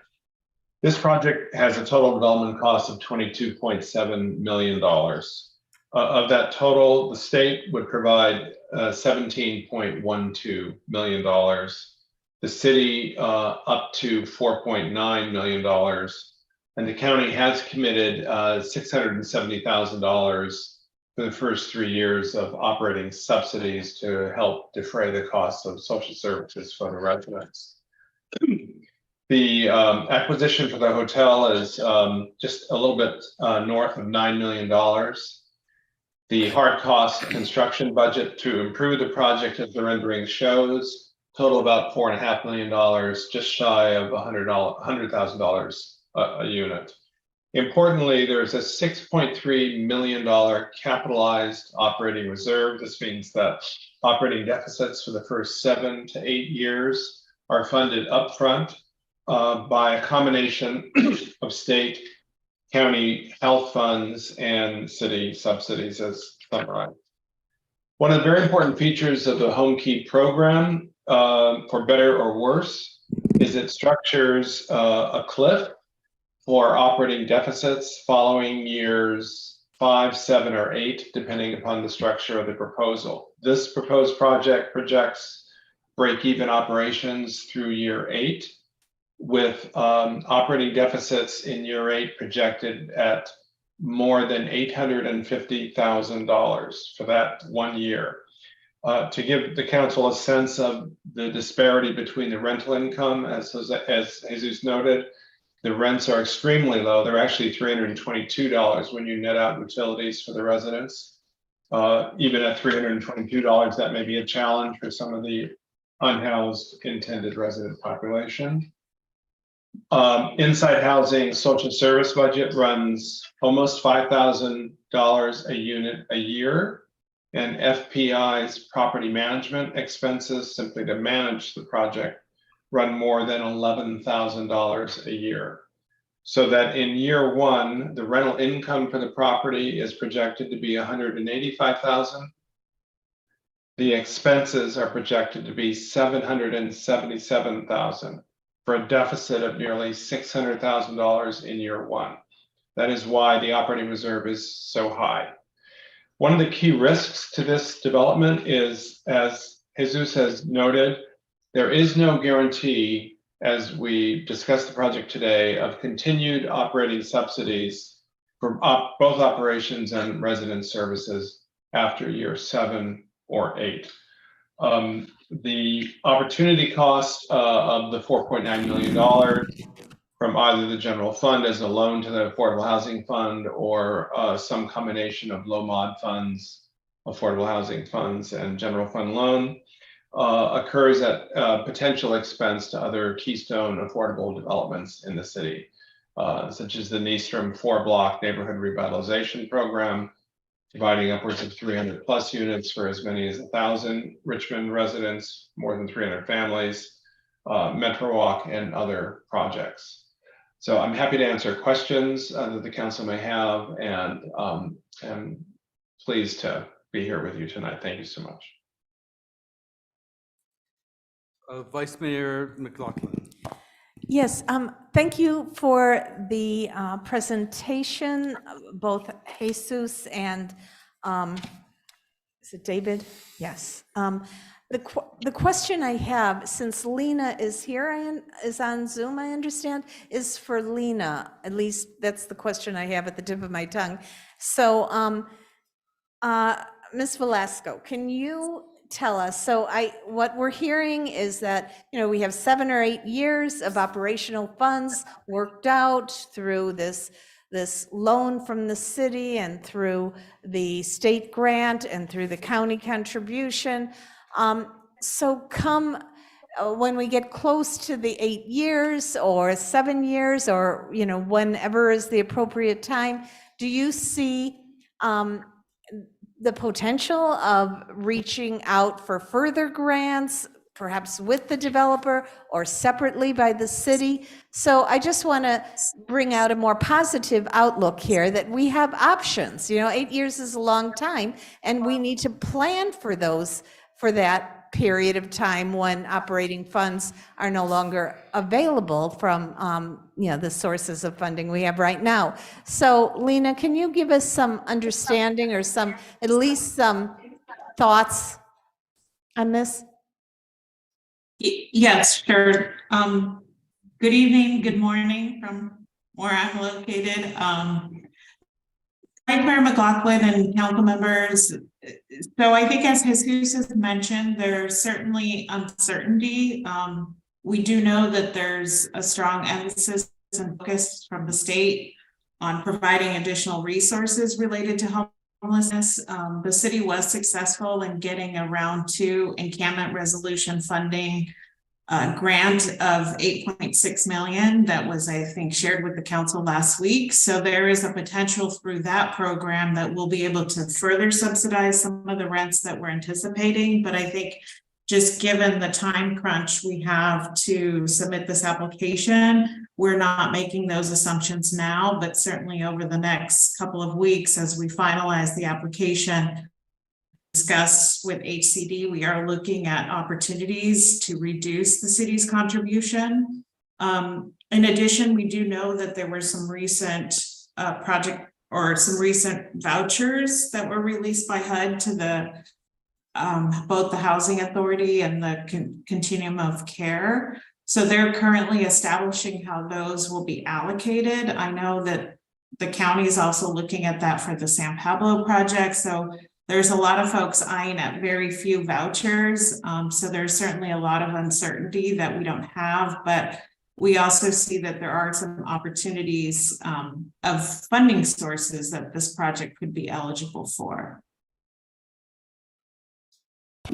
So thank you, Lena. Just a quick follow-up. I'm glad you brought that up, that part of this motion, when we get to making a motion, would be to authorize the city manager to work with the developer to reduce the city's financial contribution to this, so, or financial loan to this. So that's good news, and I hear what you're saying, and I agree. I mean, I think we could make sure that, you know, having the city manager, hearing you, Lena, here, and Jesus talking about this, that we would have to keep a very close eye on this and perhaps bring reports periodically, annually to the council to find out, you know, where things are at, with the knowledge that, hey, you know, we're reaching the 7 or 8 year period and we need to start searching for those additional funding sources. So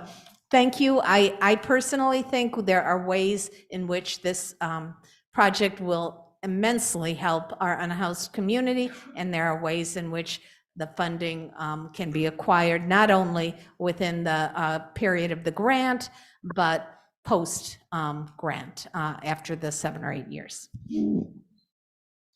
Councilmember Bonner? Thank you for the presentation. I have some questions just to clarify. The numbers don't make sense to me. I'm sure I'm missing something. So David said the total cost of the project is 22.7 million. The annual cost, 22.17. I'm sorry? 22.17. Okay, let's say 22 million. The Great. annual cost or operation expenses are 777,000. So let's say 800,000 per year for 8 years. That's around 6 million. So out of 22 million, if we deduct the operating costs, we come up with $16 million, price of 49 units, which is like $300,000 per unit. We could buy houses at that price. What am I missing?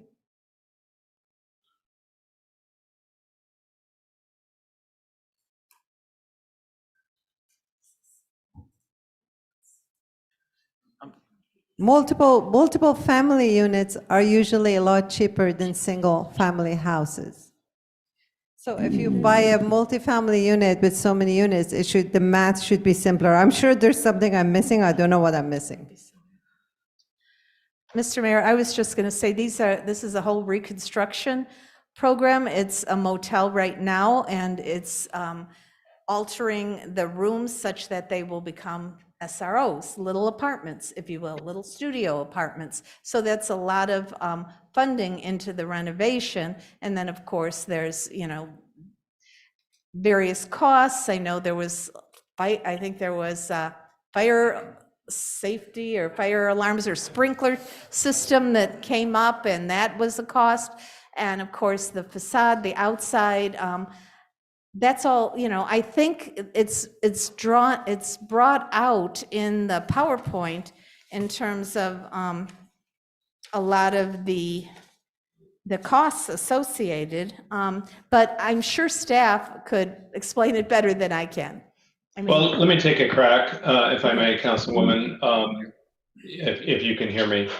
The acquisition cost alone of the motel works out to $187,000 a door. I was actually just trying to do a search on homes for sale in the city of Richmond currently. I'm not sure that certainly single-family detached homes are available for anywhere near $300,000 a door. And I'm not sure that anything maybe short of a studio condominium might be available at that price. The other I think key distinction here is the linkage of the conversion of the hotel rooms to a congregate care permanent supportive housing model, such as that used by Insight Housing in Berkeley.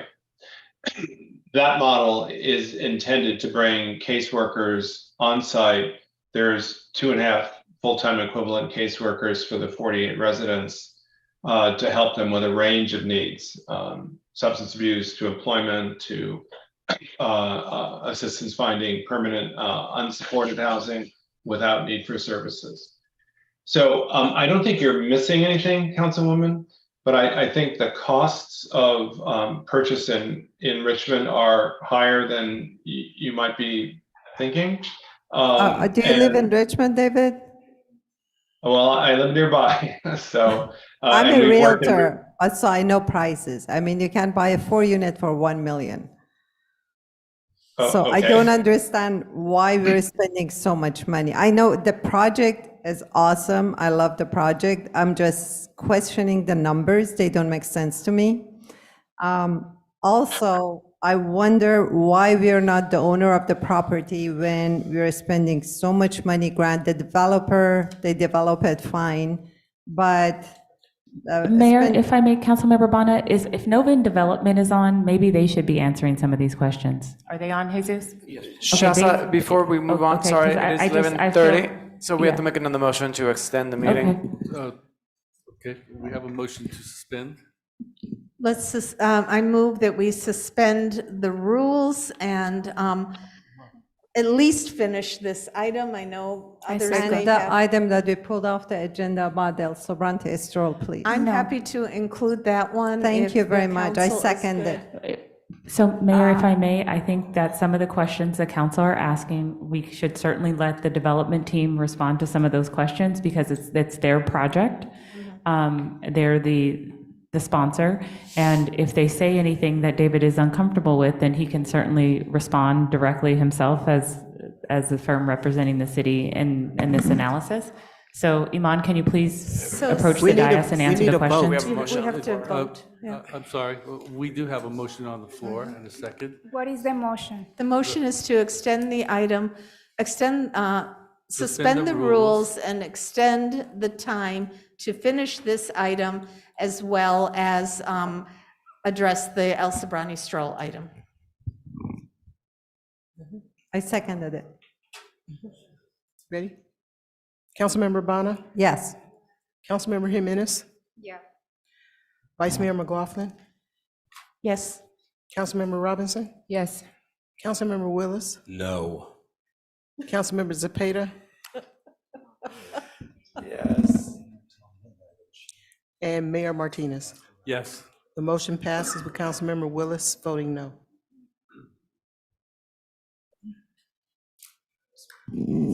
Good evening, council members. Mayor Martinez, thank you for your time this evening. My name is Iman Novin. I am the president and founder of Novin Development.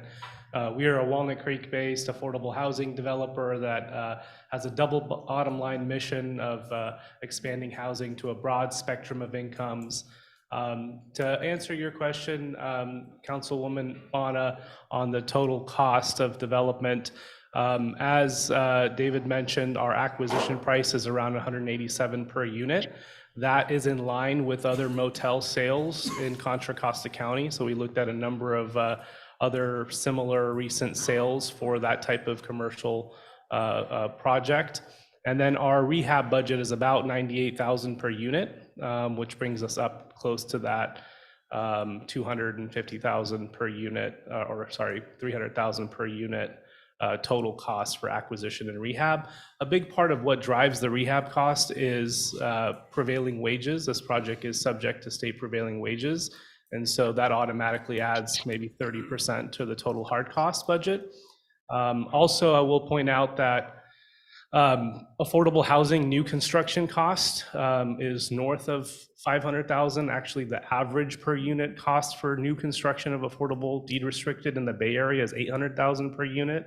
There's a project in Concord that's $1 million per unit for permanent supportive housing. So relative to other ways of creating permanent supportive housing, this is actually a very low per unit total cost. And why isn't the city the owner? The developer becomes the owner? Am I correct? Who's the owner when it's done? So when the project is complete, the ownership is a joint venture between nonprofit Insight Housing and Novin Development. We are firms that specialize in owning and managing affordable housing. We've been doing this for 20 plus years. It is very uncommon for cities to own affordable housing communities themselves. It's not that it's not doable, but oftentimes cities don't want the risk associated with owning the real estate long-term, and so they partner with experienced affordable housing developers to own and manage. What are If I the may, risks? It's just there was asset. something stated that I don't know if that's correct. Who has 20 years of track record experience? That is Oh, not no. what, if I may finish my question, please. David, what is your assessment of the track record and longevity of the firm? And the Novin is an the joint- emerging, relatively new development firm. I believe Iman is referring to the track record of the property management firm, FPI, which has a long track record spanning, as been reported, 40,000 units of low-income rental housing. We haven't confirmed that, but that's what's been reported to us. If I may, the councilwoman asked about ownership of the project. During closed session, Councilwoman, you asked the same question, and I promised to look into the home key program rules for the state housing and community development program between closed session and tonight. There's no explicit guidance in the guidelines, but from what I read in the frequently asked questions, the city is indeed able to own the underlying land and ground lease that land at $1 a year to the development. That's a very common, and I would characterize it as a best practice. It's actually a best practice for the city of Richmond itself. That's the structure with Nevin, Hacienda, Metro Walk, and as I understand it, every other affordable rental development going forward. So the city is able to control and own the land permanently and lease it long-term to the development. Furthermore, we do not advise granting the city funds to this project, but rather loaning them. Because there's no permanent lender other than the city on this project, you would be in first position and have a first lien on the property. This is in addition to the regulatory agreement you would record against the property to guarantee extremely low rents for a minimum of 55 years. Okay. Councilmember Robinson? I'm sorry, I have one more thing to say, and it may be correct that the cost of building is high, especially when we use union labor. That may be valid, but I wonder if it's the best option for the city to spend so much money when buying a house is an already built unit is cheaper. I don't know if it qualifies for grants. I don't know. I confess, I don't know all the ramifications, but it's a lot cheaper to buy multifamily units than buy a unit like a motel and try to convert it into housing units. That's why it's so expensive. That's one portion of it, union labor, and I don't know other factors. Mathematically, it doesn't make sense in real estate. So what is the reason? I mean, is it the grants? If you go for multi-family units, we don't get grants, and only this motel gets grants. Why is that? Part of it is, I think, when you, maybe I'm not exactly sure what type of units you're talking about. Maybe you're talking about like fourplexes or sixplex type communities. Those are very difficult to manage from a scattered site management perspective. And so oftentimes programs like Home Key or tax credits or other state funding programs focus on like 40, 50, 100 unit larger apartment communities where we have dedicated management space, case management offices, property management space, computer labs, after school homework labs, a lot of facilities on site where we have, this isn't independent living. We're serving chronically homeless individuals with mental health issues, drug and alcohol issues, and the provision of services to that population in a single building that has more units and more resources is more efficient than trying to service those individuals in multiple units scattered throughout. there's nothing, specifically precluding folks from maybe finding 10 different fourplexes within a certain half-mile radius. And, but, each 4-unit fourplex would have to be within a half-mile of transit and parks and amenities, because those are all things that the state wants us to check the box on for any given site. So, there's a list of maybe 12 different neighborhood serving amenities that you have to be nearby to qualify, and every single one of those fourplexes would have to be within a half-mile of those. So it's a very difficult thing to make a scattered site affordable housing project work, given the way our state financing is set up. Okay, thank you, but I was hoping the city staff would answer that question. That's okay.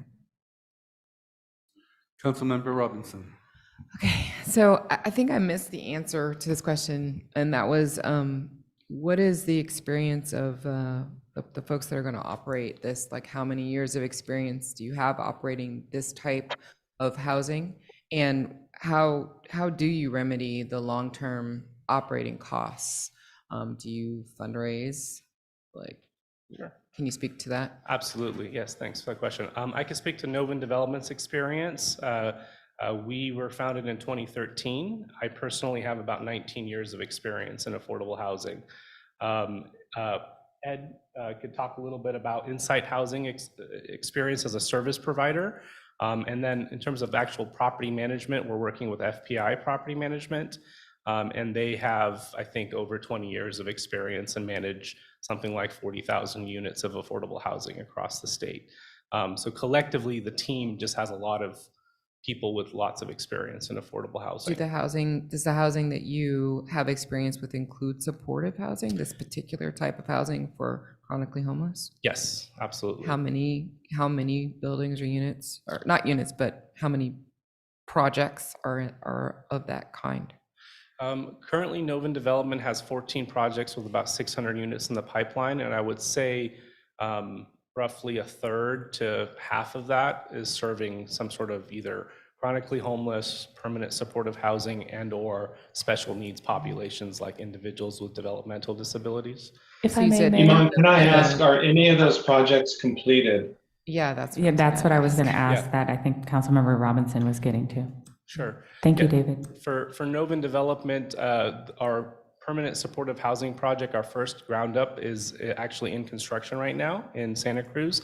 That's the round 2 home project. We also own about 250 units of existing housing that have set aside, some of them have set asides for permanent supportive housing in them now. 33 unit property in Pleasant Hill, our 71 unit building in, 33 unit in San Francisco, our 71 unit building in Pleasant Hill includes. What's the longest period of time that you've owned and operated affordable housing? As Novin Development, I would say about, we bought our first property maybe 3-4 years ago. And then Insight Housing also can talk a little bit more about their portfolio, but they're a service provider that's been in the business for a long time, and then our property management company, FPI. Yeah, and it just, if you could, my time is gonna run out, but I think this is really important to understand your experience. So if you could come and speak to your experience, and then also, you never asked her the question about fundraising, like after the grant funds run out. Sure. What is your plan for sustaining these properties? I'll address that after Ed. Yeah. All right, thank you, and thank you to all the council members. So to answer your question, the Insight Housing has been around under other names since the early 70s. We have 53 years of experience serving homeless and low-income individuals and families in Berkeley, Alameda County, and now we operate in 7 counties across Northern California, including Contra Costa County, where we have an operation, or we have an office in Martinez. In terms of supportive housing, we currently own and operate, or jointly own and operate and provide services at the Hope Center in downtown Berkeley, which is 53 units of supportive housing, about 3 dozen shelter beds, as well as transitional housing for veterans. That opened last year. We also have a board and care residential facility, which is essentially supportive housing for folks with serious mental illnesses at Russell Street in Berkeley. That's 17, there's 17 units of that, along with 8 units of shelter and shelter plus care that we've been operating for 20 years, or a little bit over 20 years in conjunction with Berkeley Mental Health. We also have a shelter at Dwight Way in Berkeley, which we've been operating since, I believe, the early 80s. And so Insight Housing has a long track record of experience in terms of both providing services and supportive services like the ones we'll be providing at this project, and specifically providing supportive housing and developing supportive housing. And how do you sustain those services over time? Is that grant funded? Are you fundraising? It's a combination of things. So we do some fundraising, but largely it's through contracts with state and federal agencies. Thank you. I think we were going to hear from Novin about grant funding as well. Yeah, and so, the way that this Governor Gavin Newsom set up this Home Key program it's unlike any other state HCD program where normally they require that you have 15 years of your funding solved for. Part of the goal is to expedite housing acquisition, preservation, and get the money out the door, and that's why it has a 12-month timeline. Part of that was compromise on solving for 15 years of operating, and the state only actually requires 5 years to be solved for.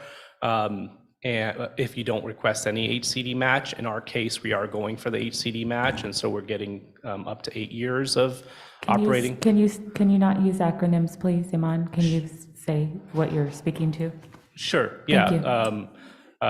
So in this instance, years 8 through 15, we would need to look to the Contra Costa County Council on Homelessness and their annual notice of funding availability as a future potential source of funding, as well as Measure X, the Housing Authority. We would have 8 years of time to basically look for that funding. Part of the goal with this Home Key program is to marry the services divisions with the housing divisions. Those pots of money tend to be separate and in two separate worlds, but this program is merging them together.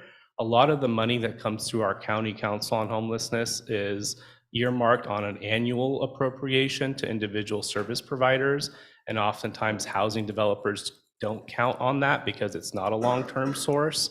But it is money that is available. Our Council on Homelessness puts out quite a bit of money annually. And so there is a high likelihood of us partnering with Insight Housing to apply for and receive future funds from the Services Department, from the Council on Homelessness, as well as through the Measure X for ongoing support. So can I ask one clarifying question, Mayor? So Iman, are you saying that yourself and city staff did not apply for the last round of Measure X funds because there was not yet a project approved, and so in the next round, it is your intention to partner collaboratively with the city to apply? Is that what I'm hearing? Absolutely, yes. Okay, because I feel like that's a very big distinction in terms of the conversations that have been happening. We appreciate that the county is providing Measure X funding to support local nonprofits and entities that service Richmond populations, but this specific request was not moved forward because there was not yet an approved city project to request Measure X funds for. And if the council does elect to direct us to move forward, part of the way the motion is worded is so that sort of application can commence in the next round, or if there's any additional funding from other sources that become available, that city staff would partner with the developer to pursue them. So I just wanted to clarify that because I think it's important to Supervisor Joya. Thank you. Question quickly. Is it possible if we do secure funds that we could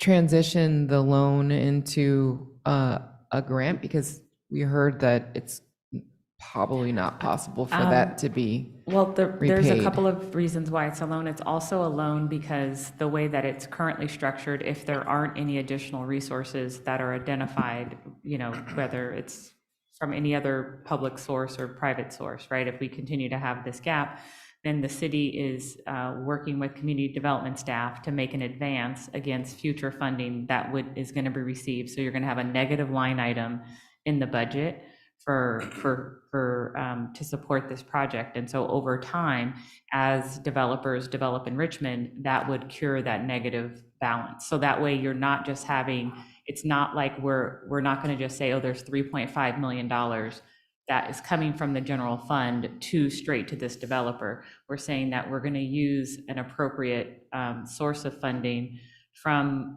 fees that are collected to then pay back the general fund. So that's another component of the loan. There's multiple agreements. And David, feel free to jump in if. Yeah, I think maybe the way the resolution is crafted, we're really discussing two loans. One is an interfund loan that the city is making to its housing fund from its general fund. And that loan, as the city manager has just clarified, will be repaid over time as additional development, market rate development proceeds in Richmond and pays their inland fees. Council member, I'm not sure if you were talking about the loan from the city to the project. And that loan is unlikely to be repaid over a very long term. We would recommend a minimum 55-year term on that loan because of the resident population, the high need for resident services, and the structural operating deficit that the low rents create when contrasted to the high operating and service costs. The purpose of the loan from the city to the project is to provide you a security interest in the property should the developer fail to maintain the property for whatever reason. The property would revert to city ownership through a foreclosure process, and or the city could transfer ownership to another entity who might be able to better operate the project. In addition, we're recommending that a ground lease be used where the underlying land underneath the motel would be retained in city ownership and ground leased under a 99-year ground lease at $1 a year to the project. In this case, even if the project completely fails to secure additional funding, and you do have 7 or 8 years to solve that puzzle, then as your colleague on the council mentioned, the city does have an ownership stake in the land, which, as I mentioned a moment ago, is identical to the best practice Richmond is currently proceeding in its Richmond Housing Authority asset repositioning strategies with Nevin, Hacienda, Nystrom, Richmond Village, and other non-housing authority projects such as Metro Walk or 12th McDonald. That's helpful. I didn't understand the source of the funds, and I didn't understand that would be repaid over time from developer fees. I didn't understand that part. So it's good to know. I did understand the other parts around, having an interest in. Right. The loan from the general fund to the housing fund will be repaid. I don't think we can tell you with precision when it'll be repaid. I believe Lena has some sense of the market rate development pipeline in Richmond and fees that are pending, if you will. But it's a big loan, and it's a sober assessment and a real statement of commitment from the council for this type of permanent supportive housing. Thank you, Councilmember Bonner. Thank you. Some quick questions. Do we have anyone in the city to go over the numbers when developers give us the numbers? That's why David's here. Yes, city staff do go over the numbers. Jesus has a strong affordable housing development background, as does the economic development director, Nanette Beecham, who would be here this evening, but she had a death in the family. And between those two staff and Nikki previously serving as a finance director, also my past favorite work to do in the city of Richmond and in San Jose and other places is on real estate development. But to me, it's very important that we have a third party. So it's not just staff trying to advocate or promote a specific project, but that we as staff are trying to put together deals that accomplish the city council's policy objectives. But then you have a third party economist that you can ask questions to. So David is an economist? Yes, that's his role. Yes. Okay. David, do you want to give a brief summary of who you are? 30 seconds. DRA was founded in 1980 to provide advisory services to the public sector and the private sector on affordable housing development financing capital. We've advised on more than $11 billion of low-income housing development finance, covering more than 150,000 units of low-income rental housing.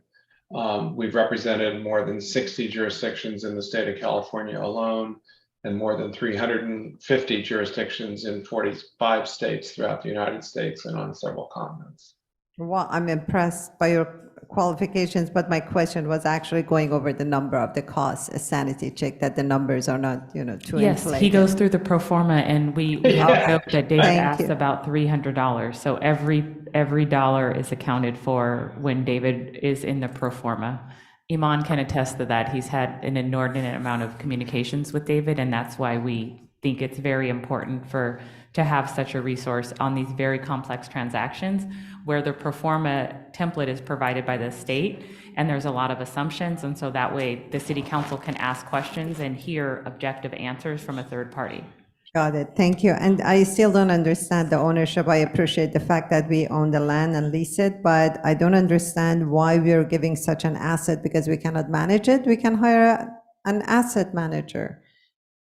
In the past, when part of why we're in the FARS, the corrective action plan with HUD is because the city and the housing authority did not execute those functions appropriately. So I mentioned we've worked with 350 odd cities over the course of the firm's history. I would say it's a rare city today that pursues low-income rental housing as an ownership enterprise by the jurisdiction itself. Because then we would have the option of giving them away as affordable housing for ownership. But enough for that. I don't want to argue about that. My main question is, are we going to miss an opportunity if we don't approve this? Is it like an opportunity for grants? I know it's great to have 49 units, but yes, there's the grant period is open now for home key funds, and so if the council wants to move forward in this direction, it would be helpful to get policy direction this evening. If you have additional questions, this in theory could wait until the 27th, but the longer you wait, the lower the probability that our application will be accepted, because they're coming in on a rolling basis. So we're suggesting that you may want to consider making a decision this evening, but in no way do we want the council to feel like we're pressuring you. If you have more questions, we're happy to answer them tonight or next Tuesday. Right, there's $111 million available from Home Key Round 3 for the Northern California region, of which Richmond is a part. And the application window is open until about July 28. And awards are made on a first come, first served basis. But I definitely would echo the city manager's sentiment here. In answer to your question directly, yes, there is a grant opportunity here that without this project, there isn't another current opportunity in Richmond to take advantage of. On the other hand, if this is not a project that fits with the rigor of the council and management staff, then the opportunity may not be worth pursuing. do you recommend it, David? I think this is a tough call, because you reach a cliff in year 7 or 8 sitting here today where you do not have operating subsidies to support the project to continue. But that's true with the innate design of this particular program. I do think that 7 or 8 years is a long time. Supervisor Joya is aware of the project. We have an email from him, staff has an email from him expressing interest and support for the project. And we have reviewed with management of best practice in other counties in California and other states, where counties fund permanent supportive housing providers like this team with operating subsidies in exchange for cost savings in their county health, mental health, and criminal justice systems. And there is empirical evidence that shows that well-managed permanent supportive housing projects lower county expenses for those 3 functions. So I think it's a tough call. I would say on balance, this is a worthy project with built-in risks that we don't normally like to see in low-income rental housing. The old historic forms of HUD support for low-income rental housing had these cliffs built in, and people were evicted and properties were converted to market rate with large speculative profits as a result. The ground lease structure, the loan structure would at least prevent the speculative profits from occurring. The solving of the operating cost deficit in year 7 or 8 remains a problem that really must be resolved. I'm not sure if it was you, Councilwoman, or one of your colleagues, but I do like the idea of an annual report to council. So you're not surprised in year 6, 7, or 8 that, oh my gosh, all of a sudden this hasn't been solved, and now what do we do? Thank you. Councilmember Cepeda. Thank you, Mr. Mayor. Thank you. It's late, but I have a lot of questions. Homelessness is not a Richmond problem, as we know. Have we looked at other options, like maybe creating a JPA where we would come together with other cities in West County so that we can all help with this, right? If we have the housing in Richmond, maybe El Cerrito and Panoa help out a little bit, or if the housing is in Panoa, maybe we help them out. One of the issues that I see here is that there's a deficit every year, and we don't have a lot of staff time. So if we're chasing money every year after 8 years, it's like, how do we get in front of it? If we're not investing, an investment to me is a chance of an opportunity to get something better, and this is where disinvesting, because we know we're going to be in the hole, and we're just trying to figure out how do we better cover it. So I have an issue there. Is there can I respond to the question? So Yes. So part of what the policy question is for the city council is understanding that this is how the program is designed. So everyone is, at least as I understand it, and David, please correct me if I'm wrong, but as I understand it, the program is designed with what appears, at least from a local policy level, a critical flaw. So it's only good, we only know what we're doing for somewhere between 5 to 8 years, right?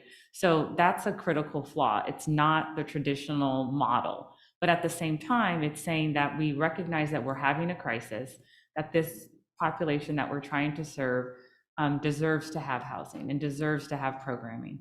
And so I think what we're trying to suggest here is that the council could decide to take a leap of faith and to move forward with the understanding that this is really complex, it's really hard, and we haven't found a safe housing park. No one wants, no resident has come to me and said, please come put a safe parking space next to me, right? So although that's a concept, we haven't been able to actualize it. And so it appears as though there's a willing seller for the hotel.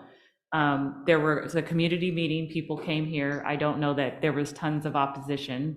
I'm sure somebody will tell us later they didn't know, so we apologize if somebody wasn't informed and wished to be informed. But so part of what we're trying to do here is we're trying to solve a very complex problem at the local level, and we're doing the best we can with the resources available to us. I think it's pretty innovative. We're trying, and it just comes with risk. So but what I feel like is important is that we're having this conversation, that it does involve risk, instead of what happened with Miraflores, which I feel like people were really disappointed by, because somebody signed a document that people, a former city manager, no one knew anything about, then all of a sudden there's foreclosure proceedings. And so what we're trying to do is emulate what we've done with the housing authority here and be transparent so the council can decide if it wants to support this project or not, and that we can have an opportunity to provide services for 49 unhoused people that need comprehensive wraparound services in a way that we don't have that to the scale that is needed. And I think you hear that when people come to the meeting and they say they're indicating that they wish there were other options available to them. And so the idea to have direct services at the hotel is really, I think, going to be helpful. And I don't disagree with that. I just want to make sure that we're getting to the best place that we can, knowing the issues that we have to confront. Why is it that at the end, we're the ones that are paying? So, Gabi, maybe you can give me a little bit of background here as I try to frame my other questions. For Nevin, for example, right, we just had a celebration there, bless you. How much is that project costing? Approximately. I don't know it off my. Well, that project. I think David would be better for that. Yeah, we, to the councilwoman's point, we spent a lot of time on every line item in Nevin. So I'm speaking from memory. Total project costs for Nevin approach $100 million. City subsidy in that project was limited to several $1 million. So the leverage for Richmond was much higher in the Nevin project. You do have a ground lease, you do have residual receipts loans, which do have a prospect of being repaid.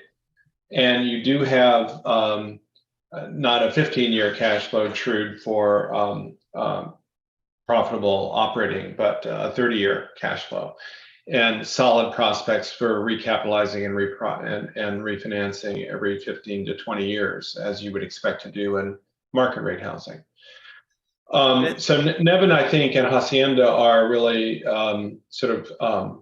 best practice models for Richmond. And as the city manager noted, the structure of the Home Key program, somewhat to our frustration in the world of affordable housing practice, leaves us with this risk, this built-in risk. And I do agree that it's critically important that we are expressly discussing this risk with you before you take action, and with the development team answering questions about what do we do in years 7 and 8 and how do we solve this problem. But you asked a question about Nevin, so I should stop. I know it's so late for everyone. No, thank you for that. You brought more questions for the answer, but for Nevin, we paid more, but then we don't have to, as far as I know, we don't have to go back and find money every single year, right? Right, so the model there is different because there's new market tax credits, and then we also were able to work with HUD, and so there's vouchers. So the cash flow is gonna increase once the renovation is done, then they can have higher rents that don't impact the residents. And so also at this development, the rent of $375, I can't say definitively, but even if someone just had general relief, between general relief and food and on-site services, it wouldn't be ideal situation, but it could work, right? And so it gives someone, instead of living outside, we can hopefully encourage more people to take shelter in our community. And so what is different again, though, is that there's still the affordable housing covenant and that term, right, David, of 55 years? Yes. Yes, so that does remain. There is a 55-year term requirement on the Home Key program that is recorded against the land in the form of a regulatory agreement. Right, but I mean, to me, at least, and I'm not in HCD's mind or the governor's mind, but it looks like they're trying to help solve for a housing crisis of structurally, that this has not been something that there's not a silver bullet, and so it takes the city and the state and local nonprofits and the county and everybody working together to try to solve this. But the resources that are needed for the chronically homeless are very different than what we've done at Nevin, right? So at Hacienda, we had 25 units that we set aside for people to enter if they were in need of housing from coordinated entry, right? Just 25. Whereas this whole population is specifically designed for people who have experienced chronic homelessness and that need wraparound services. So it's really a very different dimension of the housing gap that we're trying to fill here with this type of project. And I'm trying to use thoughtful words when I describe it, because to me, at least, it's very important that we have a strategy that says that people don't have to live outside. And so I don't know how to, else to say that, but Right. yeah, it's. Well, the council member asked another really key question, which is a potential collaboration with other jurisdictions in the county, right? Recognizing it's not just a Richmond problem. This concept of county performance-based contracting for services. And I'm interested if the service provider here has experience with performance-based contracting in Alameda County at the Berkeley project. Can I just ask, do you? That's for the development team to respond to? Right. You might have to repeat that question again. So that's what was said earlier, right? It was said by Insight that they had a lot of years of experience of, when I asked how they funded the project. Yes. They said Right. they had I'm years of wondering, Yeah. I'm sorry, council member, excuse me. No, go ahead.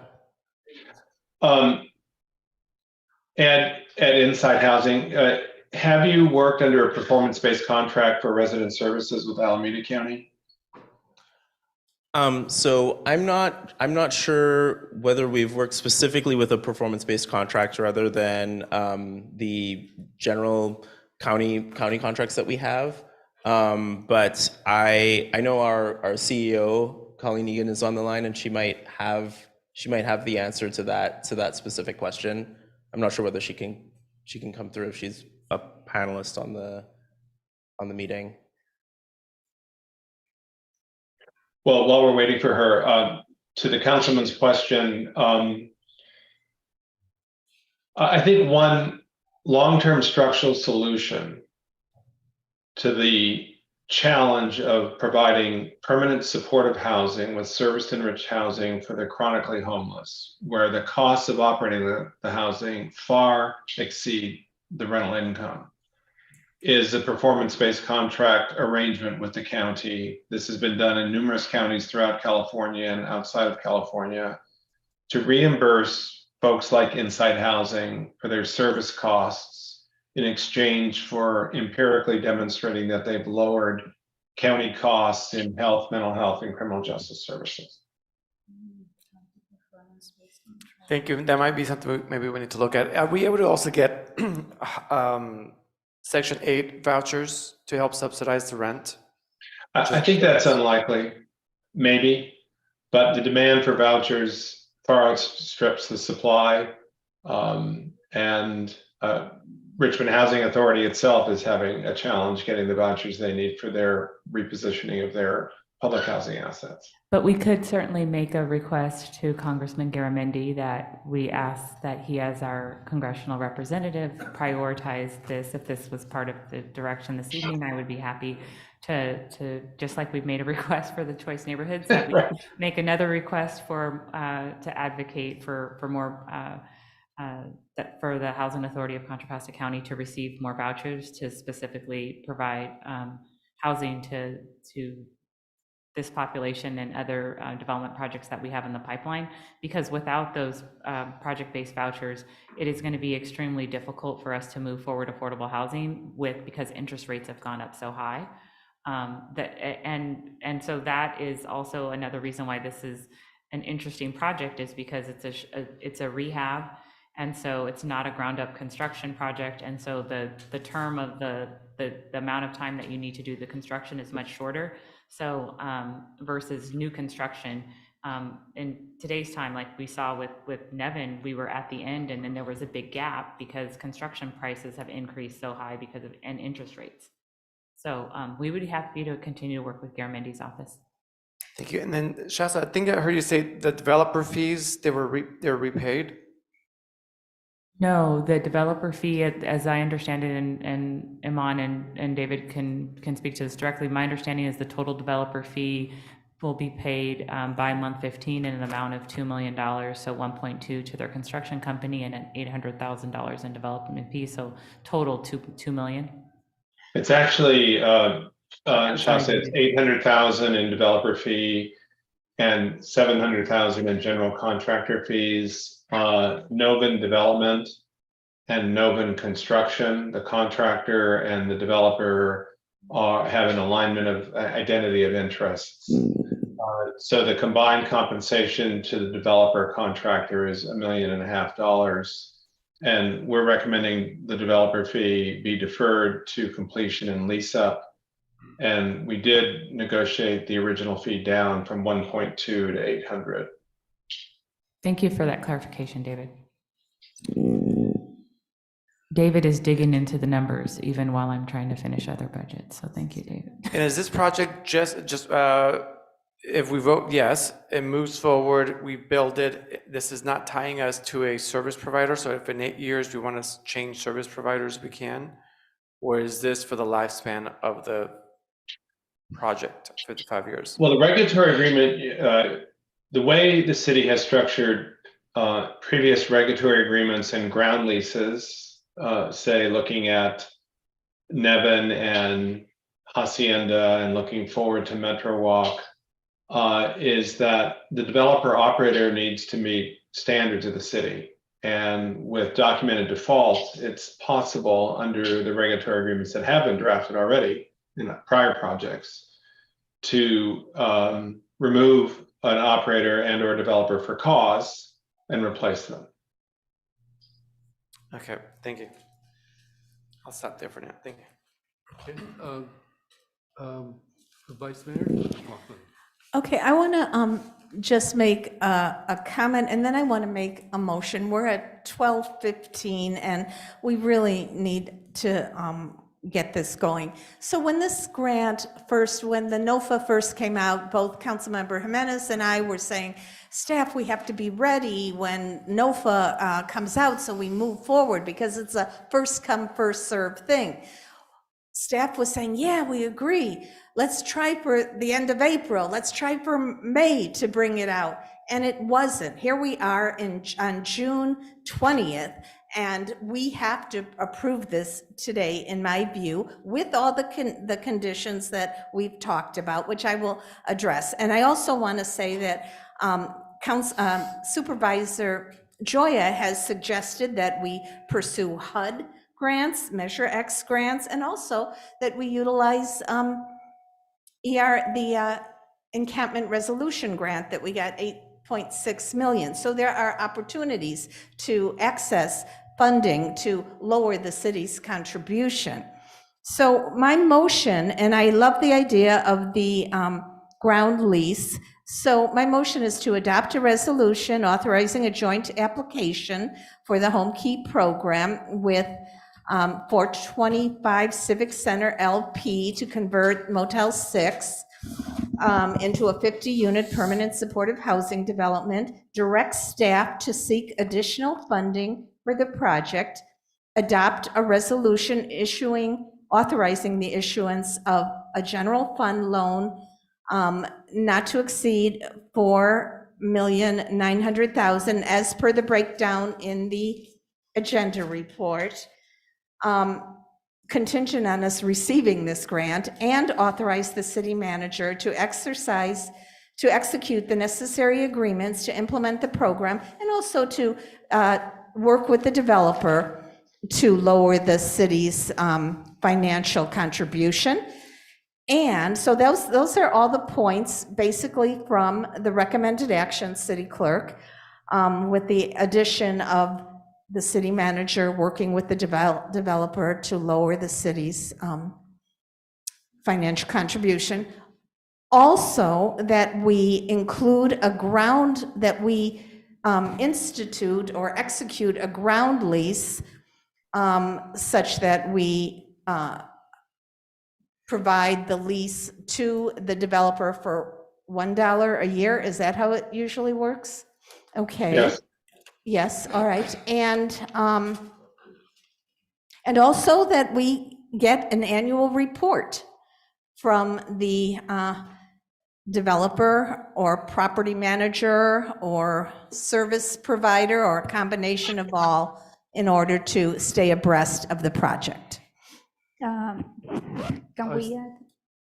I second that. Okay, can we add that also direct the city manager to work on an MOU with county and the developer to work on homeless issues and to provide services for our own house, and this is in relationship that we in Richmond, out of all the cities in the county, we have the highest unhoused population, and we need to make sure that we are advocating and receiving more funding for that from the county. Yeah, so. So you want to, your requested friendly amendment is that we also direct staff to execute an MOU with the county for more unhoused services. Yes. I'm fine with that.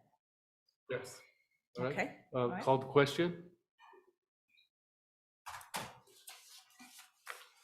Councilmember Bonner? Call for public comment first. Oh, We thank do you, have, sir. thank you. Public comment. Yeah. We do have one.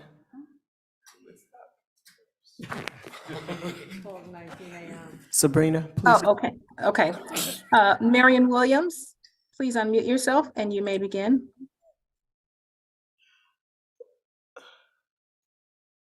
Marion? Marion, would you like to? I'm sorry, I didn't realize I've been listening to this.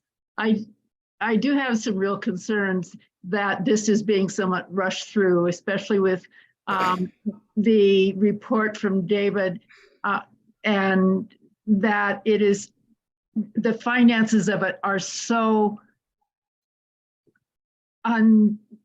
uncertain, and we don't have money to play around with. And I have real concerns about, and these are 50 doors, which I guess you get paid by the door. I think only 48 are housing, but they're only 200 some square feet. And to my understanding, they don't even include a kitchenette. And if I were someone, I wouldn't want to live there. It's, I know they tried to make as many doors as possible out of this motel, but I would have some real serious concerns about it without having more questions answered.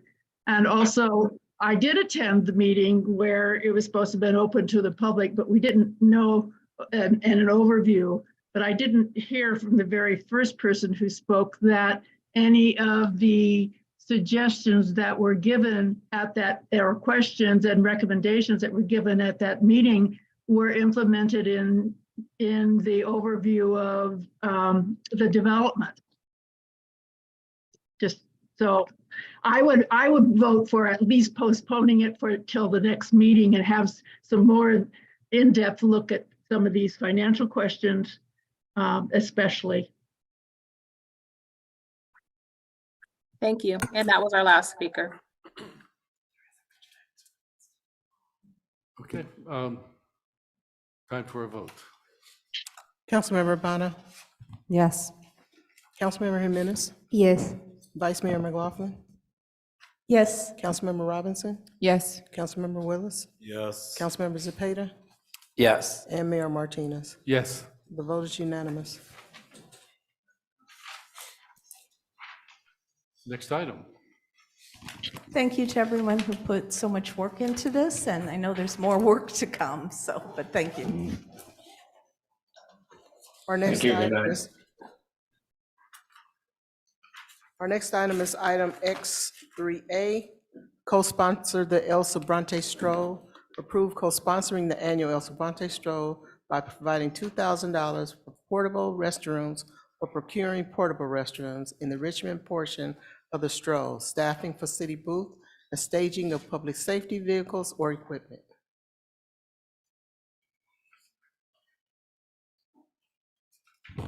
Sure. So I took this item out of the consent calendar because I want, as first of all, as Councilmember Robinson has been saying, a better process of how we request funding for different things. And it wasn't the consent calendar, so I think these are the things that should be discussed in the public. That is one. Then the other part is that this item asks for I believe $2,000. I don't know if have been changed, but he asked for $2,000, which is not a lot, but then he asked for additional additional things that we don't know how much is the value. And then it's just, I think like for me is not that it's bad idea to ask for events. I think like we have been thinking and talking about requesting money for events. And since we are in district, I would like to have that discussion more open about like what are each district wants, like how much money it could be available for each district to have for some events. We just approved a budget and it has $100,000 for a special event and fixed subsidies. So one of my recommendations is that we, from that 100,000 that we just put there, that we divided in the district and say like this, like maybe $10,000 per district, we will have $60,000 where items like this can become, and we know that there is an equal distribution of funding for each city council to do this kind of request.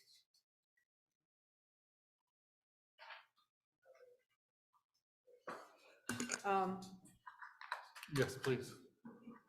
Thank you. So the first speaker tonight in public comments was Harry Winner, who invited everyone to the parade and El Sobrante stroll. As he mentioned, he's a resident of the city of Richmond, and also he's a member of Chamber of Commerce of El Sobrante. The fact about El Sobrante Valley is that the city and the unincorporated area are so intertwined that it's actually one community. And for the longest time, it has been separate from the rest of Richmond. Now that I'm a city council member, I hear everybody wants one Richmond. So we would like to promote businesses that are in the rest of Richmond and ask people in District 4 to spend their money in the heart of Richmond, which is this area, instead of going to other cities. That's why this is an excellent opportunity to invite all the businesses in the city of Richmond to have tables over there, introduce themselves, as well as nonprofits, as well as the city and all the services that we have, because around 20,000 people, residents of Richmond, live in that area, and they deserve to learn more about the city and its services. So that's why I'm asking you to please approve this. We can have a discussion about events, budget for different districts, but not get it mixed with this one. It's 12:30 a.m. It's only $2,000 for 2 portable potties that are ADA compatible. But you are asking for a police presence, so I just wonder, like, how much is the county, city manager, do you know how much the county gives to this? Because this is... I didn't ask for police presence for the sake of the event. I invited police and fire, as well as you, all the city council members and the mayor and the city, just to come to the stroll and participate. Because they're a part of the city and this is one of the city districts. There are more than 25,000 people participating in the stroll every year. Any other comments? Councilmember Robinson? So I think that we have two different questions here. One of them is the question about events in our districts and whatnot, which I think is fine. We can all do events in our districts, but I think that I feel like I'm a broken record, but I feel like we really need to have a process for allocating funds and a set budget that we know we can draw down from, and that there's a limit to that budget. That budget comes to an end at some point. And so we can prioritize what we want to spend money on. And I don't think it's a healthy process to just keep kind of putting things up without knowing any limits around what that is, or having equal kind of distribution. So I think that the El Sobrante stroll is great, and, you know, I've gone to it before. It's a part of Richmond, all that kind of stuff. But I think process is the problem here, and that we really need to consider a better process for requesting funds and a budget limit and a budget category, and not just kind of whenever something comes up, you know, we can kind of jockey for funds. I don't think that that's healthy for us as a council. I hear you, but it's only $2,000 and they need to do the planning. I don't think it matters how much it is. I think the process is really important. What do you suggest? What process? I mean, Claudia suggested a decent thing, that there is a line item. I don't know if there's anything else that was in mind for that line item. So I'm not sure, like, maybe that's a question for city manager for that special events line item. Are there already other special events that those funds go to support, that $100,000 line item? Or is this something that we could pull from, and, you know, and maybe just start if we're gonna allocate $2,000 to Councilmember Urbana's district, maybe then we allocate $2,000 to everyone's district and leave it there until we have another conversation. So we just match that and don't have it be more than that at this time, so that everyone has a little something that you could do in your district. And then you have a limit too. So you decide that's what you got for this year, unless we have another conversation. Yeah. We could certainly do that, and I'm pulling up emails from Supervisor Joya. So it says that the county does not provide any cash contribution to the El Sobrante stroll other than the $13,000 the sheriff's costs, which includes overtime to support the stroll. So I think that we're hoping that our costs are below that in terms of city staff time. And one thing that was brought up is that at an event recently, that there wasn't ADA accessible bathrooms. And so it appeared to be a need for us to be more explicit when we're ordering porta potties, to actually say that we need ADA ones. So, but we could certainly, the date of and I'm sorry, we're all really tired. What is the date of the event again, Councilman? September 17th. Yeah, so September 17th. So to the degree to which we can, if the council would like, we could certainly allocate I can note administratively, it doesn't have to be part of the motion, that we would allocate $2,000 per council district for out of the $100,000 for next fiscal year for special events at the council's discretion until we come up with better criteria and parameters. But is this going to be the total cost of what? No, we this item- haven't ever, and we're happy to do so hopefully next fiscal year, once we have the county managers in place, is to actually track all of the staff time that we spend on various events, but we never have. We just have always just tracked our cash contribution. So we recognize that's an area that we can improve upon. So like Juneteenth, Cinco de Mayo, 3rd of July, also we need to come up with a better strategy. And so part of that is, remember, improving the systems that we have for IT. Now that's one where we definitely could use a software solution. Councilmember Willis.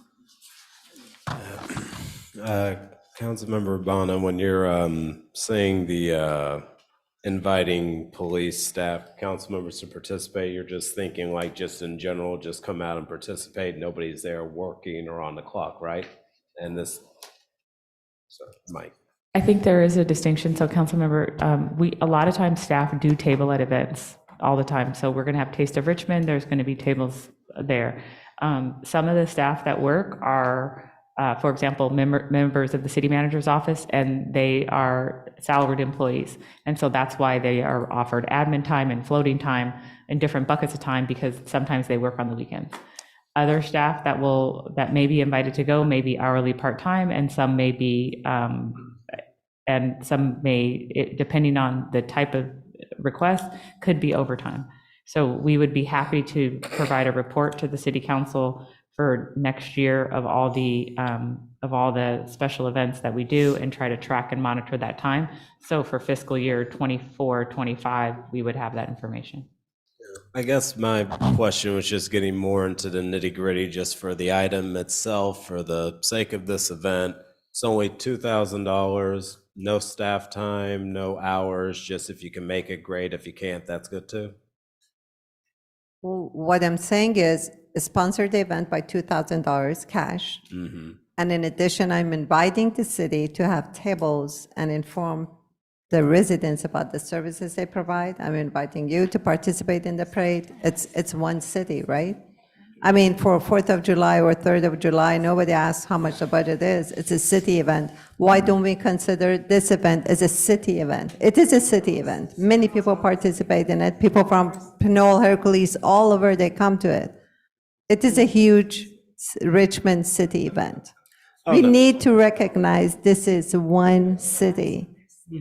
There is no disagreement there, but we're just talking about simple math at this point. If it's just $2,000 to sponsor, then it's the $2,000. But whenever we ask city staff to table or do anything like that, that's an additional cost that isn't reflected in the budget item. So my point is simply just, I'm okay with saying yes for $2,000.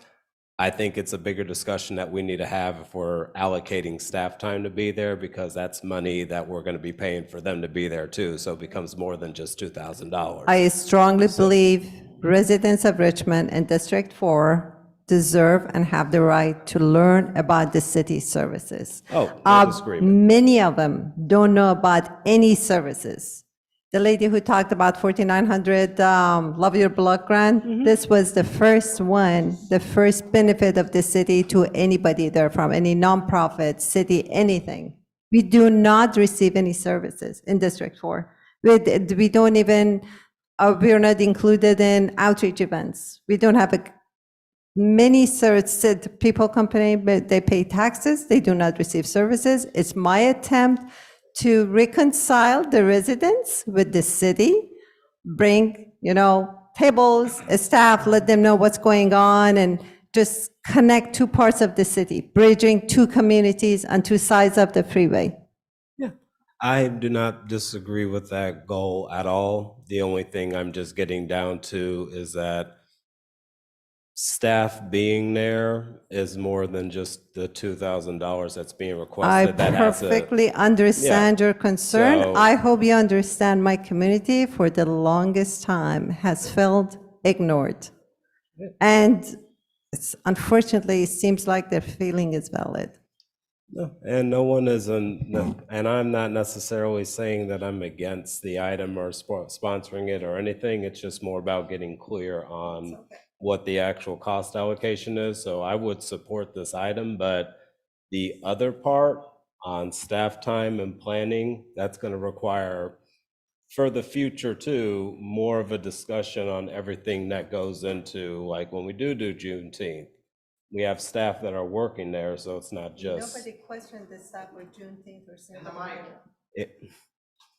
But those things have also been going on for years beforehand. I rest too, my case. and there's The been a lot decision of is yours. planning. Just remember, residents of Richmond are residents of Richmond, no matter where they live, no matter how long they've been neglected until now. We need to recognize them if you claim it's one Richmond. That's it. Thank you. I think if I might, is that this item needs more information. This item needs, if you are not requesting only $2,000, you are requesting a staff time. So I think that it will be good if you bring it back for next meeting with the line items of the total cost, so we know what is the total cost, because you are saying, I am requesting this in cash, but I am requesting all of this staff time that we don't know. And for me, and I think this is what also Council Member Robinson is talking about, is the process. And I want also to be able to have something for District 6, but are we going to be doing it in a way that we don't know what is the limit and everybody's going to do it? Or we put a limit and said, this is the limit for each year. My proposal is that we just approve $100,000, that we discuss how much money is for each district. And from that, you can take your $2,000 or and more for that. So I suggest that you bring back these. I'm not I gonna bring suggest it. that you bring back. Can I finish before? I suggest that you. My request is for $2,000. If the city doesn't want to come, if you don't want the businesses from this part of the city come there, it's okay. Let's just give it $2,000, that's it. So, okay, so the motion will be that we approve for each district $2,000. That's fine. And that is fine until we get in. I think that the approach of giving each district $2,000 begs the question of who does the Cinco de Mayo belong to? Who does the Juneteenth belong to? Who would the Indian powwow belong to? Does it belong to the district that it's in, or is it separate from the $2,000 allocated to each district? The latter right now, Mayor, based on the way the budget is set up, it would be the latter. So it would be the events that we've done historically, that those would be considered citywide, and then this would be in addition to that. But we haven't had a past practice of documenting staff time. And so if that's something the council wants us to do, we can certainly do that. But there are a number of things that we always work on with council members that take staff time. And it would be good to quantify them and to have a calendar for things. But that has not historically been the practice. But now that we have districts, it's probably very prudent.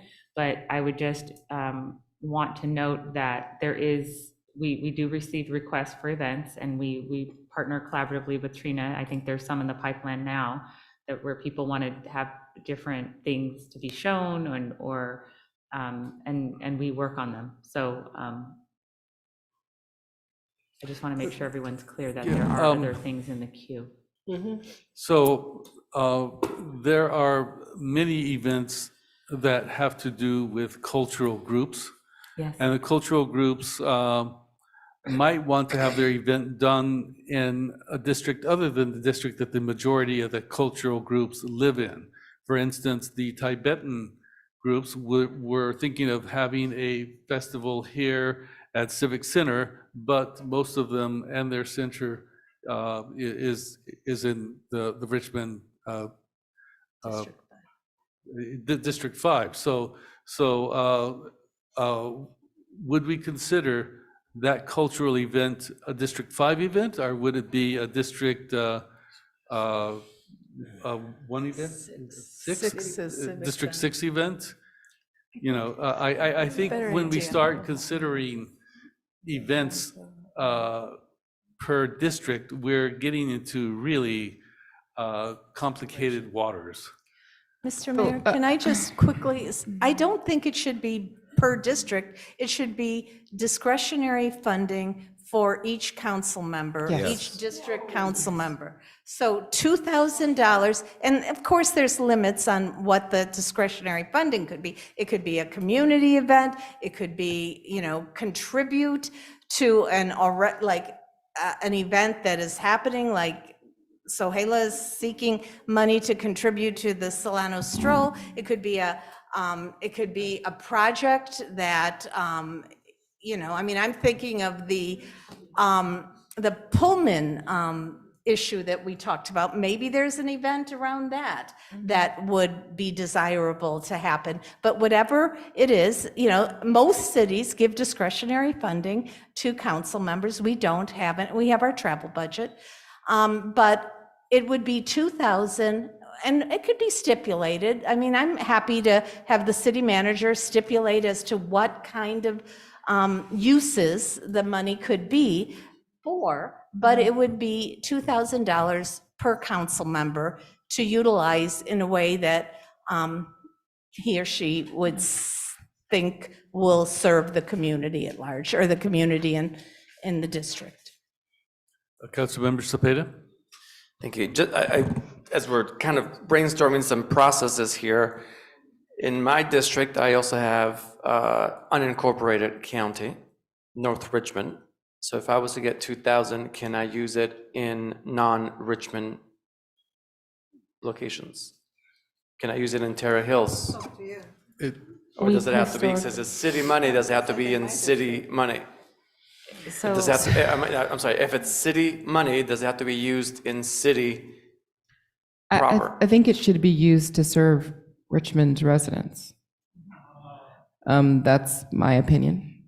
I think it should be used to serve Richmond residents. So, I mean, I think there are other programs, other initiatives out there, especially in North Richmond, where you have North Richmond residents, being served, but possibly in unincorporated parts of the city where city funds are being used. I don't think I think that we could find that as an example. I think the point is that, city funds should be serving city residents. So if City of Pinole just had an event, so I could have, if this was processed a couple weeks ago, I could have donated to the City of Pinole for their event because several of us from Richmond attended. I think that unless you're arguing that El Sobrante doesn't include a high number of Richmond residents, I don't think it's apples to apples. I think that the El Sobrante stroll is a different case. It's not Pinole. It's literally parts of Richmond interspersed around unincorporated county. It's not Pinole, it's not San Pablo. It's literally the city residents, city taxpayers. And that is an event that they go to. So I think that that's not equivalent. Thank you. I just want to make sure, how far do we stretch how far the money goes? So for instance, we could spend money in North Richmond, unincorporated North Richmond. Well, yeah. I mean, I think that people who live in North Richmond, city North Richmond, easily cross over into unincorporated North Richmond to do things like, like the 4th of July parade. Right. The Blues Festival. There's all kinds of things that happen.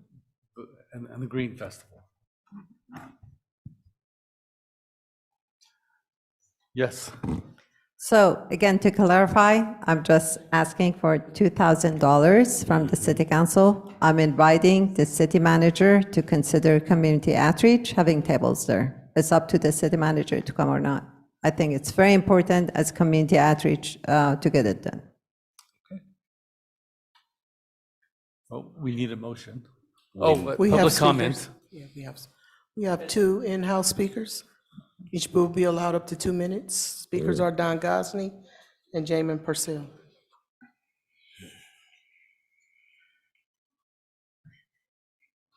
Don Gosney?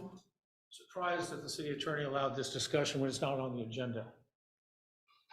Okay, try. I know this is spitting into the wind time here. On a personal level, I want to bring clean drinking water to third world countries, to stop the slaughter of Africa, and even to find a way to knock some sense into the heads of DeSantis and Trump acolytes. But that's on a personal level. When it comes to using public funds, though, I believe that those funds should be dedicated to take care of the people that put up those funds. I don't believe that unless we have the express permission of the people who work to provide those hard-earned dollars for their community, that any of us have the right to send those dollars outside of our community. As members of the council, you may have the legal right to send our money anywhere you want, but I do not believe that you have the moral imperative to do so. The El Sobrante Stroll is a nice event for our greater community, and we've heard several times from the Richmond City Council member that represents that part of the unincorporated part of our community about how our financial support of their event will benefit the people of Richmond, but I simply do not agree that our dollars should be used for El Sobrante's benefit. This is an event designed to benefit the businesses of El Sobrante, not Richmond businesses. For lack of options, for a lot of us, we have to take our business to Fitzgerald Avenue in Pinole or to the El Cerrito Plaza. Should we use our tax dollars to restripe the parking lots or steam clean the sidewalks around those businesses? Or should we expect Pinole and El Cerrito to take care of their businesses? Where was El Cerrito, Pinole, or even El Sobrante last Saturday when we hosted our Juneteenth celebration? A celebration that's enhanced the lives of people not only from Richmond, but also from other areas farther away. I'm confident that those living and operating businesses in El Sobrante love knowing that they have an advocate sitting on the Richmond City Council. It's got to feel good for them knowing that they have someone pushing for their businesses, advocating for parks in their backyards, and even pushing for the Bay Trail to run through their community on its way east to Orinda. Nonetheless, El Sobrante is not Richmond. If you think we have an extra couple of $1,000 tax dollars sitting around waiting to be spent, how about spending it on something in Richmond? Here's a thought. The Lassen cluster has just been ripped up by East Bay mud. We now have over more than 400 mini potholes and mini speed bumps. How about fixing the streets in our Your own time has neighborhood? expired. Thank you. Jamie Purcell.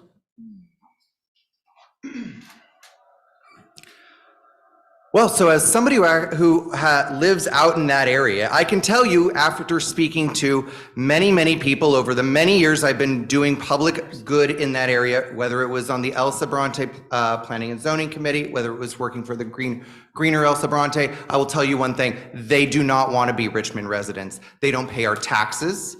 They do not want to be a part and incorporated into our city, and they do not consider themselves Richmond residents. Yes, there are people who do live in Richmond out in that area, myself included. But that is, I go to the Solano Stroll, I go to Pinole, I go to many places all over the Bay Area. However, I believe that if we are going to be using tax dollars for cultural events in Richmond, they should take place in Richmond. Neither the actual stroll itself is in Richmond, nor are any of the businesses that are present there Richmond businesses. These are businesses that are in El Sobrante, and they do not pay our Measure U taxes for those businesses, and they do not contribute to our general fund. And I want to bring up that as a person who runs community events, we have to pound the street and we knock our knuckles on doors and we get money that way. We don't try to allocate money just from the public dollars. We actually made sure that we had ADA bathrooms by actually incorporating with other organizations here within the city. So I do think that it is a valuable event for El Sobrante. I think that the car show is great for El Sobrante. And just because Richmond residents go there doesn't make it a Richmond event. We need to have our money going to the things here in Richmond that matter. Cultural events like Juneteenth, which I was happy to see most of the city council present to. Vice Mayor McLaughlin. Okay, I want to just make a comment. Someone sent me this. There are Richmond businesses in the El Sobrante area. So the El Sobrante area, of course, is partially unincorporated El Sobrante, which is under the county, and then there is the Richmond portion of El Sobrante Valley. I mean, I disagree with Councilmember Bonner that there are no services. When I was mayor, I was there frequently. May Valley Community Center has services. Cheese Park has had events, and do we need to do more to elevate some of the needs of the community? We just provided a lot of money for wildfire safety. But I do think we need to continue to do better. Someone sent me a list of some of the businesses that exist and actually are part of the El Sobrante Chamber of Commerce, but they exist within Richmond. Wilson and Kratzer Mortuaries, Lakeside Athletic Club, Richmond Elks Lodge, Richmond Moose Lodge, Carriage Hills North and South HOAs, Green Bear Neighborhood Council, which I think we heard from one of the representatives. De Anza High School is in El Sobrante. It's a Richmond school in the Richmond area of El Sobrante, and Olinda Elementary. So I'm just saying, yes, it is more businesses from the county side, but there are Richmond businesses there, and there are Richmond residents. And I do think it's not a big ask. I understand the equity thing that, hey, each of us should have some authorization to spend money, and maybe we could always bring it back to the council as to what we're going to use the money for. But my motion will be to authorize $2,000 for the purpose of the El Sobrante stroll, along with $2,000 to have the city put in a fund for each district council member, and to be determined, and the council as a whole could weigh in on the use of the funds that are allocated for the other districts. But this funding would be provided by way of making and approving, hopefully, this motion tonight. Point of Second. clarification, sorry, Mr. Alshire, I just want to, this was not agendized as the motion is put in. Can we move forward with it? The broader, I think the broader issue of spending the money for everybody, you can have policies on that. And I think having a policy brought to you with some different options as to how it could be worded. I've had that in some of my other cities in the past. That might give you a chance to look at ways of doing it and then give us direction back as to what that policy would be. But I think that part of your motion should be left for another time. If you would like us to put something together on that, we could bring that back at another time. So could I modify it? Would it be acceptable to say authorize $2,000 for the El Sobrante stroll and city step come back to the council with a Yes. policy for Yes, since that would be further a- allocations? Mhm, Since it's a policy matter, yes, and we could coordinate with Ms. Trina in the council office, so that way we can have input. Okay, that's my motion. Yep, and I second, and just the final quick comment, the only thing that I will just, everybody's gonna have their opinion. My opinion is and because I've door knocked there and had to look at election Scantron sheets, yes, there are parts of El Sobrante that are definitely part of Richmond. Definitely need to go for the one Richmond part. That wasn't the point. The point is $2,000 are always spending, or are we also spending $2,000 plus staff time? That was the only thing that needed to get clear. And now it's just $2,000 plus we're gonna look at this process and set up these processes up in the beginning. So that is it. Just to be clear, I'm supportive, and let's just vote if we don't already have public comments again. Thank you.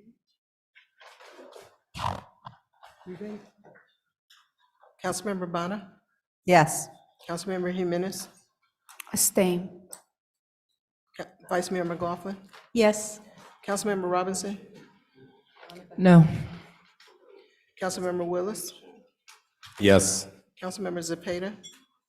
Yes. And Mayor Martinez. Abstain. The motion passes with Mayor Martinez and Councilmember Jimenez abstaining and Councilmember Robinson voting no. Well, that item being taken care of, this meeting is adjourned.